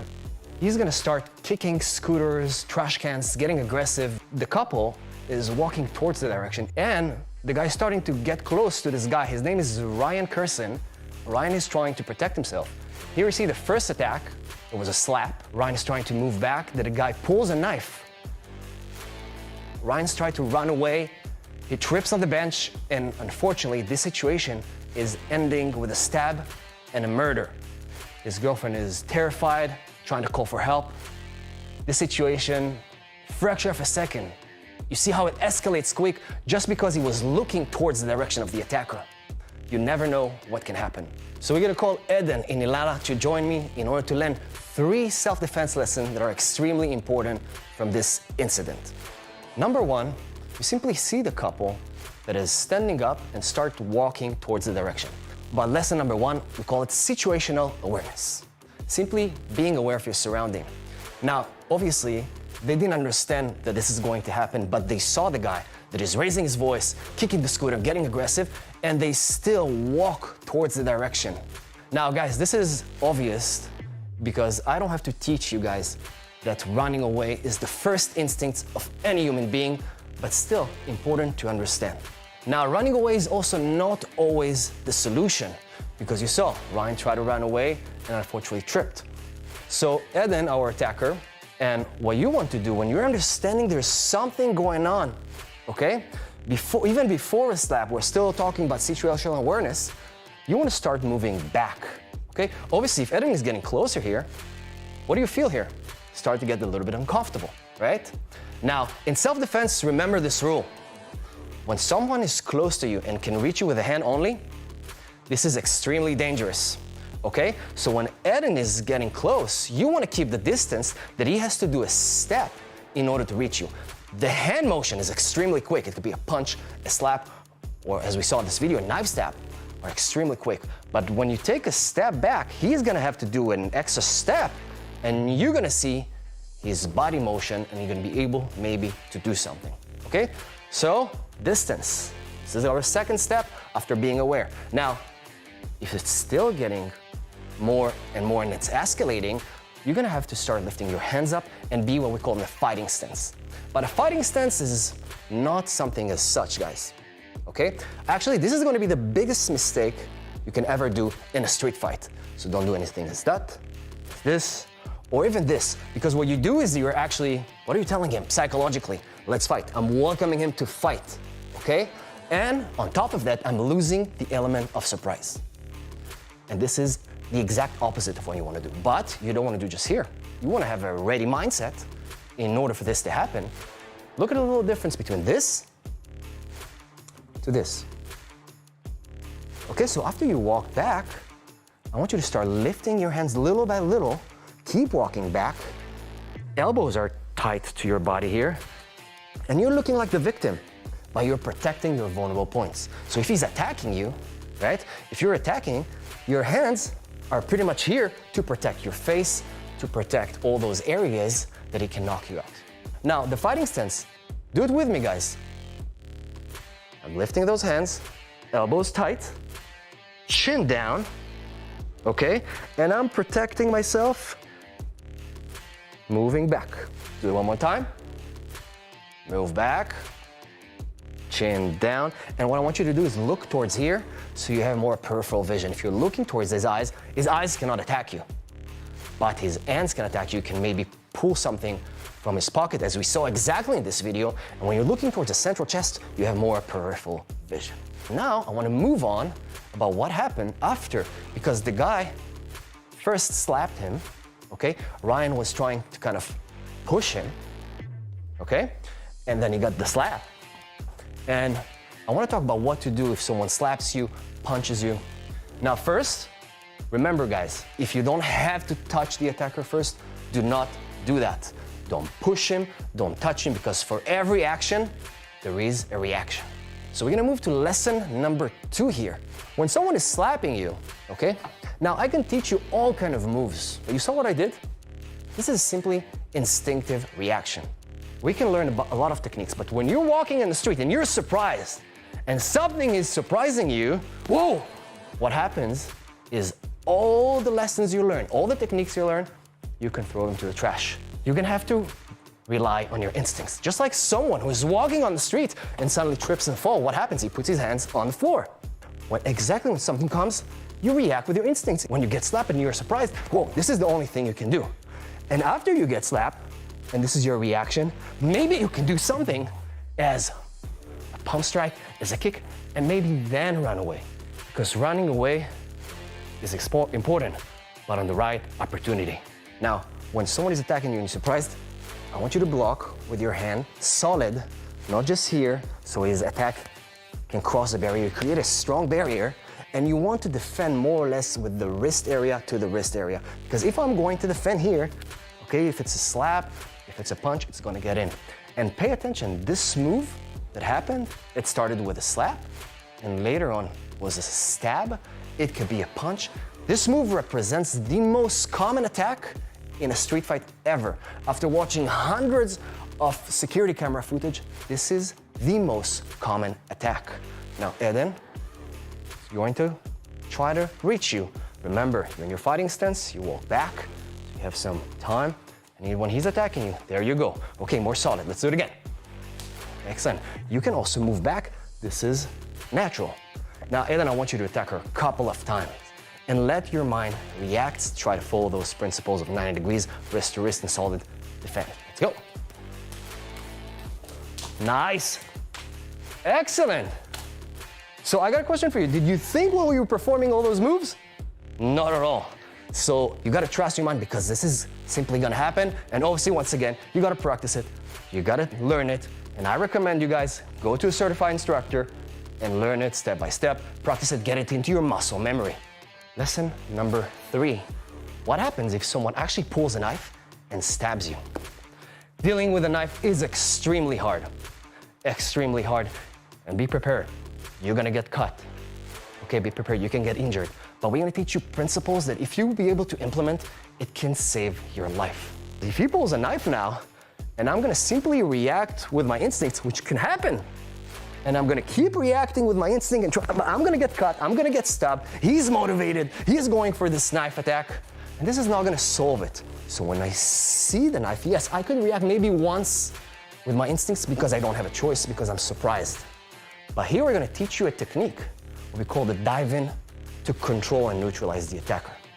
Okay, it looks like this. First, please leave me alone, leave me alone.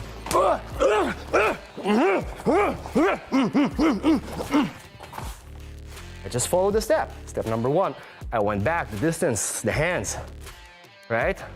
If I'm surprised, step number 2 could be an instinct. But step number 3, what I do, something completely against my instincts. I go into the attack. So what I do here, I go in with the same move. I don't wait. I wrap, bring this hand from up, I prefer from down. Yeah. So here I'm limiting his hand motion. So if he wants to pull the knife, boom! He pulls the knife, here. He's gonna be pulling me, and I can attack, boom! Right? Maybe the knife will fall, maybe not. After a couple of strong attacks, knees, I will push the attacker and then disengage. What I want you to remember, guys, because I see a lot out there, a lot of techniques. For example, someone's trying to grab the knife. Yeah, it looks good on TV, but what the attacker is gonna do when you grab his important weapon? What are you gonna do if I'm grabbing your phone? You will pull it. This is a natural reaction. So same here, if I'm trying to defend and do all those kind of things, he's simply gonna pull it. Doesn't matter how hard is my grip. I don't want you guys to do all kind of fancy moves with creating leverage. Yes, this is not the time. You gotta anchor yourself to this important part and neutralize, disengage. Let's try it step by step. Backhands are up. Exactly. Now I want you to go in, wrap the other hand from down. Yeah. Pull the hand towards your body. Good. Knees, knees, knees. Yes, I want more attacks. More attacks. You're not gonna stop till you understand he's not gonna be able to stand up and do it once again. Let's do it one more time. Yeah, yeah, yeah, yeah. Excellent. So as you saw, self-defense doesn't have to go perfect. There's a moment you almost fell to the ground, but you picked yourself up and you kept going, and that's what's important. Not to freeze under pressure and being able to rely on those simple tools that we give you. So let's recap what we had here, guys. We spoke about lesson number 1, situational awareness. Don't step into the danger, walk away, all those things. We spoke about the fighting stance, which already this little tool gives you an extreme advantage because you're prepared and doesn't know you're prepared, okay? We spoke about using your reactions, trusting your instincts, and we learned the technique. What happens if someone stabs you? And this is gonna work, by the way, also if someone punches you. This defend, wrap, to anchor yourself, going against your instinct, diving in, counterattacks, and then disengage. To learn more about our self-defense method and workshops, visit our website, kravx.org. And remember, no one needs self-defense until they do. Thank you for watching, and see you in the next episode.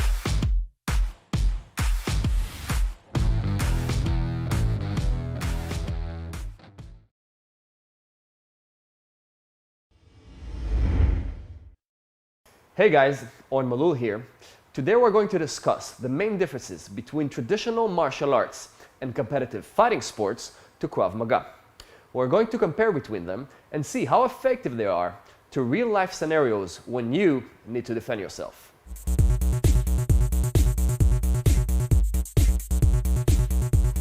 Okay guys, another classic Krav Maga move now against a gun threat. Okay, so we're gonna show the move that simply looks like that. Boom, boom. Okay, let's see what happened here. Now, really important to mention, in Krav Maga, when there is a gun threat, of course, we assume that you have to react only if you don't have another choice.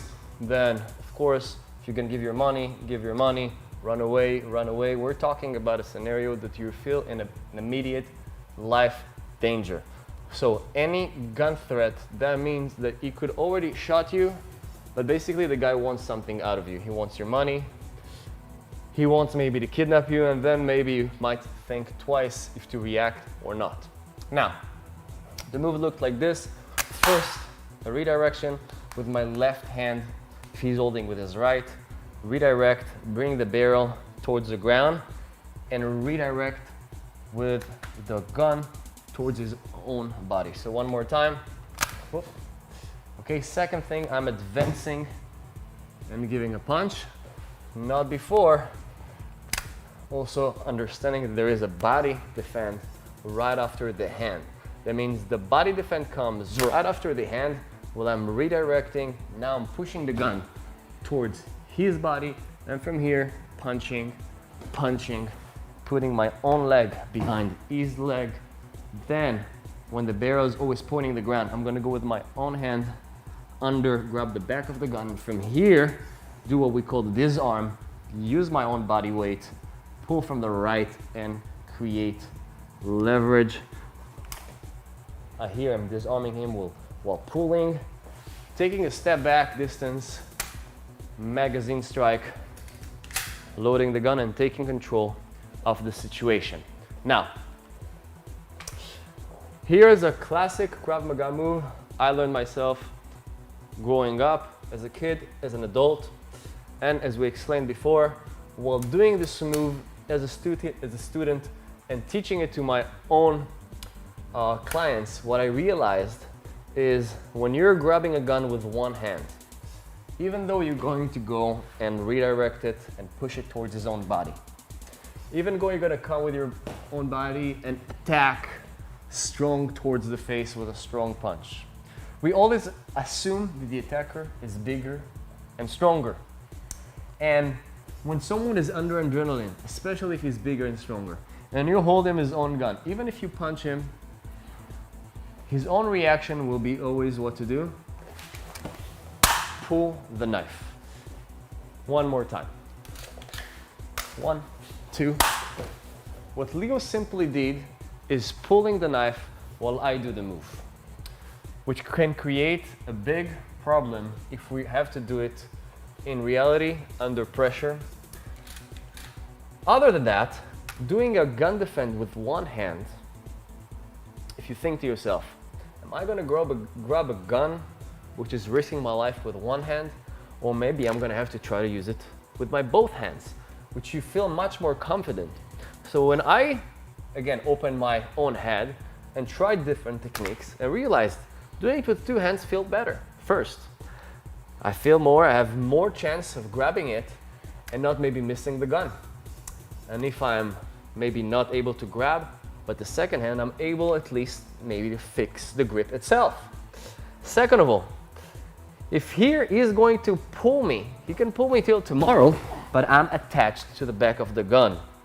That means my whole body here is attached, and it does not matter if he holds it with one or two hands.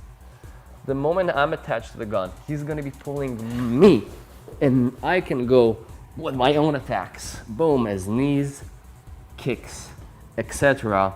And he's not simply going to be able to pull it like in one hand, up, pull it, and I'm staying, first of all, without the gun, and it creates a problem. So one more thing. The way we teach it in our school, instead of doing it with one hand, we're not counting on the speed, we're not counting on the grip. We understand that under pressure and things in reality looks different in the training, and we are saying, guys, you can lift your hands, you can do whatever it takes, and if you do need to protect yourself, go with two hands. It's basically the first move is exactly the same move, but you have a second hand that goes and grab. You feel much stronger when holding a gun with two hands, and if he pulls the gun here, boom, I'm attached to this gun. Of course, always paying attention that the barrel is pointing the ground, the knees, and from here, the defense actually looks exactly the same. I'm here disarming the gun, always paying attention the barrel is facing the ground or my attacker, and here the moves goes exactly the same. But what's important is the small move as simply adding another hand. Now a lot of people are resisting to add another hand because they're claiming they want to go with a punch. Now I'm going to ask you guys a question. What is more important?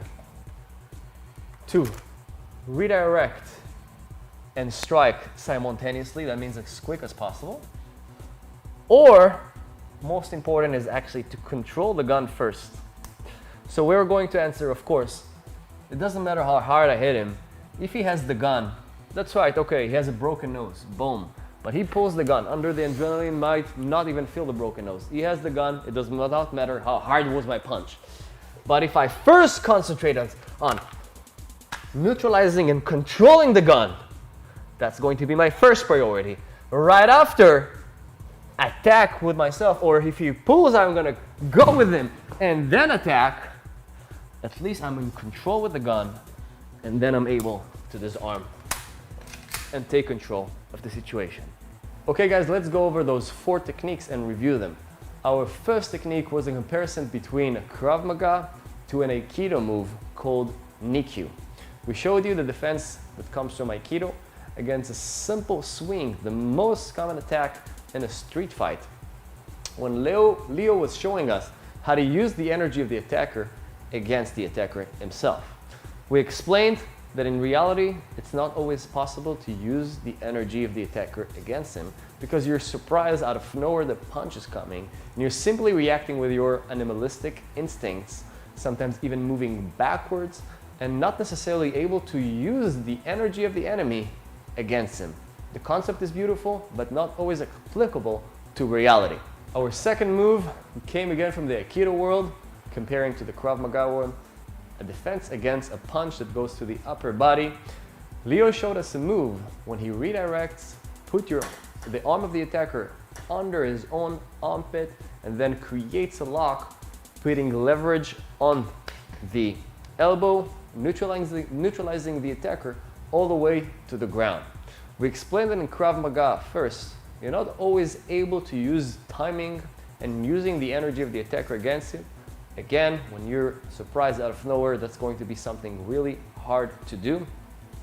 Second, we show when grabbing the hand of the attacker himself, he simply wants to pull the hand, which another problematic concept that in reality might create a problem.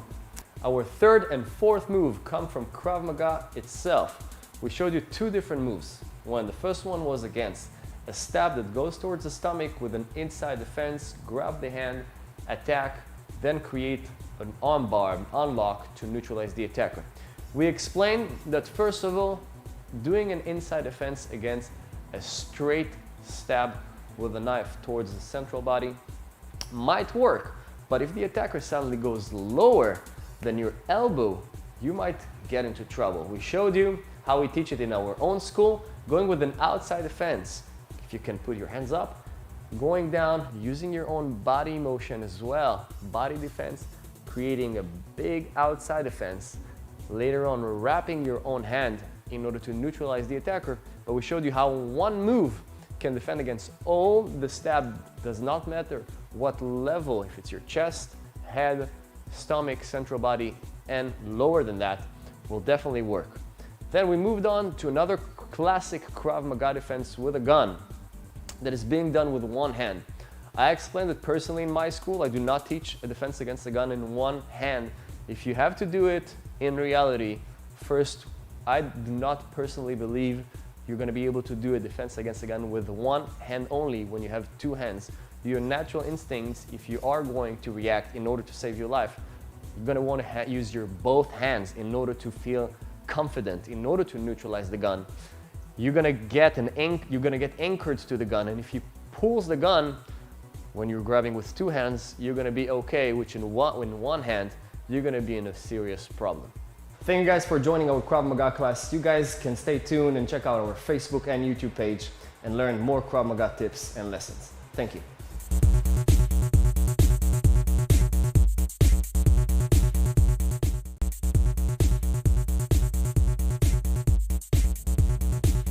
Okay, so what we're going to discuss now is about the philosophy of Krav Maga, different than martial arts, karate, jiu-jitsu, combative fighting sports as Thai box, classic boxing. We're going to talk about their fighting stance and their whole philosophy. First, Nia, I want you to show us a couple of fighting stance. First of all, if you can show us a fighting stance of classic karate. Okay, so here you're in a really wide stance, really like really balanced wide stance. Okay. What's a problem here that's less good for the street maybe is that less possibility to move, like a much smaller stance. No. So here, Snare, as you're saying, you're wide, but on the other hand, you have less possibility and less freedom to move away. Okay, please show us a fighting stance of jiu-jitsu. Bit similar.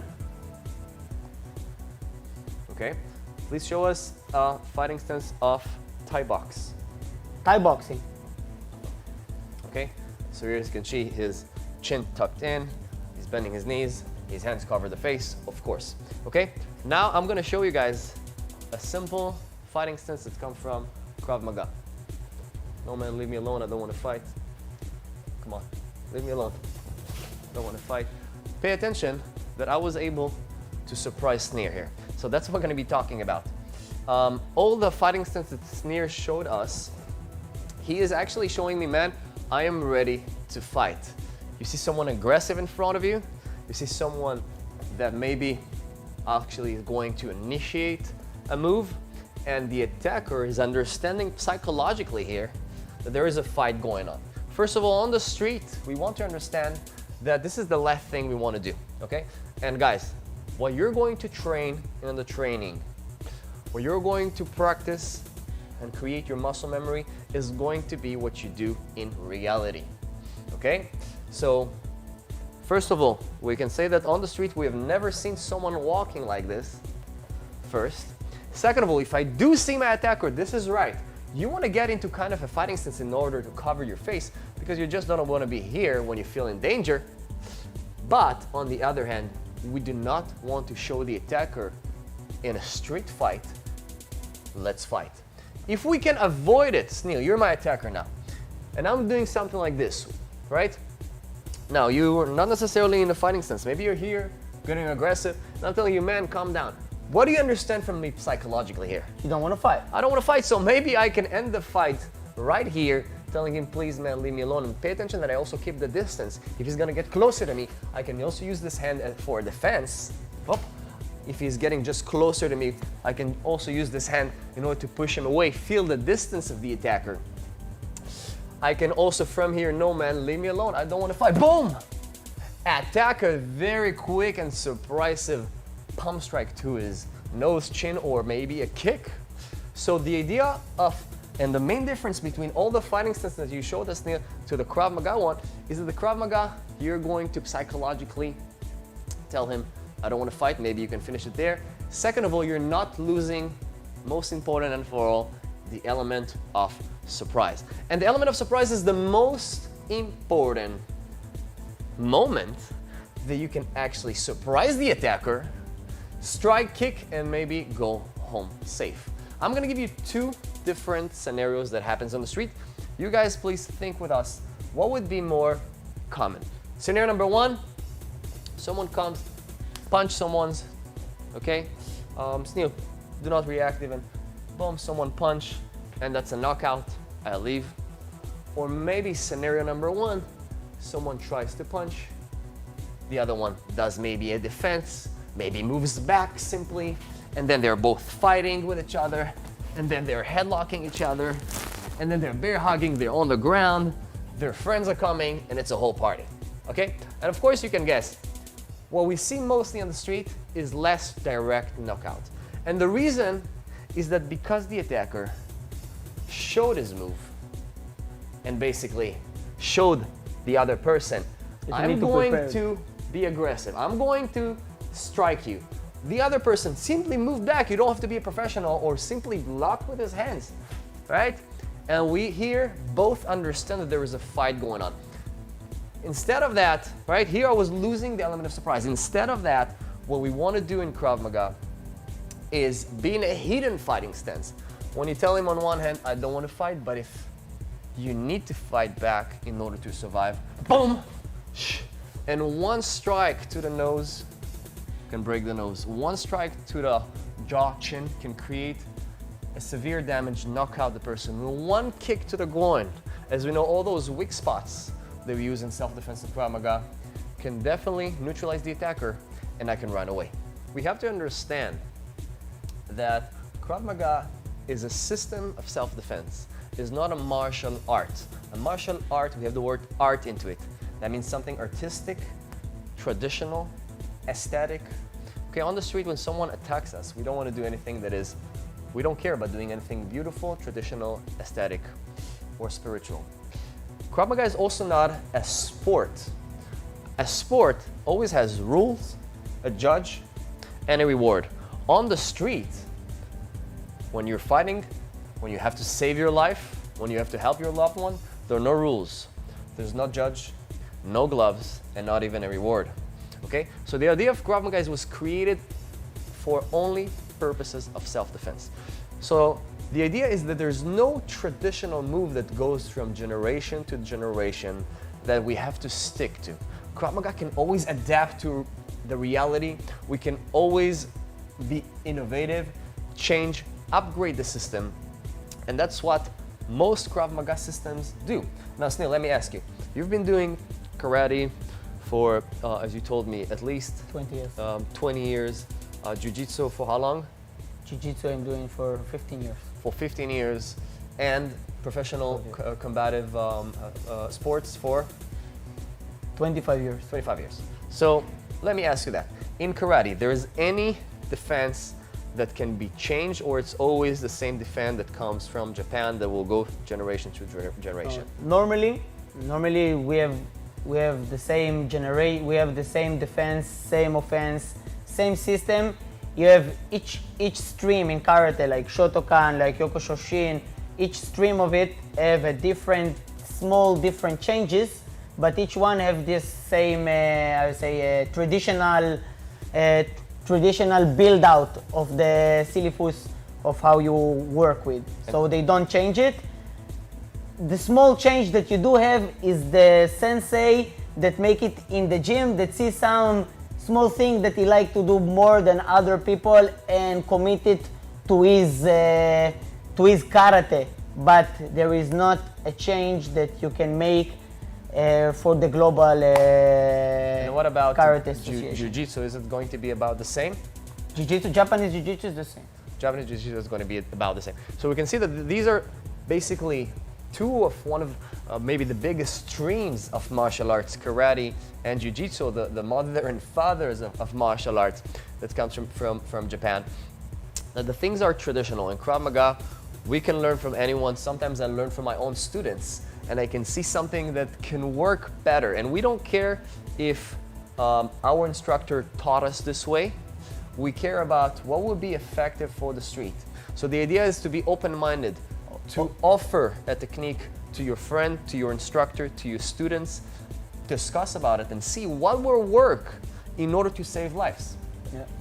Actually, the Japanese martial arts, mostly martial arts, the old ones, are really, you can say, religious and jealous. Like, because if I'm the master and I have my student, there is, in the old times and still today in a lot of places, they're not allowed to learn other techniques in other places. They're not allowed to learn in other ways because they need to be fully believe and do the traditional and the techniques that we teach, that they need to follow from. Thank you. Thanks. So as we said here, Krav Maga does come from all those martial arts, the source of it, and we definitely took out of it and built a system. But the main difference in the philosophy here is a complete self-defense in order to protect yourself, your loved one, that can always be upgraded and innovated. And here is a system that is more artistic, more traditional. More closed. That is close, as you're saying, that of course we love it, we are training in it, but we have to understand that if we want to learn pure self-defense for only purposes of surviving in sometimes a real-life danger, Krav Maga would be effective for that. Thank you. Thank you guys for joining our Krav Maga class. You guys can stay tuned and check out our Facebook and YouTube page and learn more Krav Maga tips and lessons. Thank you.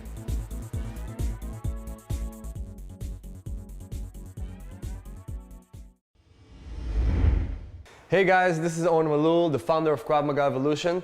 Today we're going to introduce you to our new Krav Maga system and show you how can you benefit and learn quicker and more efficient self-defense than ever before.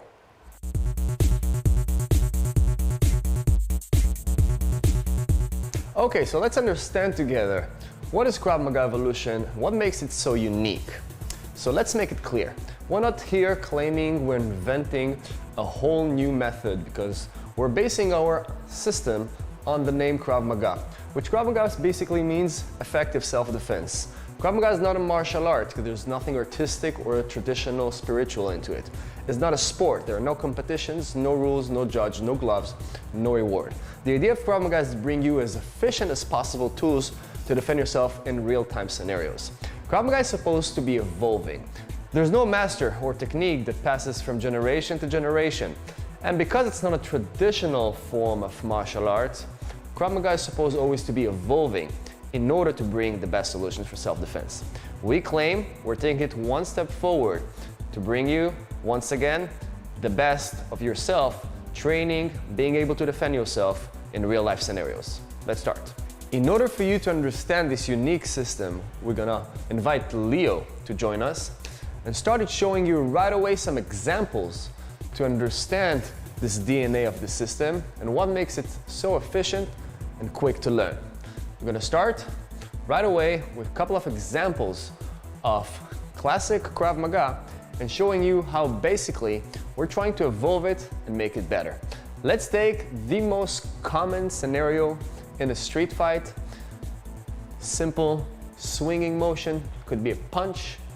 Later on, could be a knife, a bottle of beer. This motion, as we're seeing on the street, those hand strikes from the outside in are very, very common, and we always see them in the street fight. So we're gonna start by showing you first the common and the traditional defense of Krav Maga that we see out there. Right after, we'll show you how can we make it better. So, Leo, you're the attacker. You're simply gonna strike towards my face, this classic swinging motions, and try basically to punch. Whoa. Okay. Now, what you guys were seeing is basically me reacting with the fan while he is punching me. Whoop. Right after punching or palm striking, let's do it from another angle. I stepped backwards because I was surprised. Okay, we claim that in self-defense, it's not always easy to understand what is his next move. That's why many times you're going to be simply surprised. The guy's maybe pushing you, and then, oh, this punch is coming, okay? Let's take it from another example, from another angle.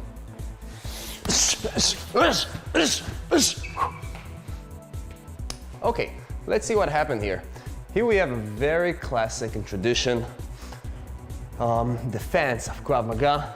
Against a punch, I simply reacted in my defense, give a palm strike. Pay attention to what I did. Grabbed his hand, grabbed his shoulder, and gave knees to the groin, to the head. I'm basically trying to take control out of it. We're gonna do about the same if there is a knife coming towards. It could be a defend and attack simultaneously. Wrapping, grabbing more correctly the hand, and from here, continuing. Now, being me by myself, learning this defense, practicing through the years, over and over again, you start believing that this is the right technique to do while someone is punching you. Once again, the idea of Krav Maga is always test yourself, question yourself, and ask yourself, does this technique really work? Can I make it better? How do I become better? How do I teach better self-defense? So through the years of teaching, I realized simply through simulations, demonstrations, trainings, that while a person will stab you, and it doesn't matter if it's gonna be a knife or without a knife, and you're attacking, the biggest problem will be going and grabbing the hand. So once again, the defense by itself is completely fine because you have no other way to react with your simple instinctive reaction. Right after, it doesn't matter if you move backward, if you move to the side, yes, you wanna maybe strike or kick. But the problem is the continuation, this grab. Simply because when I'm gonna go and grab Leo's hand that is holding the knife, he's simply going to pull it. That easy. One more problem is while I'm striking, defending and striking, you're not always gonna have what to grab. When I say not always, I use a soft language because simply if you're going really to make contact, there's nothing to grab there.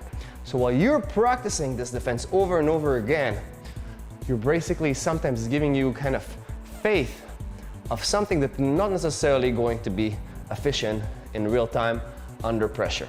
So once again, the defense, yeah, you should perform it. The counterattacks, the big problem is the grab, and it doesn't matter if it's even without a knife, right? If he's punching me, I'm going to try to do a defend and a grab. He's simply gonna pull his hand, because when you're grabbing someone's hand or you're grabbing someone's object, right?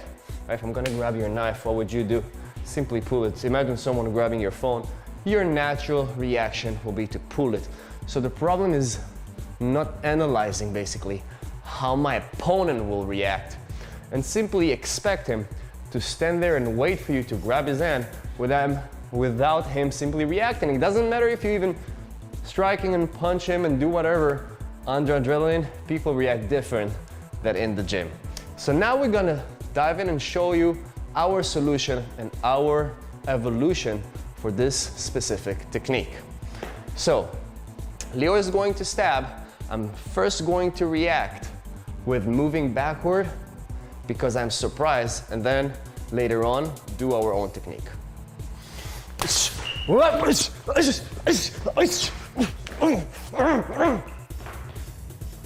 Let's understand what happened here.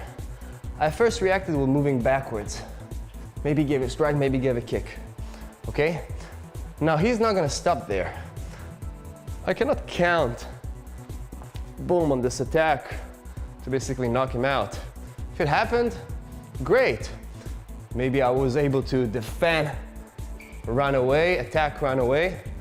Perfect, but most likely this strike, or even if it's a kick to the groin, is not necessarily going to neutralize a very motivated attacker with a knife, or even someone who's going to punch. Remember, this is the same move exactly.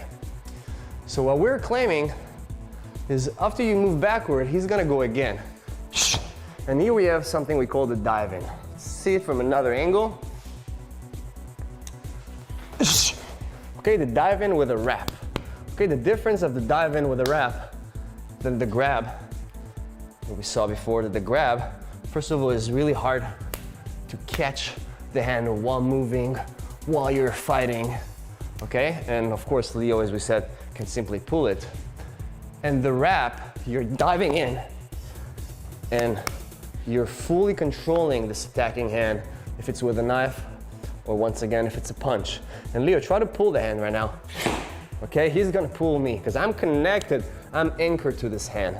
And when he's gonna be pulling me, whoop, I'm gonna give him knees.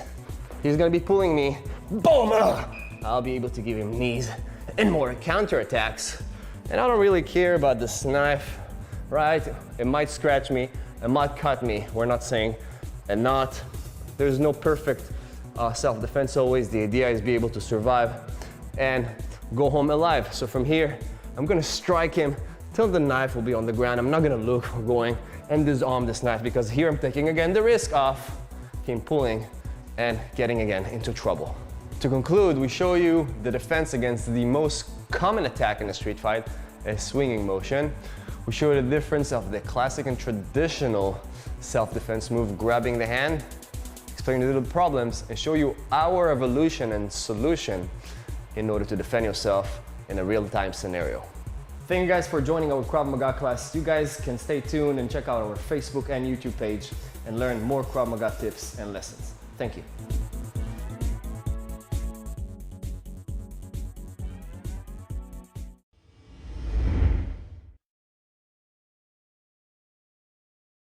Hey guys, Owen Malul here. Today we're going to discuss the main differences between traditional martial arts and competitive fighting sports to Krav Maga. We're going to compare between them and see how effective they are to real-life scenarios when you need to defend yourself.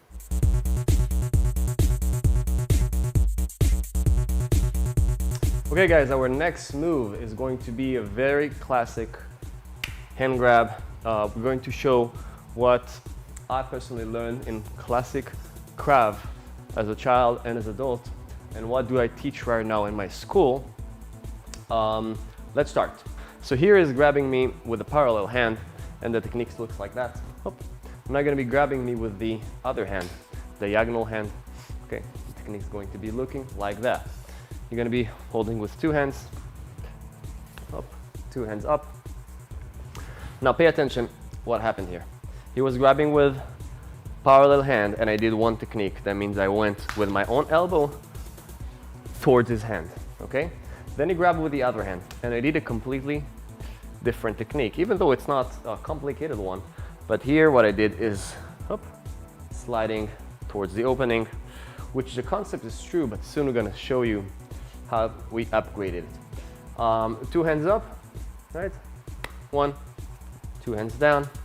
That's actually similar. And then we have what we call two hands from down when the forearms are together, when I'm grabbing from here and going here. Okay, now let's see what we're teaching in our school. Grab me with whatever hands you want. Grab me with whatever hands you want. Okay, one more time. Yeah, I can go from here. You can also add an elbow from here.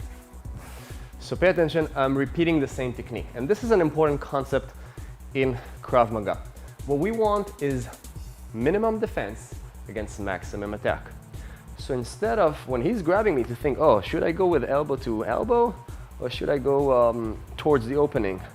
We just go with the one technique that's going to work. And also think about it, guys. Naturally, if you're holding me one hand and the attacker, we assume that he's usually stronger and bigger. Imagine Leo here, which is tall and strong, holding a woman, and she's trying to do this defend. More likely, she's going to try to use her free hand, of course, if she can, to perform the move. And this is important to mention that those techniques are not to neutralize and escalate the situation.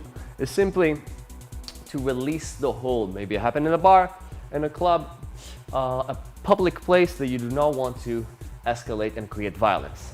Okay, so one technique different than we can say 3 techniques that we had in classic Krav, which is 1,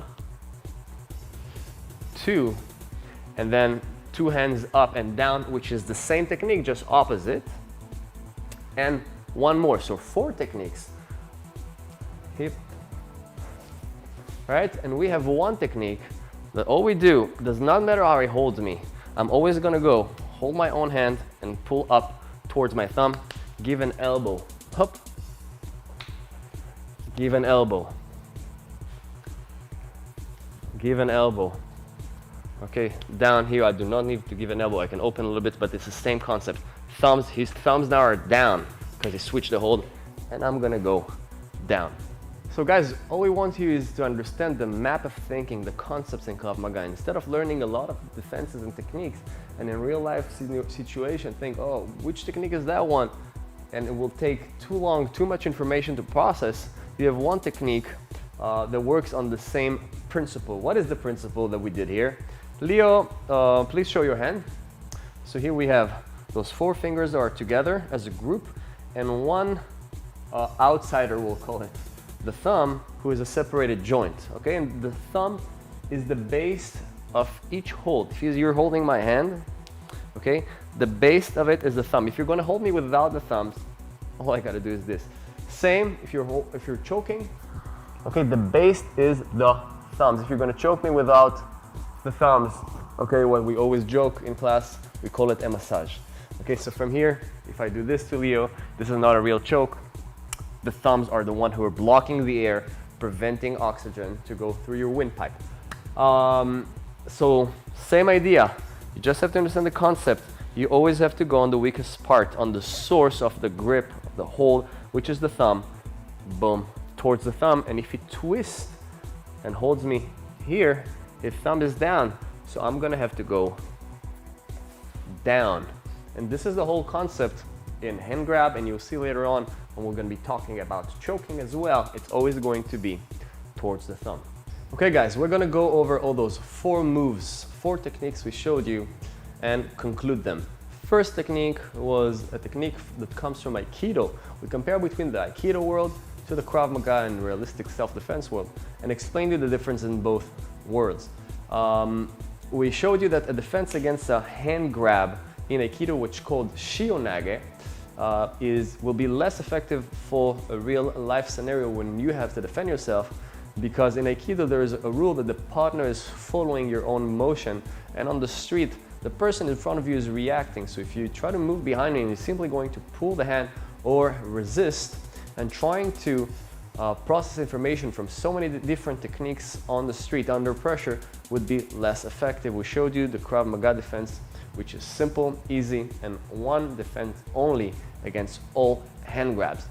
The second technique, also from the Aikido world, was Kote Geishi, against a defense against a punch that goes towards the stomach. We talked about it, and we explained that in real life, when the person is going towards your stomach or towards your head, you have no idea if it's a punch or if his hands are behind his back, maybe it's a knife. So it's really hard to know what to expect in real life, which in Aikido, knife will be less common, and if you will perform the Aikido move, might get into trouble of getting stabbed towards the stomach. Trying to grab the hand in the Aikido move is really hard in motion under adrenaline to grab someone's hand while he is stabbing you will be very, very difficult. And again, trying to use his own momentum, which the Aikido concepts are, trying to use the energy of the person against him, is not always effective, as the person, again, will resist to you and not necessarily will let you do your move like you do in your dojo and your gym while training. The third and fourth move we showed you was a comparison between classic Krav Maga, which I personally learned as a kid and adult, to Krav Maga, which is evolving and what we teach in our own school. We showed you a defense against a stab that comes from up, which Krav Maga tries to grab the hand, defense, punch, then grab the hand, the classic, then try to maybe create an arm lock in order to take the knife. We explained that when you grab someone's hand, he's simply going to pull it, especially if he has a knife. Imagine someone will hold your own hand or will hold your, trying to get your phone. You're simply going to pull this object back because this is the human instinct. We also talked about doing a defense and attack simultaneously, which on one hand is good. On the second hand, if you want to neutralize him, he's going to move away after this punch and you have nothing to grab. So what we do in our class is diving in, wrapping the hand of the attacker, which you're closing the distance really surprisingly and effectively. He's not going to be able to pull the hand because you're already wrapped the hand that he's attacking, continuing with your own attacks. So what I believe in is, guy, instead of defending and attacking simultaneously, first take care of the threat, right? If you can attack simultaneously, is great, but sometimes you're not able to because you have to take care of the threat first, then you're going to go and attack. So first, a priority is to neutralize the threat, make sure it's not getting to you. Fourth technique we showed you guys was very simple defense against hand grab that comes from classic Krav. Then we showed you again what we teach in our own school, one technique what we teach in our school compared to 4 different techniques that classic Krav Maga has. So what the idea is showing you that even in the Krav Maga world, which was evolving from, of course, taking from different martial arts and trying to make it real, even the Krav Maga world, you have to be open-minded, learn from anyone around you, and always try to implement the most effective techniques to daily life threats. Thank you guys for joining our Krav Maga class. You guys can stay tuned and check out our Facebook and YouTube page and learn more Krav Maga tips and lessons. Thank you.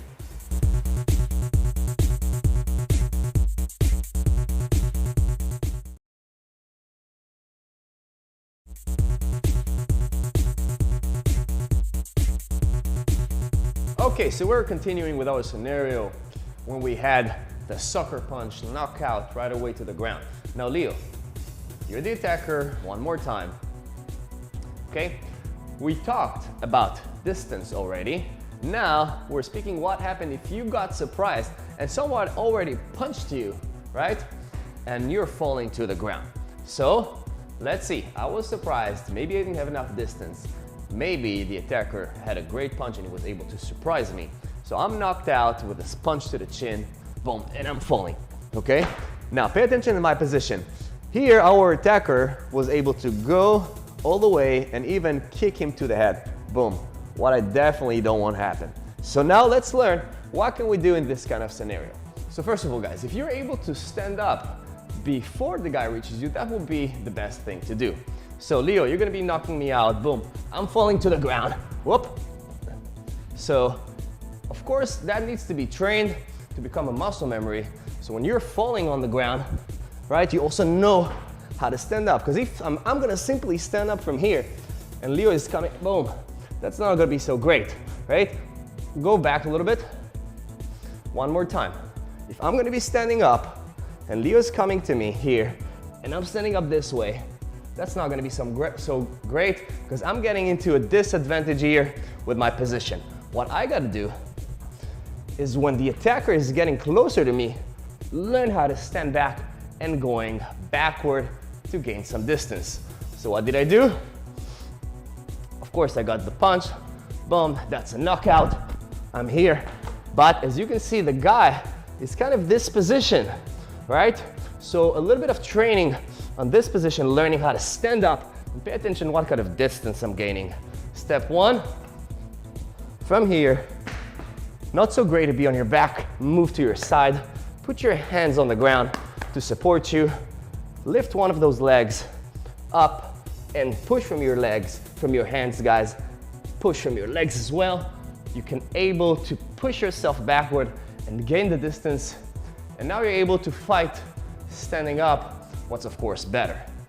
Now you guys might ask yourself, so what if I'm not able to stand up that quick? Okay, so, and that's right, sometimes the attacker is already on you.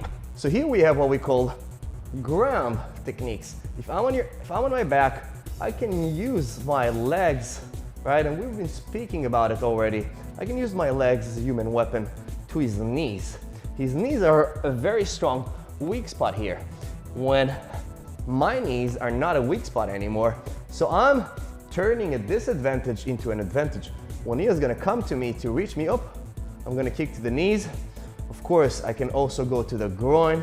If he's getting closer to me, boom, to the head. So all those ground techniques, moving on to the side, we've been speaking about it already. If he moves and try to reach my head, I can move with him. Pay attention, he got a big circle here. In order to reach my head, he has to go all around here. All I gotta do is simply pivot, boom, and I'm able to use, if you gotta come from the other side, whoop, whoop. Okay, try to reach my head, Leo. So there you go. And I'm gonna play between the back, right? Leo, try to reach my head. I'm gonna play between the back to the side. Oh, nice, to the side. And whenever I can, of course, standing up the way we showed you. So we spoke about how to stand up before the attacker reaches you. Then we spoke about what if the attacker is already coming at you and you're not able to stand up. You start punching, kicking you. So we spoke about ground techniques, how to pivot yourself, how to use your legs as an attack to those knees, and then standing up. But now, what happened if you already went through my head and I'm in this kind of disadvantage, wasn't able to stand up, wasn't able to use ground techniques, and he is already here, kicking me to the head. Okay, not so great. So pay attention, if I'm gonna do a simple reaction and defend with my hand, okay, so that's not gonna be so great because I got this shin kicking me, boom, to the bone, and guess what?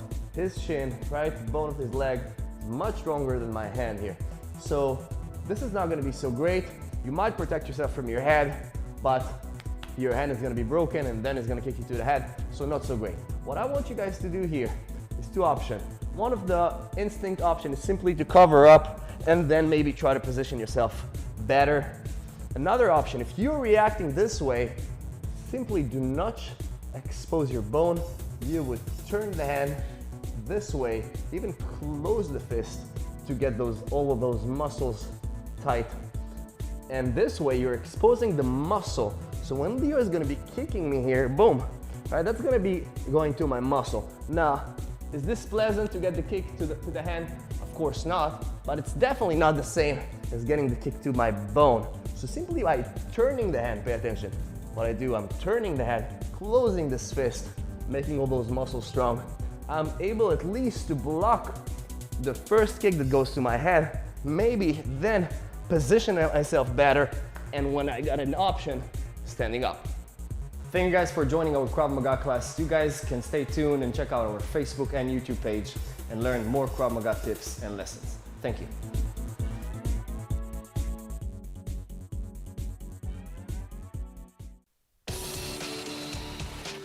Welcome to ILTV's Israel Daily. I'm Ladar Gravelazi, and coming up in today's newscast. Reports of blackouts throughout Tehran as Operation Roaring Lion enters its fourth week. Meanwhile, President Trump is hinting an end to the war may be near. And the IDF has approved plans to deepen the ground invasion into southern Lebanon.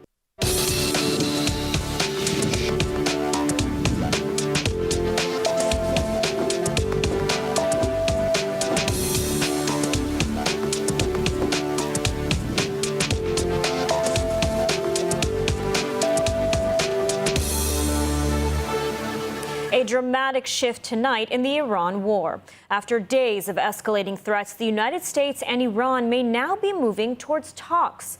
U.S. President Donald Trump says Washington is negotiating a complete and total resolution with Tehran and has delayed his deadline to strike Iran's power plants by 5 days. So the discussions took place yesterday. They went into yesterday evening. They want very much to make a deal. We'd like to make a deal, too. We're going to get together today by probably phone because it's very hard to find a country. It's very hard for them to get out, I guess. But we'll at some point very, very soon meet. We're doing a 5-day period. We'll see how that goes. And if it goes well, we're going to end up with settling this. Otherwise, we'll just keep bombing our little hearts out. The announcement comes after a weekend of direct threats, with Trump warning of imminent attacks if Iran did not reopen the Strait of Hormuz, a critical global oil route. Iran has not confirmed any talks, and its state media claims the United States is backing down under the threat of retaliation. With thousands of U.S. troops moving into the region and the clock now reset to Friday, the question tonight: is this a path to de-escalation or a pause before a much wider war? After revealing contacts with Iran on a possible end to the war, U.S. President Donald Trump told reporters that this is effectively regime change. Trump said his assessment is based on the fact that many Iranian leaders have been killed and replaced during the conflict. He described the contacts as great meetings and very intense conversations, but declined to specify who the U.S. is speaking to, saying only they have representatives and clarifying it is not the supreme leader. Speaking with Mr. President. A top person. Don't forget, we've wiped out the leadership phase 1, phase 2, and largely phase 3. But we're dealing with the man who I believe is the most respected and the leader. It's a little tough. We've wiped out everybody. Is that the supreme leader? No, not the supreme leader. We don't. Well, nobody heard of the second supreme leader. And power outages are reported at this hour in Tehran as Israel is launching waves of airstrikes targeting infrastructure in the Iranian capital. ILTV's Steve Leibovitz has the details. Tehran residents reported widespread blackouts across the city following heavy IDF airstrikes this morning. Israel's military confirmed it targeted infrastructure in the Iranian capital, but did not provide further details.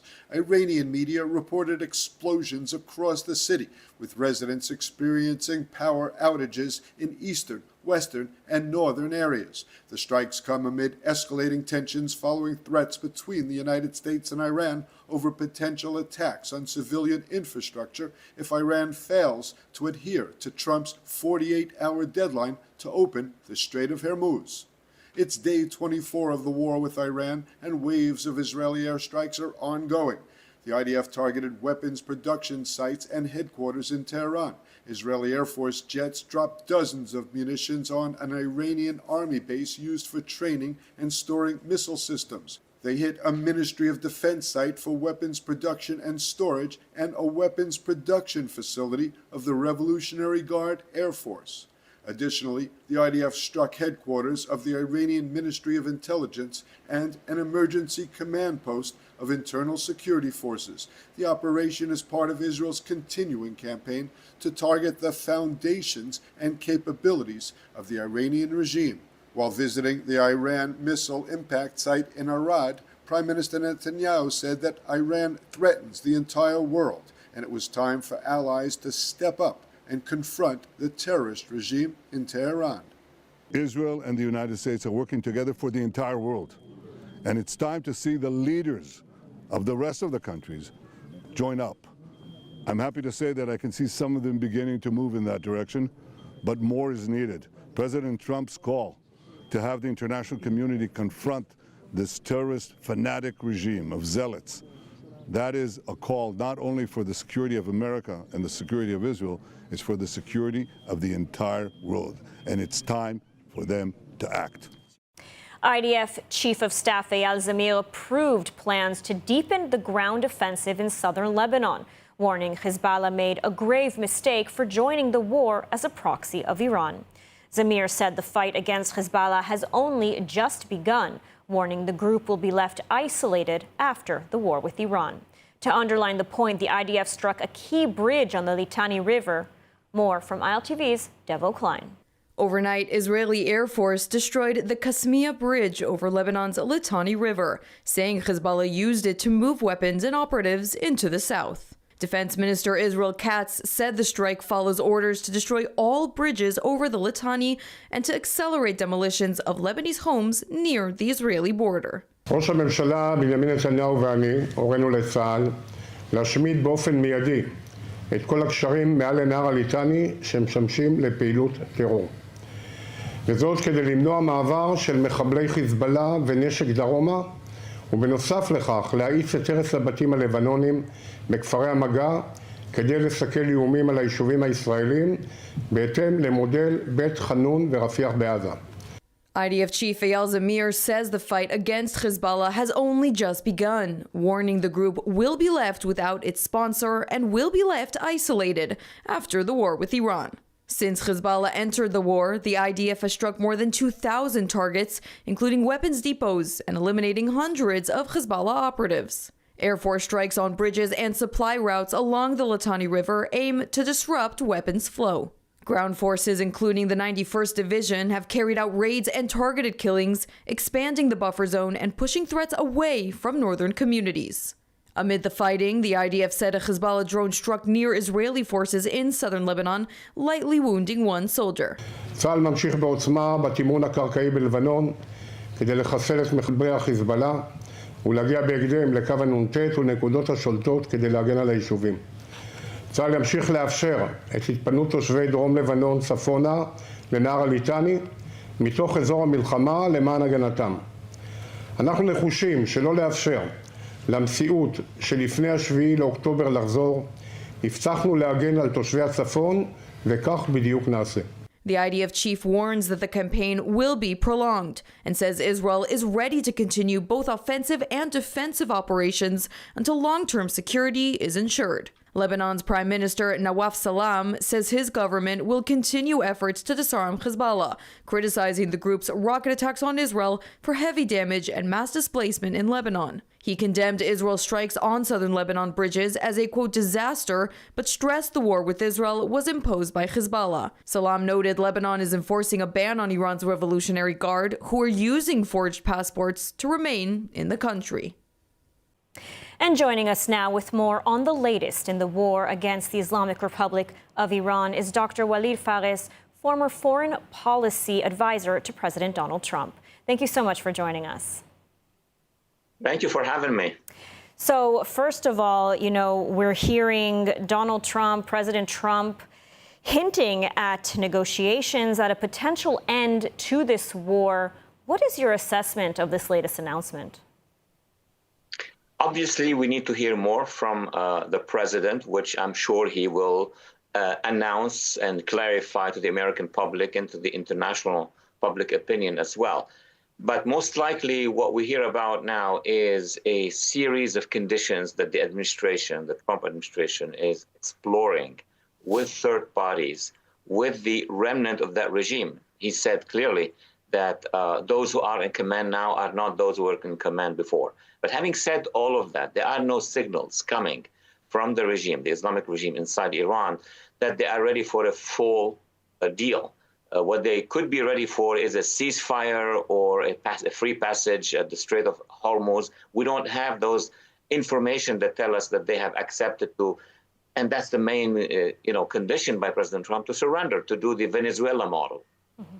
And what is the status of the regime today? I mean, who is calling the shots over there? We heard President Trump say that they're speaking to someone inside Iran, but it's not the supreme leader. So who's calling the shots?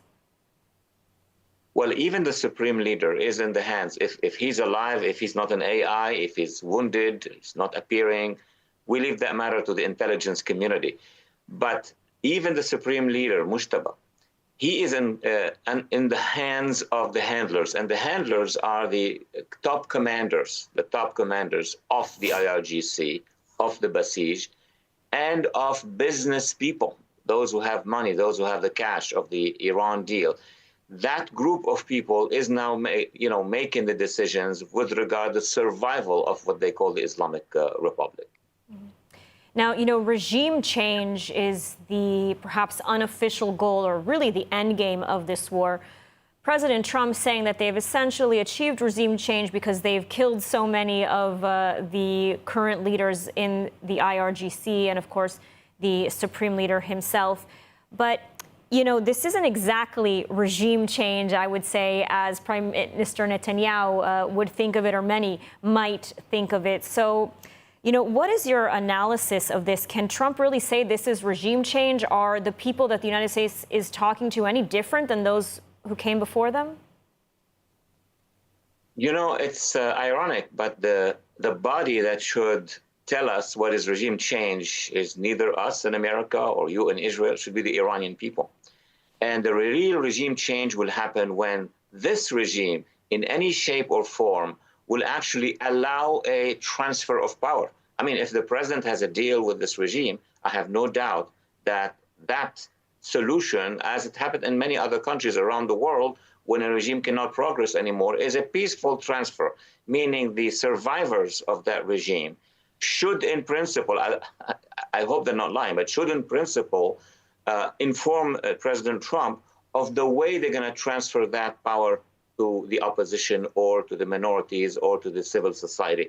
That's the only regime change that we can see. And then after that, there's certainly going to be referendums, certainly going to be elections, and the real regime change will happen then. But I am not sure that we are even engaged in that process because we have no real answers from those who are in power in Tehran. And I do want to ask you what you're hearing from inside of Iran. I mean, we know that many Iranians initially very much supported this war. They were calling for Israel and for the United States to help them. What is the latest on that? I mean, are Iranians still supporting this war now that we're 4 weeks in? They are desperately supporting the war. They want a greater pressure, not just by the U.S. and Israel, but by the international community. They can see it happening. It's in front of their eyes. 3 layers of commanders and leaders and oppressors, one would say, are gone. Many of the units of the Pasdaran or ARGC, or of course the lower militia, I call it the lower SS, the Basij, are gone. So they are so close from being able to make that change. But what they need, that's basically the population inside Iran, is a Western, US, Israel, European, maybe Arab at some point, recognition of a transitional council. I mean, transitional government, I would even add. In many places, there was a transitional cabinet that moved the situation into a new reality. I give the historic example of, General de Gaulle, when he was supported by Great Britain and the United States during World War II. He was recognized before the liberation of France. So now many are asking us the question, will there be a recognition of an interim government that would help the U.S. and help Israel and help some Arab countries to really make the change inside Iran? And do you foresee any scenario that President Trump might declare an end to this war with the current regime, whoever may be leading it at the moment, still intact?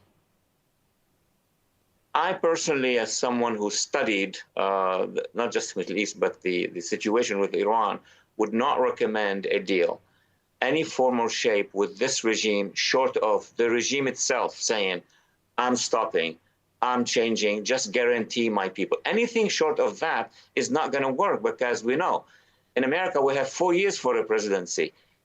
Israel has also a limited number.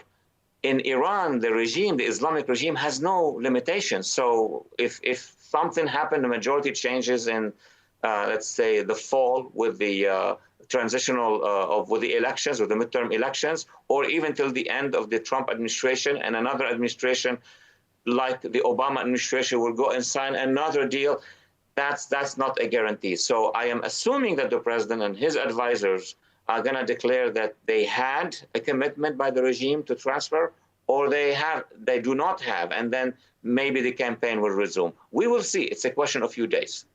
Absolutely. So these are very, very dramatic days, dramatic hours as negotiations continue between the United States and the Islamic regime. Dr. Walid Fares, thank you so much for joining us today.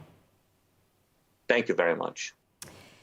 And on the northern front, a dramatic strike in northern Israel today with 2 direct hits reported in Kiryat Shmona. One of the impacts hit a bus, and a man in his 50s was moderately to seriously injured by shrapnel to his head when the rocket struck. The second hit landed on a street between 2 homes. Authorities are still working to gather updates from the area. We now turn to ILTV's Mayan Hoffman, who can tell us more about the rest of the country, which was much quieter throughout the morning and overnight. Thank you, Lidar. After a relatively quiet night across much of the country, sirens still sounded in several areas. The incoming fire was limited, but the threat remains. Let's take a look at where things stand. A relatively quiet day and night across Israel, but not without incident. Sirens sounded across central and southern Israel and in Jerusalem after Iranian missiles were launched. The missiles were intercepted, but debris fell in Bnei Brak, Petach Tikva, and Moshav Gat Rimon overnight, causing some damage, and in some areas in southern Israel mid-morning. No injuries were reported. Sirens were also triggered multiple times in northern Israel following additional launches, with 1 missile landing in Lebanese territory. The IDF says the threat is ongoing. Spokesperson Effie Defrin confirmed that missile fire from Iran and its proxies in Lebanon continues, even as Israel deepens its strikes. He acknowledged that the interceptor systems are not perfect, noting incidents in areas like Tel Aviv and Beit Shemesh in the first days of the war, and most recently in Dimona and Arad. Still, more than 95% of incoming missiles have been intercepted, and each failure is being investigated. This scrutiny follows a deadly incident reported yesterday.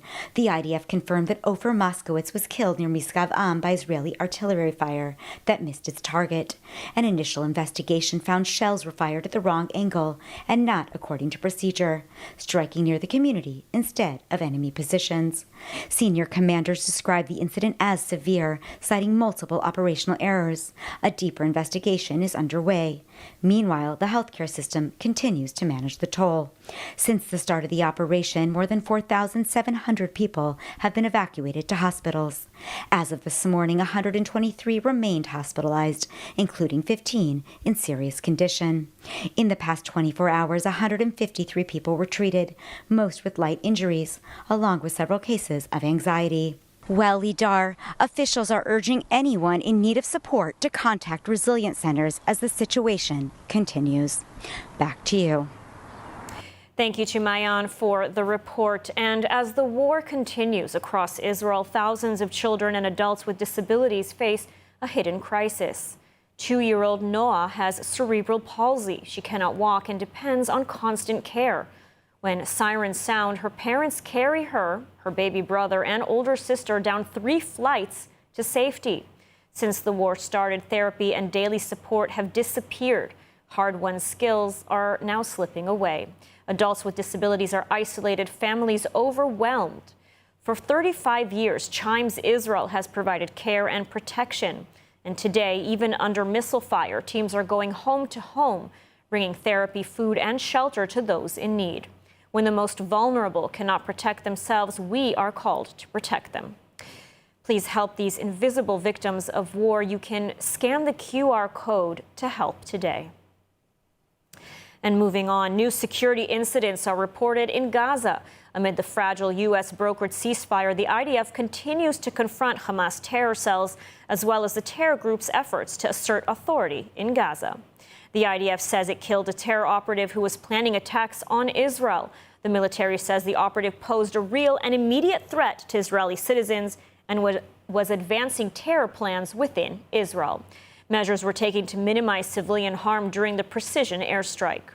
Palestinian media reports that 3 Hamas police officers were killed and 10 wounded in an Israeli airstrike on a Hamas police vehicle in central Gaza. No immediate comment has been made by the IDF on the incident. And Regavim has been sounding the alarm for 2 decades, warning about the strategic and security threats posed by illegal Arab construction and other forms of annexation posing as innocent civilian activity. Tragically, the events of October 7th verified Regavim's worst fears, but the same scenarios and worse can and must be prevented. Legavim works on the ground, in the courts, and in the Knesset to monitor illegal land seizures, defend the rule of law, and safeguard Israel's national lands, especially in key regions like Judea and Samaria. At a time when Israel is confronting threats on multiple fronts, protecting these areas is more important than ever.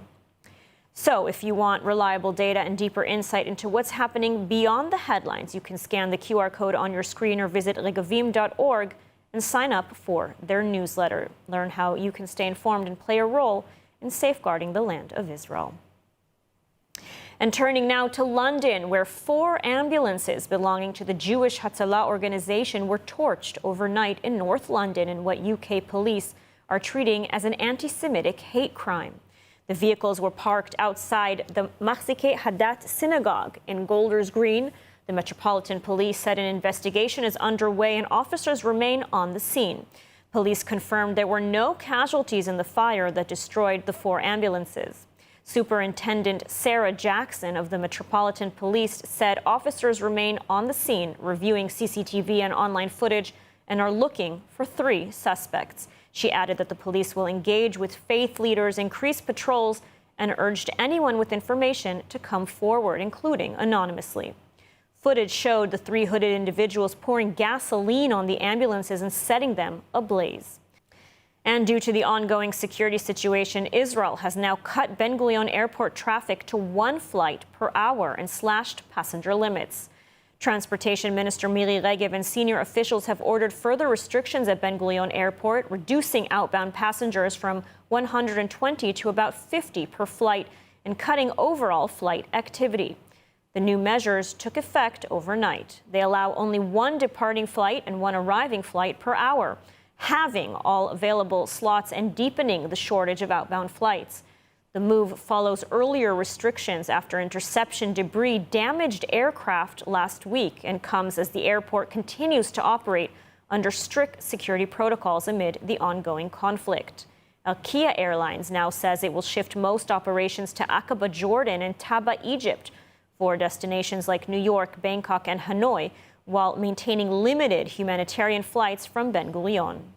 And El Al is reviewing a reduced schedule and is calling for Ramon Airport near Eilat to help relieve the pressure. Senior aviation officials warn many travelers may not be able to fly during the holiday period. And this as hundreds of thousands of Israelis are expected to fly starting from this week ahead of the Passover holiday. And moving on, as Israel navigates ongoing tensions with Iran, many families are rethinking what it means to build a secure future here. For some, that includes the dream of owning a home. But in today's climate, the process can feel uncertain and overwhelming, and that's where Aliyah comes in. With teams across the country, the company provides end-to-end guidance from choosing the right location to coordinating legal and financial steps. Their goal is simple: to bring clarity and confidence to buyers during a complex time, because today, buying a home in Israel isn't just an investment, it's a step towards stability. So if you want to learn more, you can scan the QR code on your screen. And now let's take a look at the weather forecast. Cloudy skies are expected around most of the country tonight, with temperatures reaching lows of 10 degrees Celsius or 50 degrees Fahrenheit. Then tomorrow, showers are expected ahead of a major storm that will intensify throughout the week. Temperatures will reach highs of 17 degrees Celsius or 63 degrees Fahrenheit. And that's a wrap for today's news. For the latest updates from Israel on all your devices, be sure to follow our ILTV channels and keep up with us on social media. That's at ILTV_Israel on all platforms.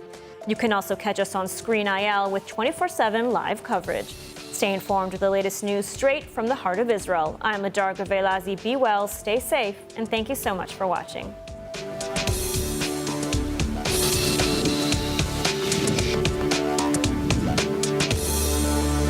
It's kosher, it's clocked. You're listening to Blocked. It's all blocked.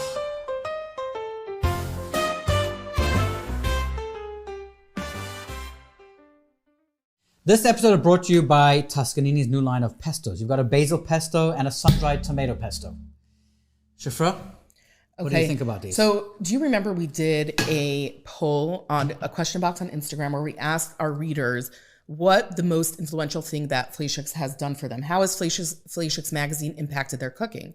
And somebody wrote that they started to buy a lot more Toscanini products because of the magazine. There you go. So it was so interesting. So I like this. You've got prepared, ready pesto to go, whether you're making pasta, you're making bruschetta, you're making like toasts, whatever it is that you're using pesto for. And then this is just like a little bit different. You have a sun-dried tomato pesto. It's so cool to see how Toscanini has really elevated the kosher food world with their line of products.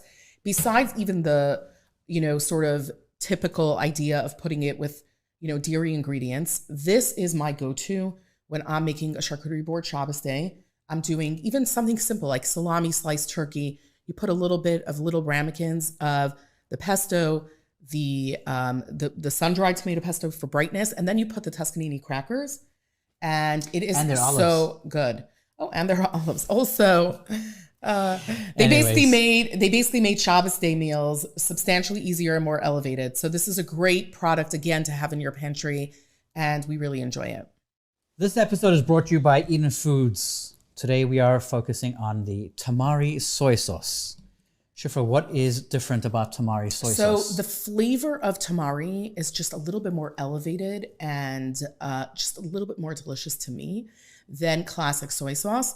I love like soy sauce. If you're cooking, you're putting a little bit in a dressing. It doesn't matter as much. But when you're doing, let's say like a dipping sauce, and you could do tamari, sliced scallions, freshly grated ginger, garlic, and a little bit of sesame oil. The flavor of this tamari is so good. It's so delicious and light and really elevates the food that you're eating. I think one of the big perks is the fact that tamari soy sauce is gluten-free. So that's right. And it's also like No everything wheat. Eden does is naturally brewed, non-GMO verified. And it's a great addition to your pantry. It really will elevate your food. Nice. Okay. Pick it up in your local kosher supermarket as well as most mainstream supermarkets across the country. This episode is brought to you by kosher.com, our partners on this podcast, and a really good resource online for recipes, shows, food content, Torah content, Jewish content. Essentially all kosher content, the hub of kosher. And while we like to focus on print, kosher.com has really taken the digital side really, really well. And there are just so many fun kosher options, both kosher literally in a kashrus world, but also kosher in a way that's and we've been posting some of our travel content on kosher.com. So that's a fun one. That's a fun one. Our travel content is only in the magazine. The only other place you can get it, we get people requesting it a lot, is on kosher.com. It's some of our favorite itineraries are there. We did one on Deal, New Jersey. So that was recently posted. That's a good one. So there's a lot of great content. Visit kosher.com for all your kosher recipe and entertainment needs. Welcome back to another episode of Glatt, the Fleischk's and kosher.com podcast with your hosts, Shlomo Klein and Shifra Klein. We are in studio today with Chef Adam Goodfriend. Thank you. Adam's going to tell us a little bit about what We're really he does. here to talk about like the conundrum that everyone has.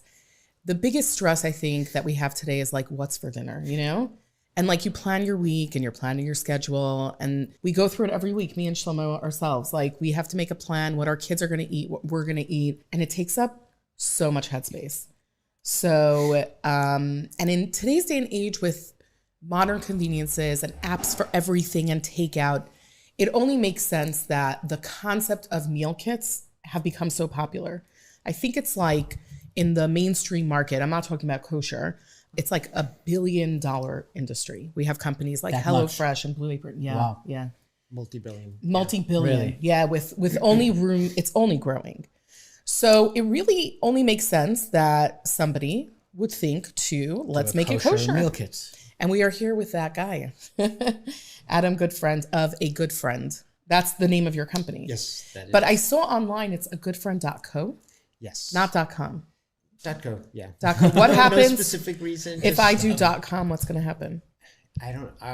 Something's going to come up. I don't think it's an active website. Well, basically, if you want to get the kosher meal kits, you're going to be going to agoodfriend.co. Yes. Okay. Okay. So how did this come about? Yeah. What I know, one second, actually, I know Adam from back in the day. Oh, okay. Yes, I don't know if I even told you this. Okay, new story. I know Adam from... By the way, when you're married for so long and you hear a new story, it's very exciting. It's not even from the food industry. I know Adam from, I think you're in Kfar Chabad. Yes, we learned together. We were in Kfar, I mean, I was visiting Kfar Chabad because I had friends there. Oh, in Yeshiva? Yes. And then, but then I bumped into Adam again in Crown Heights. He was renting when he first got married from my aunt. And then he was in the food industry for a couple years. This is what it's like to be Lubavitch. Like you end up just like, oh, I know you from here, from there. Oh, my father's from Kfar Chabad. That's so cute. Did you ever run into my relatives? Yeah. But Adam went from being a chef to moving into this new meal kit company. So tell us about it. How did we get there? I guess I would say I do consider myself to be an entrepreneur, and I love food industry and food, and always looking for innovative ways, products to bring, ways to make people's lives easier. Mm-hmm. And so basically this really came about in as a part of COVID, because right as COVID was coming down. Okay, interesting. So I was working as kind of like a manager, a general manager for numerous restaurants in Muncie. And all of a sudden, within like 3 weeks, a month, all the restaurants were closed. Everyone was stuck at home. Right. And, it was like, okay, what do you do now? We had no idea how long it would last for. So I just remember, I love to journal. I love to write down ideas and stuff like that. And I just remember like writing down some of the top ideas of what would be useful, what would be a good direction to go in. And given the situation with COVID, it was like, okay, this is kosher meal kits were something that could be, it was definitely useful then when everyone was stuck at home, Sure. when like people, were experimenting in cooking, they weren't going out. This became like a replacement for restaurants to sort of get, roll up your sleeves and try something new. And we had no idea how long it was going to last for. And I had spoken to Yaakov Yarmov many, many years ago, and he had told me one of the interesting things that he told me in some of our conversations was that the kosher food industry is about 10 years behind the regular. Yeah, food industry. that's what we've seen as well. We've seen it in trends. I can vouch for that. Yeah. So it was just like look to see what's trending now, and you'll work have on an that idea. for the okay. So I have to give him a shout out to him for that, and I was just like, cook at home meal kits. It's just it's just a beautiful, amazing. So you thing. started this out of your kitchen. Yeah. And this is during COVID. And this was during COVID. It's such a perfect time. It's really interesting to see how like sometimes the hardest challenges people go through, like COVID was a really difficult time for so many people, but sometimes something so great and exciting comes from these type of things. Right. Yeah, exactly. So like you launched a business that is around now since I forgot how long COVID was. Was it 5 years ago? Yeah. My reference is my son because we had our baby during COVID. Right. So he's almost 5. So that's actually interesting. Okay, so I looked at that and I was so just how like, did okay, you? it makes sense. Where were your first customers from? Did you Where my first customers? Yeah. They were from just friends and family. Okay. So it was like almost like a WhatsApp chat type of business. Exactly. Like I'm doing this, okay. My company definitely evolved. I'm the type of person that like if I'll throw myself into it and learn on the way. So Okay. the way it started was that I used to send people like the menu and they would have to print it out. Okay. I mean, granted, this is 2020, but it's still the way that I started to do it. And they would print it out and they would check off what they wanted and they would send me a screenshot. Okay. And love it. then it went to Google like forms, like Jot form and stuff Got like it. that. And then now we have a regular website. That's very, very cool. So we tried your meal kits and we have an array of eaters, right? We have actually our son who like loves to cook was home. He had tried it. He was so impressed. And it was just so much fun. It was so easy to do. And it was exactly what was needed. So we really got to live the advantage of this meal kit where you don't have to think, you don't have to shop, you don't have to plan. And even more so, you don't have to clean as much. I found it to be a much easier process. Like when I make dinner. All the prep is done for you. Yeah, when I make dinner, sometimes I make such a mess. Like my kitchen is a disaster after. Forget about like the fact that I had to like slave over a stove for like a half hour, an hour. Now I'm cleaning up as well. And doing the meal kit really saved me from that mess too. So it was just a really positive experience. What has been the feedback that customers have been giving you? You know, I'm so lucky because I get such great feedback. Okay. We have such a loyal customer base. People love it. They talk just about how, you know, I get text messages sometimes. I'm so excited that my son ate broccoli today because we send a special herb oil that just like enhances it, lifts it up. People Yeah, love it's those little details. It's a lot. We put in a lot of TLC into every little detail that we do. What kind of people are ordering your meals? Is it convenience? Is it saving money? Who's? You know, that's a good question, and it's a lot of questions. Yes, it is. So no, number I want to one, get into it. I want to get into it. It's very interesting. So who's ordering your meals? Let's get into that first. So basically, I think it's a combination. It's a combination of people who, you know, large families that want to have busy moms, you know, soccer practice, this, that. They just want to have a couple of meals a week planned out that they don't have to think about that's going to be taken care of. So we have I would say a little less than half is that. And then we have a lot of people that just, you know, their kids are okay with something else, but they want to have something I like nice. that because, you know, we have that issue. Like sometimes like we'll make something really simple for our kids, but we don't want to really eat that, but we're making it for their palate. So that's a nice idea of almost like, okay, I'll make my kids their, you know, let's say grilled chicken, and I'm going to have some, now I forgot how to say it, the beef that we ordered. Mongolian beef? Yeah. I don't know why I was saying it different. Okay, well, Shani said it for me. But it is interesting because you can actually order 2 or 3 portions. Right. So you can order for the kids, you can order for yourself.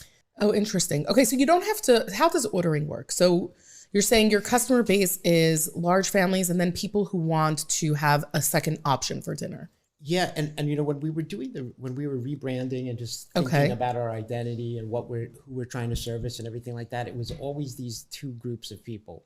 There's people that want to have a restaurant quality meal. Okay. But they want to have it from the convenience of their own kitchen. Right. Where they have complete control over the ingredients, what to add, what they don't like mushrooms, so don't put in mushrooms. They wanted to just experiment and discover the chef within. That's fun. So there's that, and and then we also have the families, and then there's so many people that they're recovering from an illness, they just had a baby. Oh, that's a good one. Wait, that's a good idea. Like someone who just had a baby and you want to give them something. That's really cool. Good gift, yes. So how does ordering work? Do you have to order Although for you a have to be week? careful. Why? Because for some people that's a really cute gift, but then they still have to work because they have to make the dinner. It's not like sending a ready dinner. Yeah, I hear you. But it's it could go both ways. It's like so the prep is really seamless. There's some that are set and forgets, where it's just basically everything is chopped, cut, measured. Throw it in one pot. Throw it in a pot. Throw it in a crock pot. Okay, fine. If you have a rice cooker, you can make rice. Right. Oh no, we like the more interesting ones where you actually have to patchke, like you have to make different sauces. You'd have to make the prep is much more detailed. Right. And you're getting interesting flavors. So you get to do all the end work. Yes. Yes. It's like walking into a very high-end kitchen after all the prep work is done. Yeah, that's exactly. And you're just doing the final steps. It's really, really cool. So in order to order, can I go on your website and order 1 meal, 2 meals? How does it work? Is there a minimum?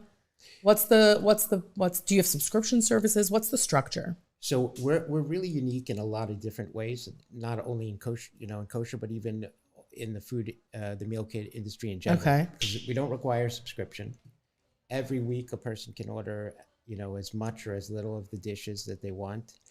We do have a minimum of 2 because you can't send like 1 portion of rice or pasta. It's just. And where are your meal kits delivered? To which areas? They're delivered to the tri-state area. So okay. The 5 towns: Brooklyn, Queens, Manhattan, Riverdale. Okay. Very cool. So Jersey, currently, Lakewood. A good friend is available in the tri-state area. And we ship. You do ship? Yes. We have going out today. I don't know how this happens, but we have something going out to Sioux City, South Dakota. Oh, so you do ship to other places as well. And so how do Omaha, Nebraska. Oh, wow. How long does it take to get there? Everything is overnighted. Wow. That is very cool. And what's the average price of a meal? The average price of a meal is around $21, $22 for a chicken. Per person, or is that for 2 portions? Per serving. Okay. And then beef is a little bit more. Okay. And do you do like vegetarian options? We have some fish. I guess that's fish. Right. Pescatarian. We have dairy. They have dairy options. So it's like it's more cost effective than going out to eat, and you're getting a fresh dinner that you're making at home. Yes. Okay. How do you choose your menus, your items? Well, there's certain things like I've noticed after doing this for 5 years. Jews love Chinese food. Really? That's Are those your top sellers, like the Chinese dishes? Chinese and breaded chicken. Breaded chicken and Chinese food. Okay, so that's the way to breaded chicken more than just schnitzel. Yeah, like people. Anything breaded. Anything breaded chicken, yeah. That's like interesting. pretzel chicken. We did cornflake chickens. That is very cool, and that does very well. Those two great. So you change it up between dark meat and white meats. We do a lot, mostly white meat, because Jews. Is that dark meat? Does this have dark meat? They're not. I find certain things like our shawarma, we do dark meat, and bone-in chicken and everything. I know. I like breaded dark meat, dark chicken.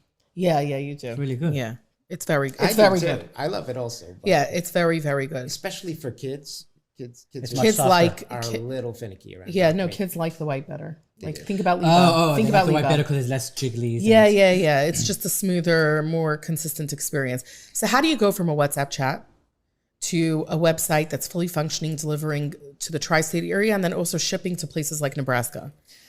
I mean, it wasn't overnight, but 5 years. But once you have a website and a functional website, got it. I mean, that was part of our rebrand experience where we just really not only wanted to make sure that we were communicating with our potential customer base in the proper way, but also... Was your company called A Good Friend the whole time? No, it wasn't. So that was part of your rebrand? Yeah. What was it called when you started? It was called Kosher Made Simple. Oh, okay. By the way, so that's a good tagline for your business still. Yeah. Kosher Made Simple. What is it like doing meal kits for a kosher audience versus not? Like, I'm sure you run into different sort of challenges than a company like HelloFresh does. I think we do. I know that we distinguish ourselves from companies like HelloFresh. Okay, because we take it. We other than being kosher, yeah. Other than being kosher, HelloFresh, for example, is going to send you an unpeeled carrot, and they're going to send you. But you take it a step further. We take it a step further because of the kosher consumer, and because we're trying to save time, convenience, mental energy. Like we want to give you all the ingredients you need to do the fun part of cooking. Like you just come, you don't need to necessarily cut and peel and chop and measure, but you want to saute, you want to thicken the sauce, you want to turn up the. I like that. It's the fun part of cooking. Interesting because like the whole that's so cool. No, but the whole meal kit plan is like the whole model is basically somewhere in between a restaurant experience and a home cooked meal, and he's taking it like even a little bit further. Less work. Yeah. Because you still do have to do the work, but he's giving you more prepared options. Yeah. And then you're talking about the challenges that you're facing versus do you have hashkacha challenges, ingredient challenges, or it's just another business expense? Not really. Tell us about hashkacha. So, I mean, we try and we just have a strict hashkacha. So everything is, Pas Yisrael, Chalav Yisrael, Are you working out of a commissary? Mm-hmm.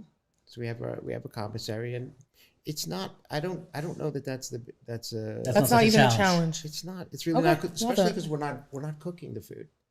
Oh right. Right. It's all raw. You're sending everything okay, wait. raw. A light bulb just went on in mine. We're like, whoa. Okay, you're right. I mean, we have to salt. That we is salt the so onions. interesting. Oh, that's an interesting one. They actually have to salt onions because you can't leave onions overnight unpeeled. Oh, really? So you have to salt it? Why can't you leave onions overnight unpeeled? It's kosher l'shichcha. It's a Kabbalah thing. Oh, yeah. Okay. So I do get those questions from people. Do you salt these onions that I got? Were they salted before you soak? Do you ever send boiled eggs, peeled eggs? No, we don't do that. Okay. But we sent. That's such an interesting part of the business, right? You're not cooking; you're preparing the elements for people to cook. That is very, very cool. So, how has your business grown? What would you attribute to your business growth success? What methods did you use to get the word out there? I'm the type of person that kind of likes to grow things organically. Okay. So it started with family and friends. Mm-hmm. And the WhatsApp chats, love it. Yeah, WhatsApp chats and Instagram for sure. Okay, so social media was a part of it. Social media was definitely a part of it. And then, we use our customers, who I said before are extremely loyal, as brand ambassadors. We have a whole referral program and everything. Love it. Like Listen, that. word of mouth, it's the way to go. If you could encourage it, yeah, that's amazing. So how many, like, do you have like eyes on like one customer who like got you so many customers?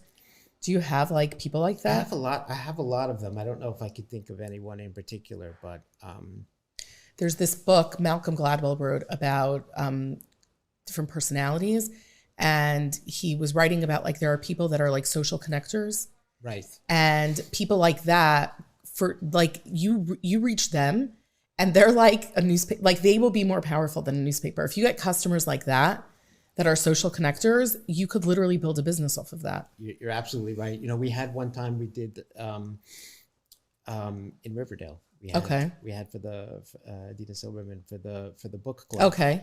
She had everybody came over. It was a whole thing. Adina's great. Yeah. So she invited like her community over as part of their monthly book club, and everybody ordered a dish and they discussed it and they came back. So it became like a community thing and things like that.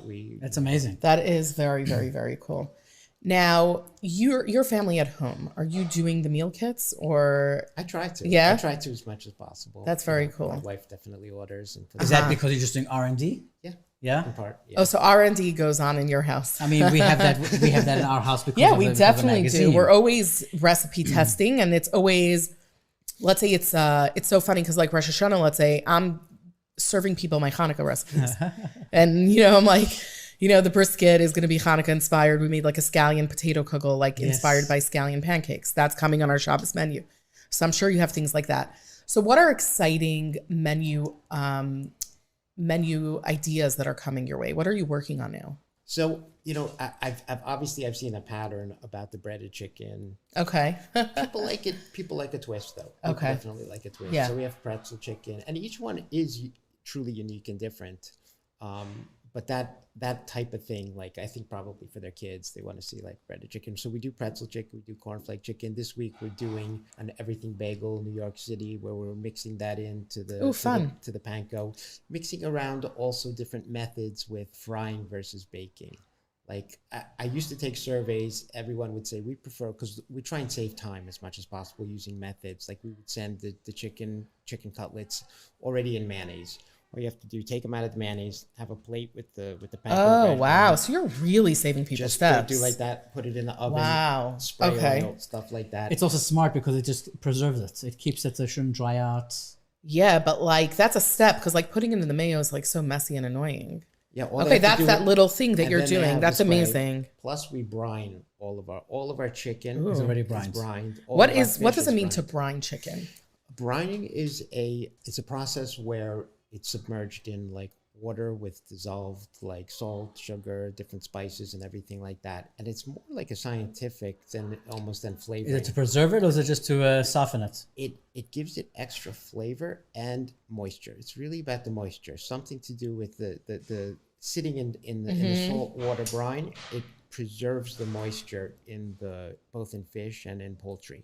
And then with a lot of our Chinese, we velvet the beef and stuff like that. Oh wow! So you're really taking those extra steps to making the food so much more elevated.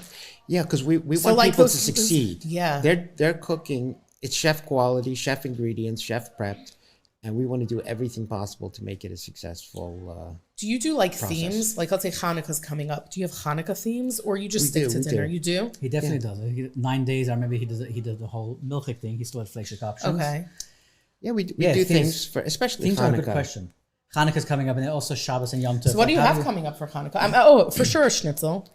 Yeah. Okay. We try and do all types. Like people love Chinese fried food. That's also fun for Hanukkah. And this past year, what we did was we had like a latke bar, where we. Ooh. And this how do you send out latke prep? Okay, so this is challenging. This took a lot. This brown took a potatoes. lot of R&D. Is that what you're thinking? What? The brown potatoes? Like, how do you do that? Are you blanching the potato? So the process that we came up with after a lot of back and forth was basically we shredded. We used golden potatoes. Okay.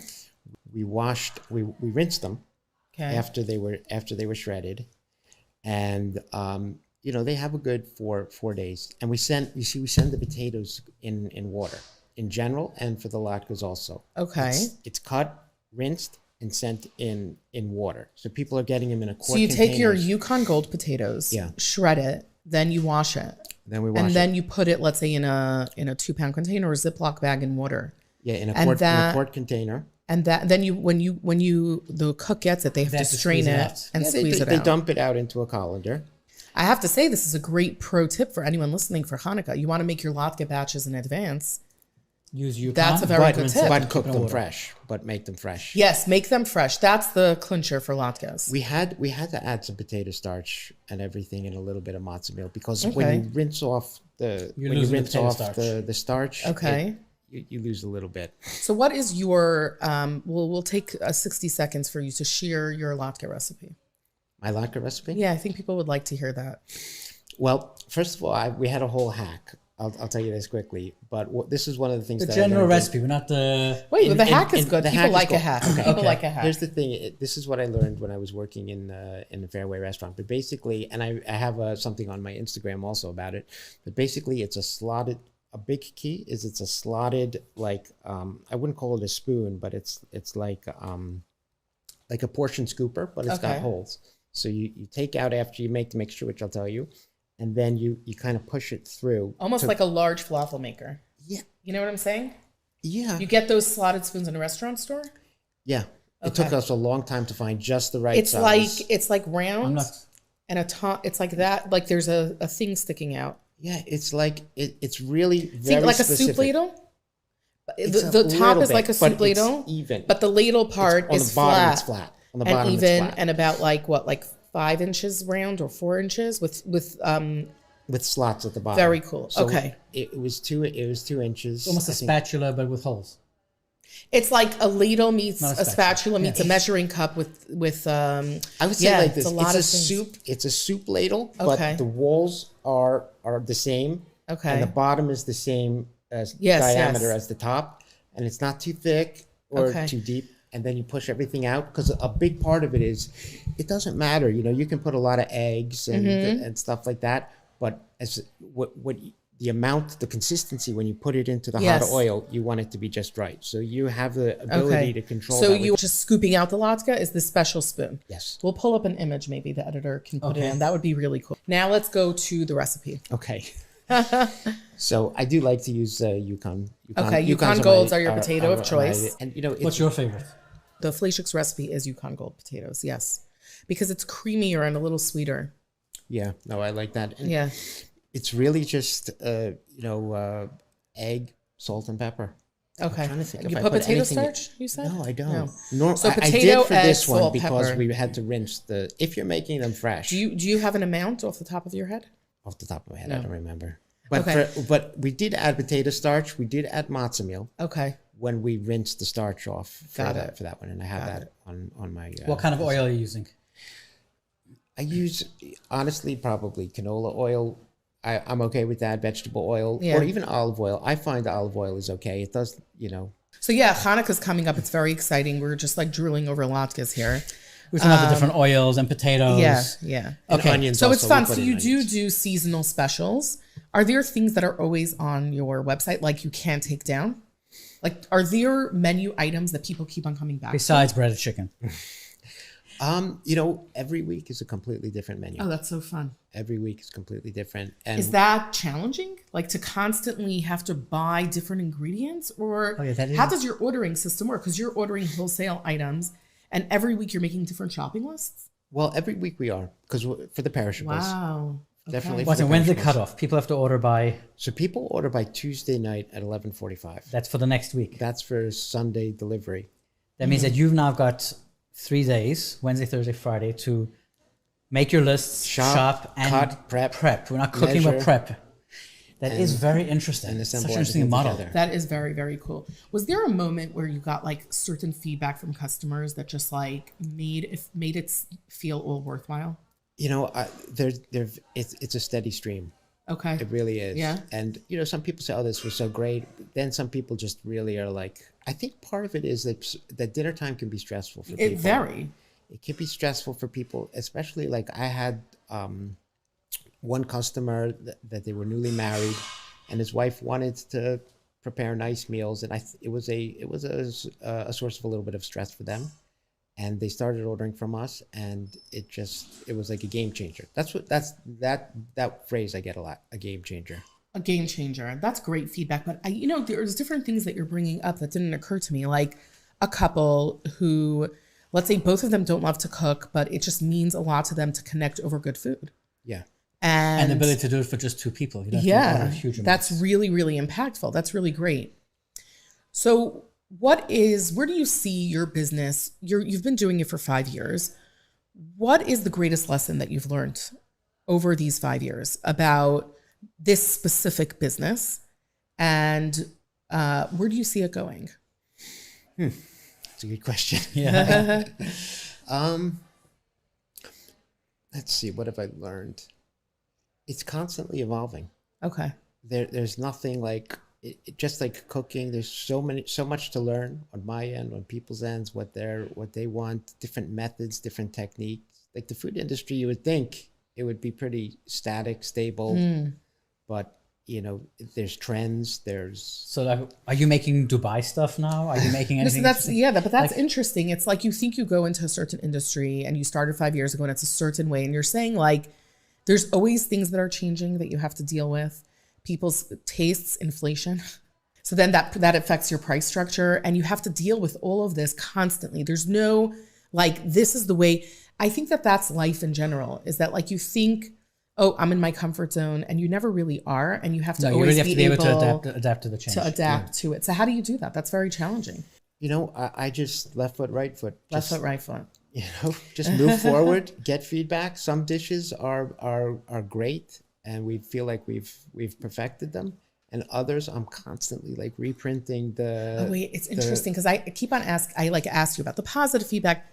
Do you ever get negative feedback, and how do you deal with that? Sure. No, because people are very emotional. What would the negative feedback be? Think about how people are when they go to a restaurant and they don't like the dish.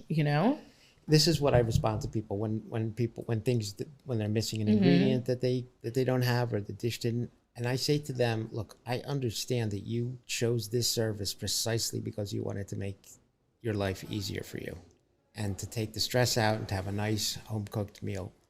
And when it didn't work out in the way that you expected it or wanted it, I understand that that's really disappointing. And, we're committed to making sure this is a positive experience for you. I definitely, I get that. Things don't work out. Sometimes the directions aren't as clear as they could be. Sometimes we forget something. Sometimes, a customer might overcook something that they didn't realize or add too much of the corn. Right. And I'll tell you, there's only so much that you can do. Yeah. One of the biggest challenges. You can't go and refire them another dish. No, you can't. One of the biggest challenges is also just like adjusting our ingredients to different servings. I was going to ask. Okay, that was the next question. 2 servings, 6 servings. It's a very challenging area to figure out. Like, okay, do we just your recipe for cooking for 2 people? Triple the amount of cornstarch we send for the cornstarch slurry, or do it like certain things Does the you cooking don't time have change? to. So that's the biggest challenge is, building the menu for 2 or 6 or 8. What's the biggest order you've gotten for how many people? I mean, we've done special events where we've ordered for like 26, 30 servings very cool. and stuff like that. that. That's like nice a party? for an event also. It's a fun idea. Yeah. Somebody had a family reunion a little while ago, and they were renting a house, and they wanted, like, for some people, the cooking is an experience. It's a bonding experience. So they wanted at the family reunion that everyone would gather around and they would have a kit. They wouldn't have to do shopping, cutting, but they would be able to cook it together. Also, because you want to hang around the kitchen, but then like when you're having a family reunion of like 40, 50 people and you have to shop and then unpack, and then this is so much more cohesive. I would never think that people would use that as an option. It's great. It's great for so many things. It's very interesting to talk. You were saying that in the beginning that you spoke to Yaakov Yarmouth, and he said the kosher industry is 10 years behind, and like and this is almost like a no-brainer. Like when we heard what you were doing, we were like, this is such a cool idea for kosher. And you're essentially somebody who is revolutionizing kosher to a large degree. You're coming with this new service that hasn't really existed. What does it feel like to be somebody who's revolutionizing? Because it's like, in my mind, I feel like sometimes when you're in that position, you're almost like you're the new guy, like you're doing something new, and that's so challenging to communicate, if you know what I mean. It certainly is. And I don't know that, I don't know. The way I look at it is people just have to try it. They just have to experience it to really understand what this service is. And like for us, we're just trying to restaurant. make it as good, as easy as possible, combining, just making that right like match of dishes that are family favorites, that are set and forgets, that are a little on the gourmet side. So you have different categories? Do you get special requests, gluten-free or allergies and stuff like that? Yeah, it's surprisingly not as challenging as you would think to do make gluten-free options on just about anything. And allergies? Allergies, I'm very clear that we're not like a sesame-free or a nut-free facility. Right. You can't control that unless you decide you're going to be allergy. Like our local bakery here, Gourmet Glot, is nut free, but like that means that not one nut enters their bakery, which is a commitment because you're now not making so many different pastries. Right. You can't do that in your business. I was reading that the future for a lot of these meal kit companies is that they're doing a lot more like ready to heat meals. Yes. Is that something that you're thinking about? Or that's a little bit, We're talking about that's 10 years ahead, so we can wait another 5 years to do that. You're saying that they actually are preparing meals. They're expanding their businesses in that direction where people are... Like Factor and everything. Yeah, exactly. Bought Factor, or they do. So that's, what is that, like 9x13s of food ready? It's not even 9x13s. It's just microwavable. It would change its whole model. Cool. It really would. It would change our whole model. It's a whole different business. It really is. And it would definitely change the integrity of the Okay, of so the that's not what But you're would you looking for. partner with someone else to do that and offer it? It's certainly possible. It's certainly possible. But one of the main reasons that we do this is because there's nothing in terms of food quality, in terms of an integrity of food that comes out of your own oven, freshly cooked. So that whatever you're getting that's from Factor or something similar to that has probably been cooked a couple of days before, cooled, then it might be reheated, this, that. It's just not the same. Yes, it's convenient because you don't have to, you just have to heat it. You don't have to cook it. So we're trying to have our customers still have all the benefits of freshly cooked, fresh in their own integrity home. of food, but cut out all the headaches and the time consuming and the extra pots that you have. Sometimes it's possible, sometimes it's not. On a regular week, you're offering fleishik options and milchik options? Usually there's one milchik option or fish option. We usually have about 7 dishes per week that we offer. Usually 3 chicken, 3 beef, and then maybe one fish or 1 dairy. Interesting. So you actually have to have your milchik kitchen and all your milchik stuff just for that one dinner. Well, the main prep is parf. It's all parf. So if you buy onions, that's very for cool. Like a dairy dish. Yeah, it's not cooked. It's never actually being mixed. Everything is parf. That is very, very cool. How about it's interesting. Like we're having a hard time wrapping our head around I think we have to go down and check the way it out. your operations are working because you're just doing the prep. We're like, but that's such a cool thing about it. I think that it really does take. Yeah, that would be so fun. We should go on a trip. This is what we do for fun. Like we'll go on a trip, and for us, that's fun. Like we don't need to go to Paris. We'll just go visit your kitchen. We need to go to Paris, but true foodies. No, that's my whole other theory I wrote about. It was very controversial. I know it's a side topic, but I was saying that like if you do 3 mini day trips, even it's greater over the period of a year than going to a big European trip. I've done both, so I could speak to it. But people are like, "Oh, you've gone to Paris, so you're not one to talk." Mm-hmm. But I don't know. I don't know. I'll still talk. It's more memorable. No, I think it does something more for you. How do you take breaks? What do you do to breaks? unwind? Because you must be very busy. Yeah, I am. I certainly am. It's but I like to go out. I like to exercise. I like to walk in the woods. Oh, and you live in Muncie. Sometimes I just like to actually cook without and learn stuff without it having to be like part of work. Something that So you're passionate about food. If you're in the food business and to relax, you're going to cook. But I have to turn my brain off. Part of it, be like, yeah, I could do. Oh, you have to be like, this is not for. I'm not trying to do R&D. I'm not trying to make another recipe. Yes. I'm not trying to make mental notes. I'm just trying to enjoy. It's hard. It's hard to shut off. Really you're right. Do you do Shabbos? We don't do Shabbos most of the year, but when Yom Tovim come around, so then we do Yom Tov meals because we do weeknight dinners. That's another thing that separates us. we're thinking about your Tuesday night dinner, your Wednesday night dinner, your Monday night dinner. We're not a Shabbos. A lot of items could be saved and used on Shabbos. Are you thinking of expanding to Shabbos? That's interesting. I feel like people already have time in their schedule. They've already allotted time. Friday afternoon is when or Thursday night, they're gonna make their Shabbos meal, and they have their own recipes. It's like the Tuesday night dinner in between, the performance. Is this based on feedback or just a little bit? We have offered. You've done surveys. We have offered Shabbos. Okay. And that's why, like when a Yom Tov falls out in the middle of the week, so then there's no weeknight dinners. We're not doing like Sukkot is Tuesday. Nobody's thinking about like really preparing for Sunday, Sure. Monday.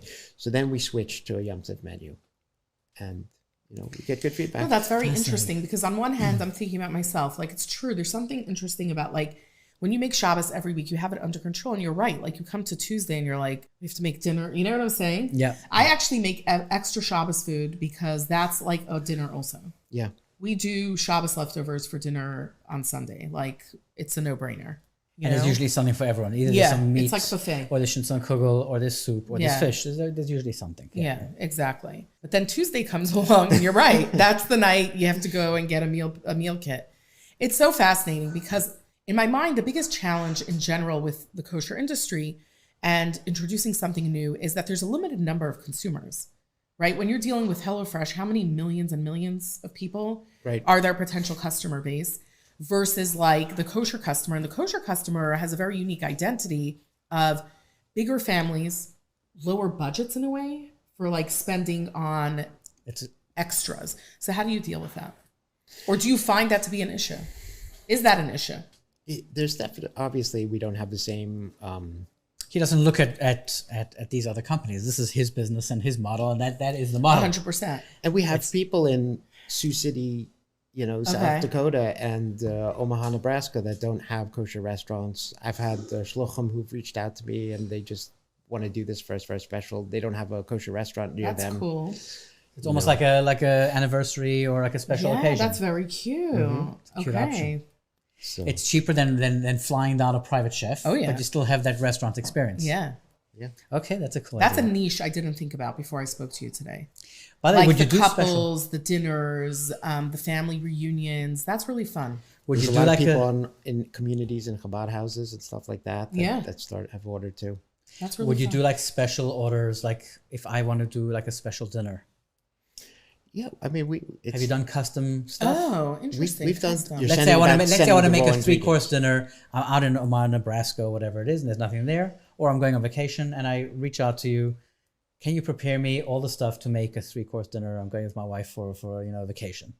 We certainly could do that. We have like a whole I get a lot of in the summertime people reach out like, hey, we're traveling to the Utah, the Grand Canyon, this that.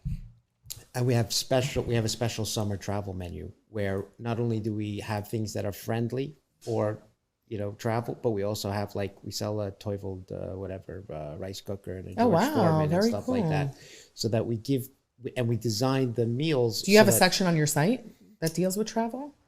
We do, but it's not up. It's not active now because it's only for the summer. Oh, it's only in the summer. It's like the travel menu. That's very cool. So you live in Muncie. What are your favorite? Do you have favorite restaurants that you like to go to, or you're more? I love Mike's Burgers at the Palisades Mall. Yeah. Oh, that's Mike's is great. He used to be here. He was here. Yeah. He was actually next door. And what's fun things to do in Muncie area? Someone's coming to fun visit. things. They're going to eat a burger, and what else? What do you recommend? No, it's fun to get people from all over. Okay. What are your top sites to visit, to do? What do you do on your day off besides cook? There's Nyack Beach Park. Okay, cool. It's really cool. There's so much beautiful 20 nature minutes there. away, 25 minutes away is the Hudson River. Where are you Right. from originally? I'm from Westchester County. Oh, okay. Oh, okay, cool. And you said before you got into, were you always into food or business or both? We're going backwards. Let's hear about your background. I've always been into food. You've always been into food, but it's not like you weren't a chef. You don't have a food background. No, I don't have that. I used to work with Hashgacha. Okay. So that's So your background is so Hashgacha. I got a lot of opportunities to see different kitchens and stuff like that. Okay. And that's cool also for your business. I'm sure you could bring some of that experience Yes. into what you do, which is really, really cool. Is anyone else in your family involved in the business? No. I mean, look, my daughters and my son helps They're out taste a lot. testers. They're taste testers, and sometimes they come They in have the and, official role and taste have testing. extra hand when we need that. That's when we're fun. packing stuff out. That's cute. So who is the team of A Good Friend? So I have different people who are there's all the meats and everything like that, which needs a professional butcher. Then there's the sauces, and then there's the vegetables and everything like that. And I actually have a team of people who are trained sous chefs. But the thing is, like, it's not like a regular restaurant. So Right, I it's call them in. They when you come need them. as needed, and they. That's really cool. Interesting. That's really, really cool. Depends on how So busy the week is. usually you're not really prepping or cooking Monday or Tuesday. It's later in the week. So It's such an interesting business. It's always fun when you talk to someone who does something that nobody else does, which is what you do. And it's been really interesting to hear about the behind the scenes, how you got into it, the We've seen the feedback. end product, but we never really realized what goes into it. Yeah. It's just super fascinating. And we really commend what you do. It's really amazing to be in the presence of people who are looking to improve the life of the kosher consumer. And it's been really fun talking to you about it. I would love to see what new Chinese dishes are coming out, what new breaded chicken. Yeah, but we'll And, take this final moment to ask you to share any information that you'd like to share with listeners. Sure. So our website is, as we spoke about at the beginning, agoodfriend.co. Okay. And you can sign up for a newsletter there. We send out reminders. Usually the menu comes out on Sunday, and we'll send out a reminder for that. And then Tuesday at 11:45, people can. That's the don't miss out, last call.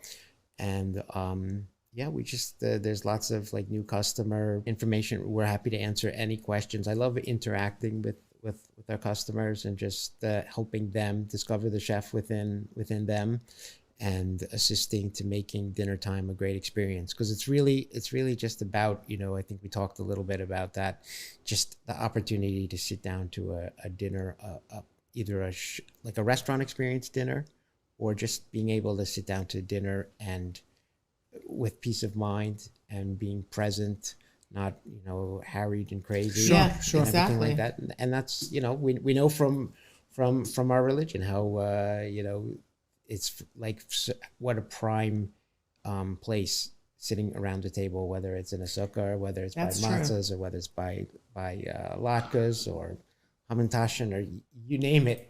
Our holidays and our lives just center around the dining room table. It really, Amazing. really, truly does. It's very, very true. Thank you for coming all the way out here. My pleasure. Yes. Thank you so much And for having me. he wasn't coming to deliver meals. Yes. So yeah, we really appreciate you coming and sharing this information with us, sharing your latke tips with us. Oh, yeah. Thank you for the We look opportunity. forward to We're gonna trying have some to new buy dishes. that spoon. We have to find out. We have what to find that spoon. is I called. still don't understand what it is. I understand. We're gonna I have could to- draw it. Okay, great. But thank you again, and we look forward to seeing you again soon. Look forward to it. Thank you so much for what you do. Thank you. This episode is brought to you by Snuva's new line of pizzas, Madanot. You've got the regular pizza, you've got an olive pizza, and I believe there are more products coming along this line. I love this cross section because the dough looks so bubbly. Like, this is what you want to see in pizza.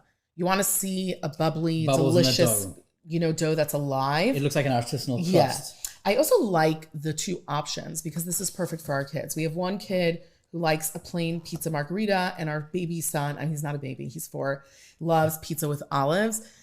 So this is actually perfect for us, but they really do enjoy it. It's a light, delicious pizza. The trick to frozen pizza to make it really good is to preheat your oven first. Wait for your oven to come to temp and then stick the pizza in. Just like that's the secret to good pizza in a pizza store too. You're not putting it into a cold oven. Amazing. And this can be done in your pizza oven, your toaster oven, or a Betty Crocker. The Betty Crocker, that's So right. it's good for travel. Yeah. Nice. It's actually a perfect size for a Betty Crocker. Yes. Yeah. Okay, great new item from Tenuva. Love it. It's so cool to see the kosher market expand thanks to companies like Tenuva. This episode is brought to you by the Altair.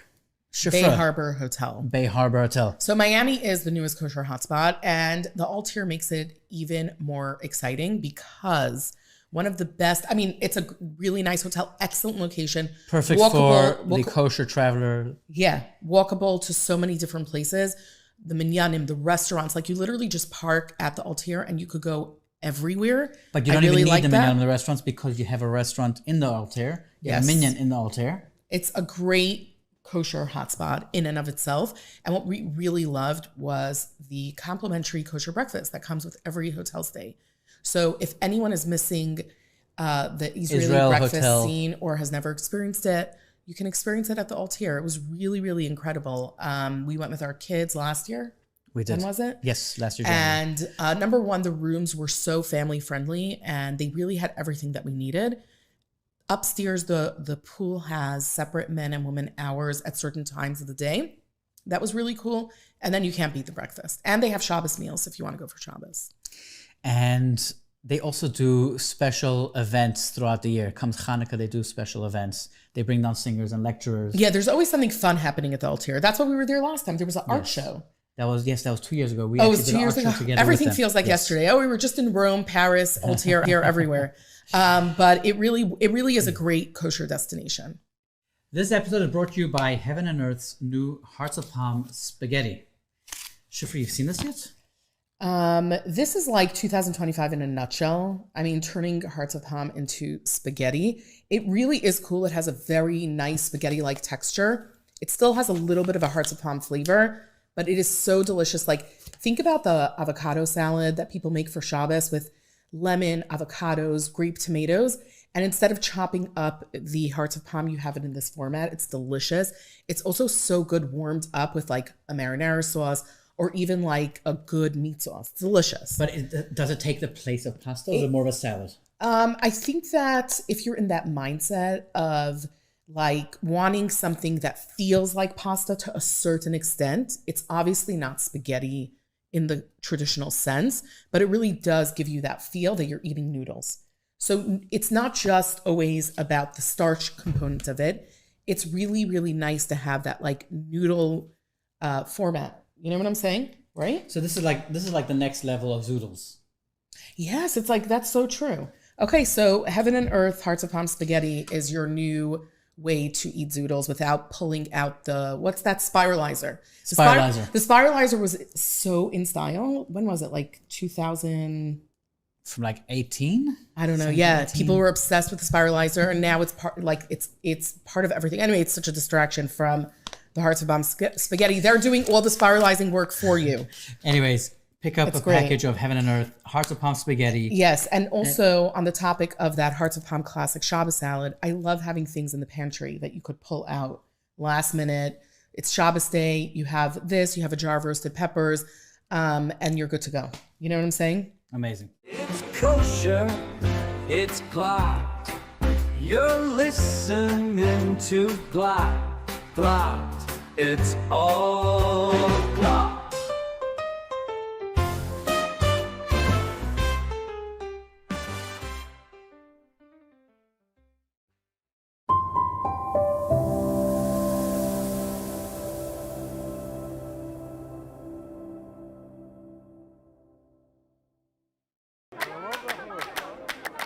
Not too many people are familiar with Shuk HaTikva, and today I'm going to meet with our Ilan, our tour guide, and he'll show us what is so special about it. So let's go meet him. Ilan! Hi, how are you? Fine, thank you. First of all, we're going to meet a good friend, Uri. Uri said that first taste and then you buy. So, where are you taking me next? Now we are going to a very interesting place, to the deli of Rosie. Rosie, a girl power in the market. Everything that we sing here, made here in Israel. Taste of artichoke. Tell me the truth. The truth is amazing. Let me give you some taste. It's combination of goat and cheese. This is amazing. The question always is, do you eat this part? Yes, it's very good, and I can tell you that it's also very healthy. Really? Yes. Why? Because on the top, you have a very good antibiotics things that it's very good and very healthy. Yogurt, fresh yogurt, another yogurt, but this one is from goat. Ah, okay. Okay, very healthy and very fat. We in Israel, we love this as a dessert. Halva. Well, Okay. that was amazing. Yes. And now I will take you to a very special place of spices.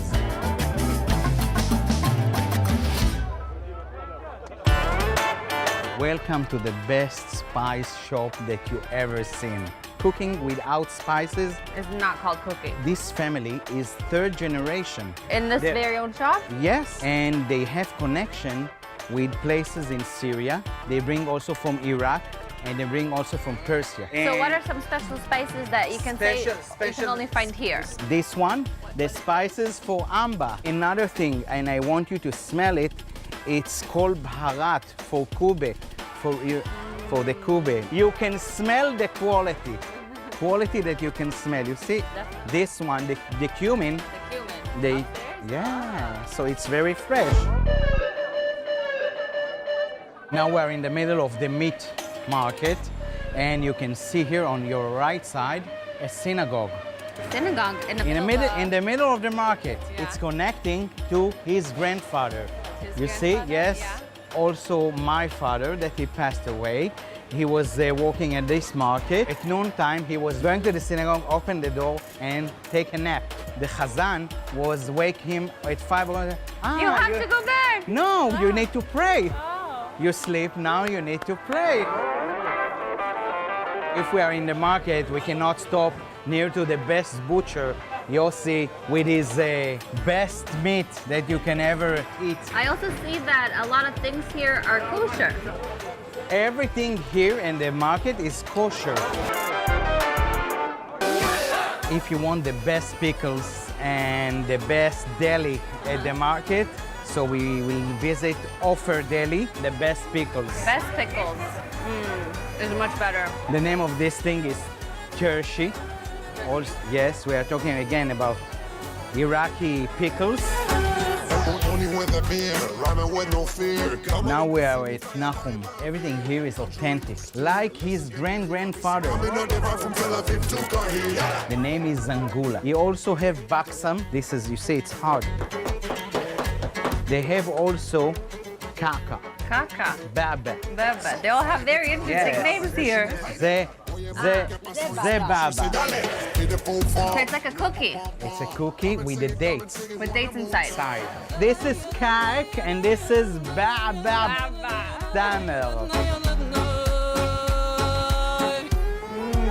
This is the circle of life. So this right here is his sign right there? That's it. Simple as you can see. Simple, but very, very good. Bye, Nahum. Bye, Nahum. So now I smell the coffee. Cafe Levi, and you can see some of the machine is 50 years old. Wow, and it's still working. Yeah, still working. The fresh, the best Turkish coffee ever is here at Cafe Levi at the Tikva market. Now we're going to drink something because it's very hot. Paludeh. It's coming from Persia. I call it drink from heaven. He's taking me to heaven. Zion. Bye. Yes, it's coming from Persia. Say hi, Zion. Hi, shalom. This is for you. Wow. This is like a malabi in a cup, you could say. It's very sweet, very fresh. Taste of heaven. Oh yeah, I'm going to heaven right now. I forgot to say that. So let's meet in heaven. Well, I had so much fun at the Tikva market. Hope you come and try it out.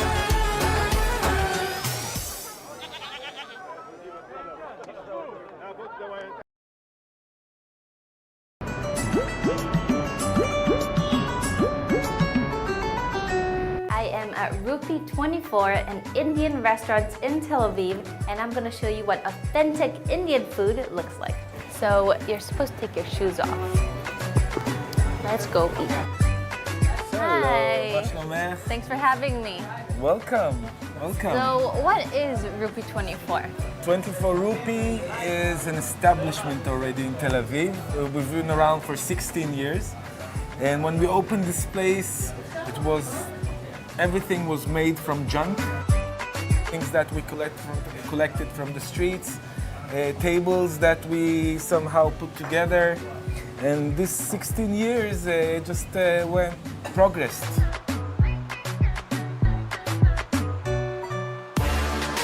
You know, a lot of Israelis go to India after the army and they like fall in love and they start talking like this. And then we brought that here. What made you want to open an Indian restaurant? I was in India and when I fell in love with the food, with the concept of just not having a menu. You come and you just get the food that was cooked today. Everything is fresh, full of spices and herbs, and rich and colorful and vegetarian also.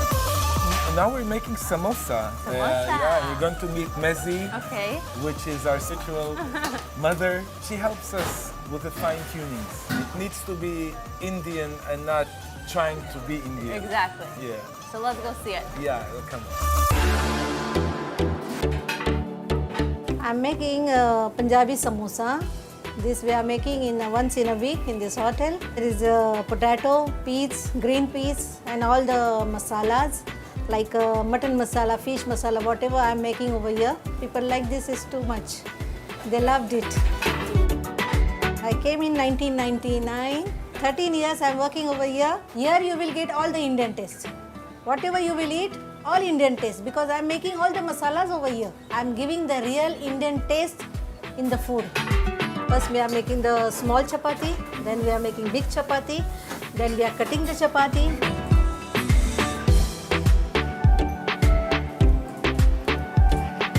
I'm folding the this thing and putting the bowl of the bhaji inside.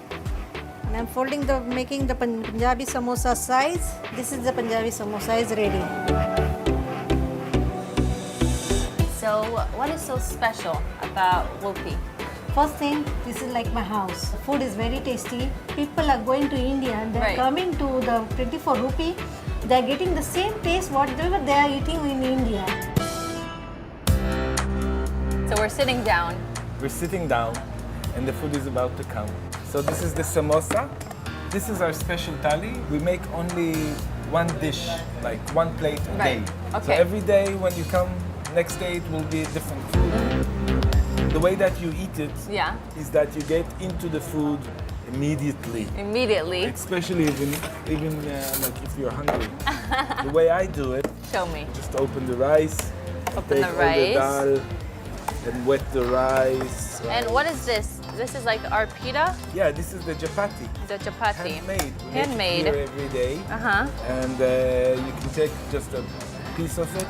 Take a piece of it. And just put it all together. Yeah, I love eating with my hands. So you just eat with your hands pretty much? Me, yes, sometimes. It depends on because what you're my eating? mother is going to watch it.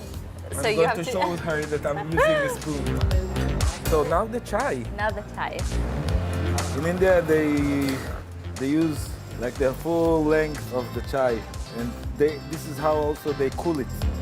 Chai. To India. To India and to Israel. And to Israel, of course.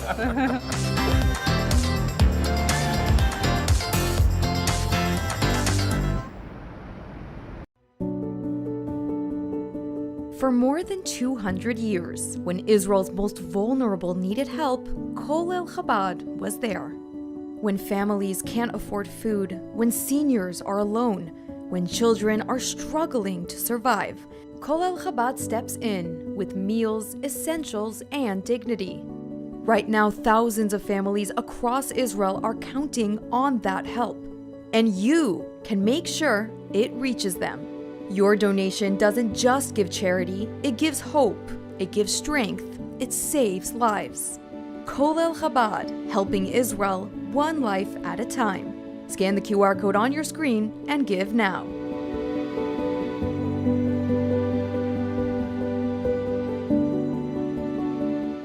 When you buy from Blessed by Israel, you're not just shopping, you're standing with the families of Israel's heartland. Every bottle of delicious olive oil, handcrafted necklace, or jar of honey carries the spirit of Judea and Samaria. These, along with many more products, are the tastes, scents, and stories of the Promised Land, made by people rebuilding our biblical homeland every day. Shop now at blessedbyisrael.com and use ILTV's special code BLESSISRAEL for 10% off on your first order.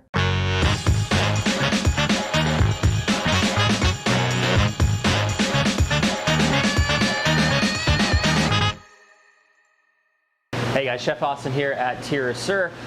Today we are going to be making something that you can make ahead of time. It's actually better if you make it ahead of time. So we're going to be doing a chicken confit. So what that means is we're going to be taking chicken and then slowly cooking it in its own fat or in fat. And it's going to be completely submerged in fat. And what that does is it A, preserves the meat, but B, just gives you this very rich, luscious mouthfeel, super soft, super tender, super moist. It's absolutely fantastic.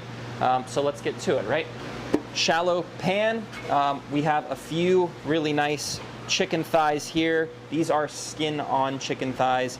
They don't have to be chicken thighs. They can be chicken breasts. They can be chicken legs. They don't have to be skin-on, but I like skin-on because the presentation at the end is just a little bit better. Next, we have some whole black peppercorns. We have a couple bay leaves. We have some sprigs of rosemary and thyme that we're going to throw in here. One shallot cut into quarters. And we're just going to get everything nestled in there. And then last aromatic that we're going to throw in is some garlic cloves. We're going to do 3 garlic cloves, and we're just going to crush them.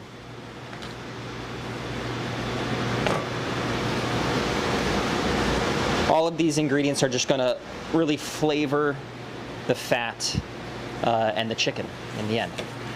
So here we have a quart of duck fat. I choose duck fat because it's delicious, but you can do chicken fat, you can do olive oil, you can do really any fat that you want. And we're just going to make sure that everything is completely submerged. We're going to throw a lid on this and put it in the oven. The oven is set to about 250 degrees Fahrenheit. So you're going to put that in for 2 to 4 hours. After 2 hours, just check it. You're looking for it to be fork tender and to kind of come away from the bone. It's been 2 to 4 hours now, and we're going to take our confit out of the oven. And again, careful because everything's very hot. All right, so we're going to use a slotted spoon to take these thighs out and let them kind of hang out and cool down so we can handle them. And then we're going to take all of this delicious fat. Do not throw this away. This is liquid gold, right? So we're going to take all this delicious fat and we're going to strain out any solids. The good news about this is the gift that kind of keeps on giving. So if you wanted to use this for more confit, you absolutely can. Or you can, use this for kind of any application, which we're going to do. We're going to use for this dish, right? Sautéing, anything like that. So that's all away. If you let this hang out in your refrigerator, especially if you're doing a lot of chicken or a lot of duck, or a lot of any meat, right? If you let it kind of hang out in your fridge, the fat will solidify and just become this absolutely fantastic, rich, umami-packed gel, basically. And you can add that to sauces and soups and things like that. We are going to use this for our sauce today. What we're going to do here is we have a pot. We have some dried blueberries, and we're going to rehydrate these blueberries in the wine that we're going to be pairing with this. So this is our Dignitary Pinot Noir.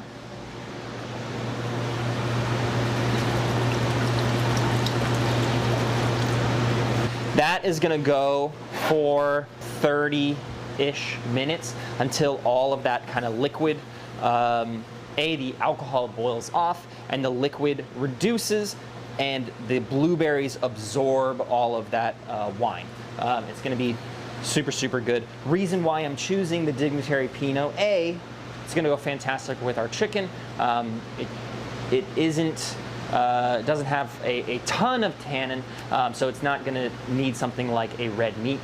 Also, it has a kind of blueberry-esque, almost blueberry skin, blueberry seeds note to it. So it's going to go fantastic with our sauce. It's come to a boil. Don't be afraid, the fire is just the alcohol burning off. If you don't want the fire, just keep it at a lower temperature and it will kind of evaporate on its own. You know, since we're cooking with the Dignitary Pinot, you want to be able to drink what you're cooking with. That's kind of the general rule. So real simple pan here.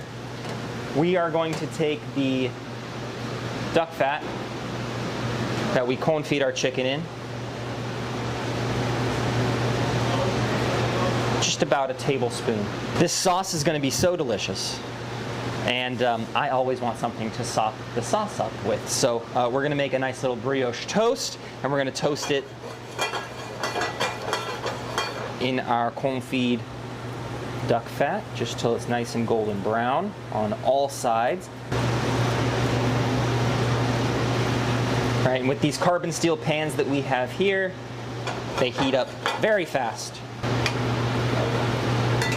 And so this shouldn't take much time at all. We can just leave this on the side. Now this is a thicker piece of toast, so I like to, for presentation purposes, and also flavor, I like to get all of the sides kind of nice and golden brown and toasty. And we'll put this on the side to rest. We're going to add a little more of our liquid gold here, right? And here I just have some blanched carrots. So all we've done to these so far is peel them, clean them up, and give them a little steam so they're nice and soft, al dente I should say, and kind of ready to go.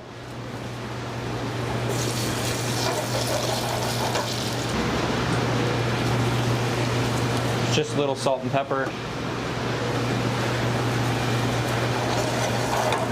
While those are kind of heating up and blistering, we can make our salad. So everything that we're doing, the chicken, the toast, it's going to be a little bit rich, right? The sauce with our delicious chicken essence, if you will, is going to be super, super rich. So we're going to make a nice sharp salad.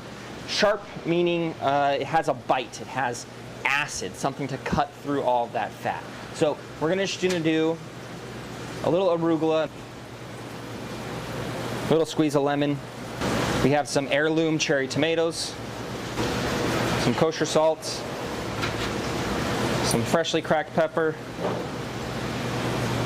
and a little extra virgin olive oil. Perfect, not too pretentious, just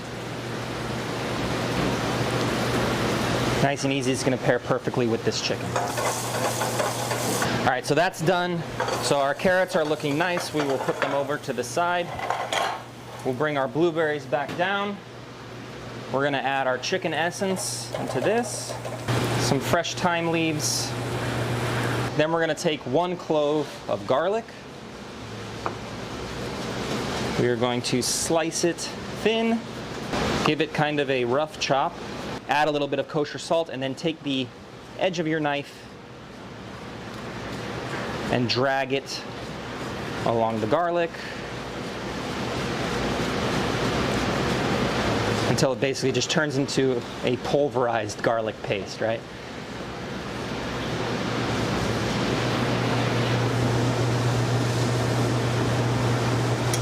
Throw that into our sauce. And now we're just going to let this simmer and reduce until it is a nappe, which means that you can take the back of it, take your spoon, and when the back of it, draw your finger through, and it makes a line all the way through and doesn't drip. Let's clean up this chicken a little bit, right? So we're just going to take off these herbs. any of the garlic or anything that's kind of stuck to it. Any herbs, peppercorns, anything that's stuck to it now that it's been just a few minutes and they're cool enough to handle. Depending on how long you decide to confit them, they will pick up a little bit of color, but I want to add a little bit of texture. And again, just a little bit of that delicious liquid gold. And we're going to give these just a quick sear.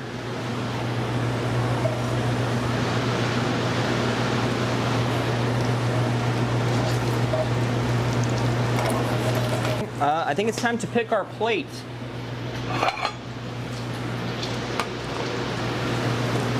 So I'm gonna go with this guy.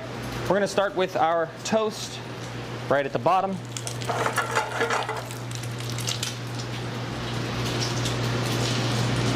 Our wonderful carrots.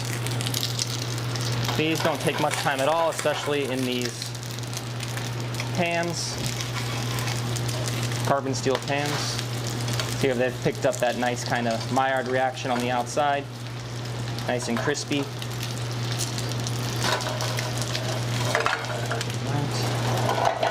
And our sauce is nice and reduced. You can see what I mean by that nappe. It's now sticking to the spoon. You can run your finger through it and it's not dripping. Delicious. I'm gonna take a couple chicken thighs, place them right on top of this toast here. Then we have our nice bright salad. And lastly, our sauce right over the chicken. That looks fantastic to me. I'm super excited to eat this. Again, not a super pretentious kind of dish, but something that is a little more country style, I would say. Yeah, let's go ahead and give it a try. Alrighty, so I'm just gonna add a little fresh thyme right before I taste this, and some Maldon salt, and I'm super excited. All right. Now remember, the bones are in this. You can do this with boneless chicken too. I just find that the bones add a bit of flavor.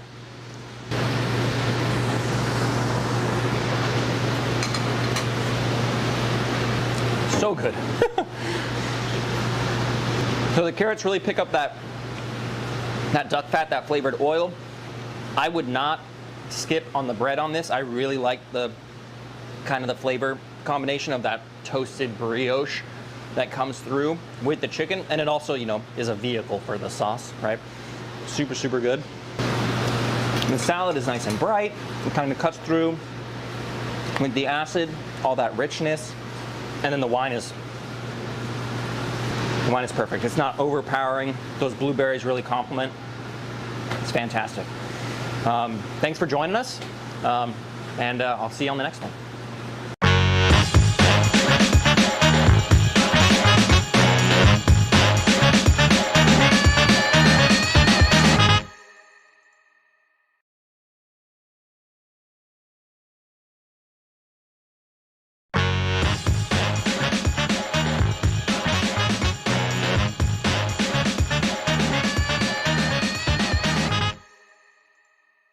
Hey y'all, welcome to Tira Sur again. Chef Austin here.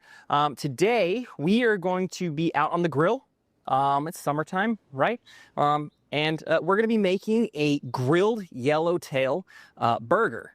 Super fun. So grilled yellowtail, some lettuce, tomato, a wasabi aioli, and then a little watermelon and purple watercress salad, nice and fresh, nice and bright. So we're gonna start with the aioli first. So first thing you're gonna do, we have wasabi powder here.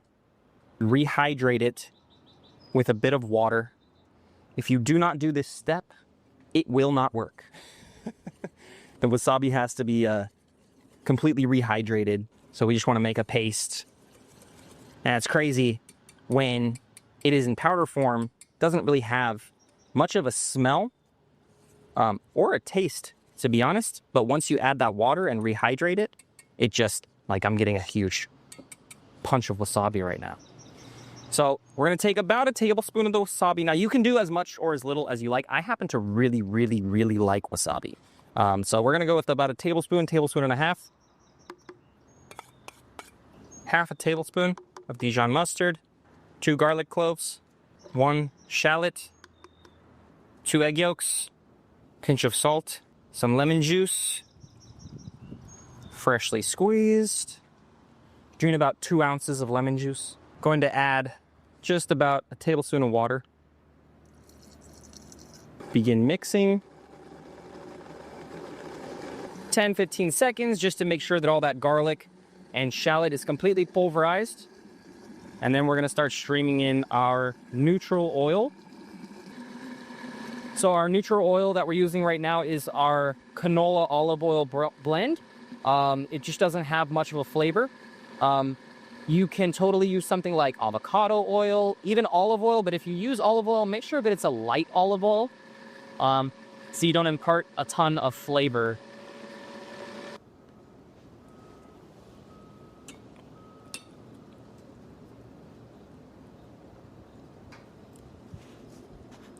Very yummy.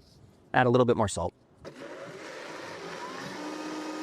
All right, we're just gonna transfer this to a container. We have these wonderful yellowtail steaks that came in just today. Super fresh. We are going to prepare our grill first and foremost. Make sure everything doesn't stick. Now, this grill is very hot. Reason being, if you have a cold grill and fish, it is most likely always going to stick. So that's one. And 2, with this yellowtail, it is so nice, it is so fresh, it is so beautiful that I don't want to cook it all the way through. I just want to sear it on the outside, cook it about 50% of the way, and then that'll be it. So we're just going to season these generously with salt and pepper on both sides, right on the grill.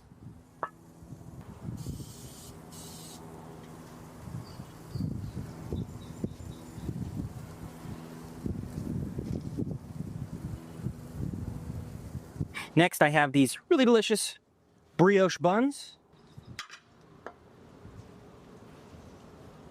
Spray these down, and again, directly on the grill, just to get them nice and toasty.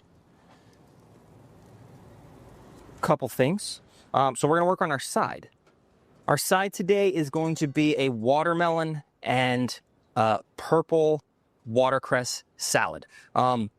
Super simple and super delicious. The 2 flavors are gonna play off of each other really nice. Watercress, nice and peppery.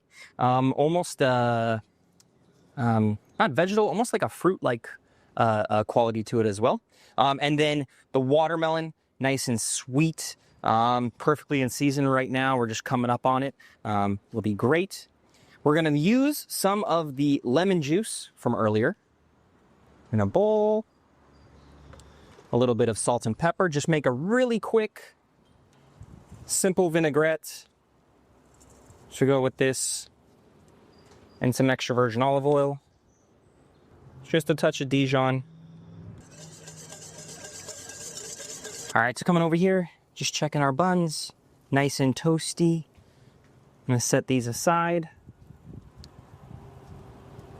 And our fish is looking like it's almost there on one side, so we're gonna give it a nice flip. We're going to add a few pieces of tomato in a bowl. A little bit of red wine vinegar. A little bit of olive oil. Salt and pepper.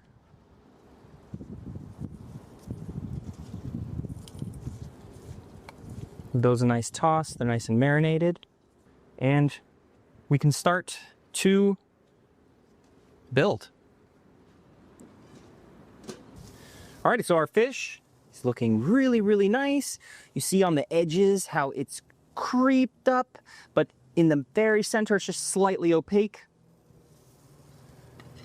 So we're gonna pull that off. It's summer, it's nice and bright. I think it's gonna go really nice with the watermelon and the salad and the brioche. We're gonna do our Lineage Momentous Rosé, super bright and summery. And one thing I did want to mention about this fish. So if you do choose to do yellowtail like I did, just like any tuna, I always suggest cooking it rare to medium rare. Reason being, tuna is a relatively lean protein, and the more that you cook it, the drier it is going to be.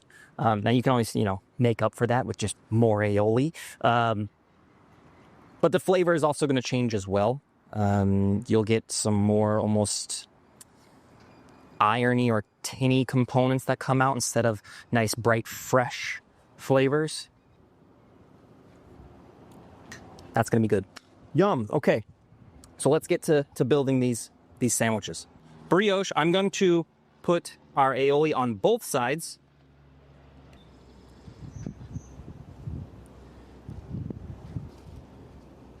Next, our wonderful tuna. A couple slices of the tomato. The lettuce that we've chose for this is some butter lettuce. Super nice, soft. Take a few pieces, tear it in half, put it across.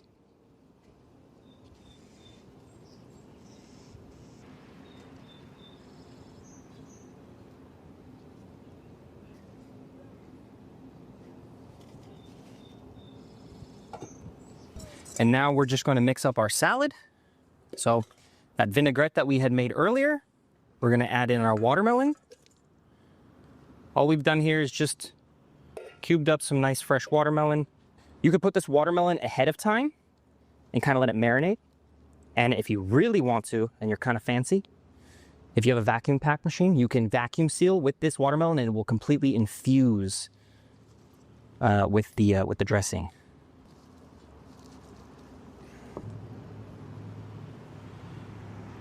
There you have it. All right, y'all. Well, let's get into this. There's no kind of, I don't think there's gonna be any nice way to do this. So that is super yummy, super juicy, really, really nice with the wine.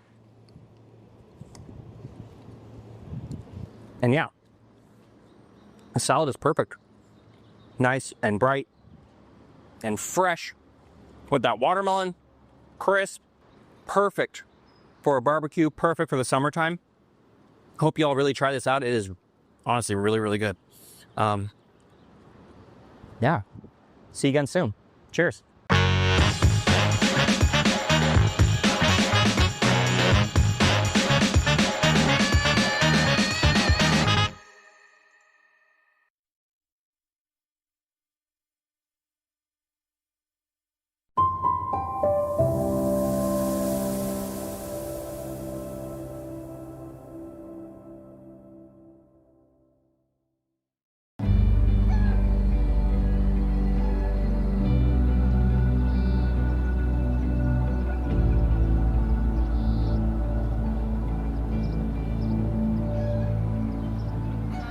Today, I'm at the beautiful Rosh Pina, and I'm gonna show you what breakfast with a view looks like.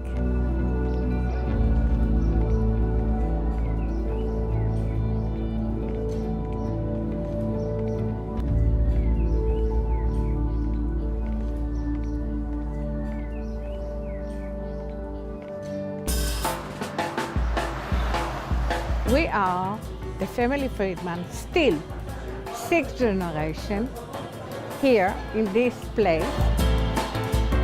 We have a farm in the Golan Heights and a farm nearby. In Hebrew we say, yalla, yalla, start doing. So we fixed the place stone by stone. We built it. It was down. I did all this place 27 years ago. Now it is a very famous and very nice place. What was the house of the cows, of the sheep, of the kukuriku, what do you say, chicken?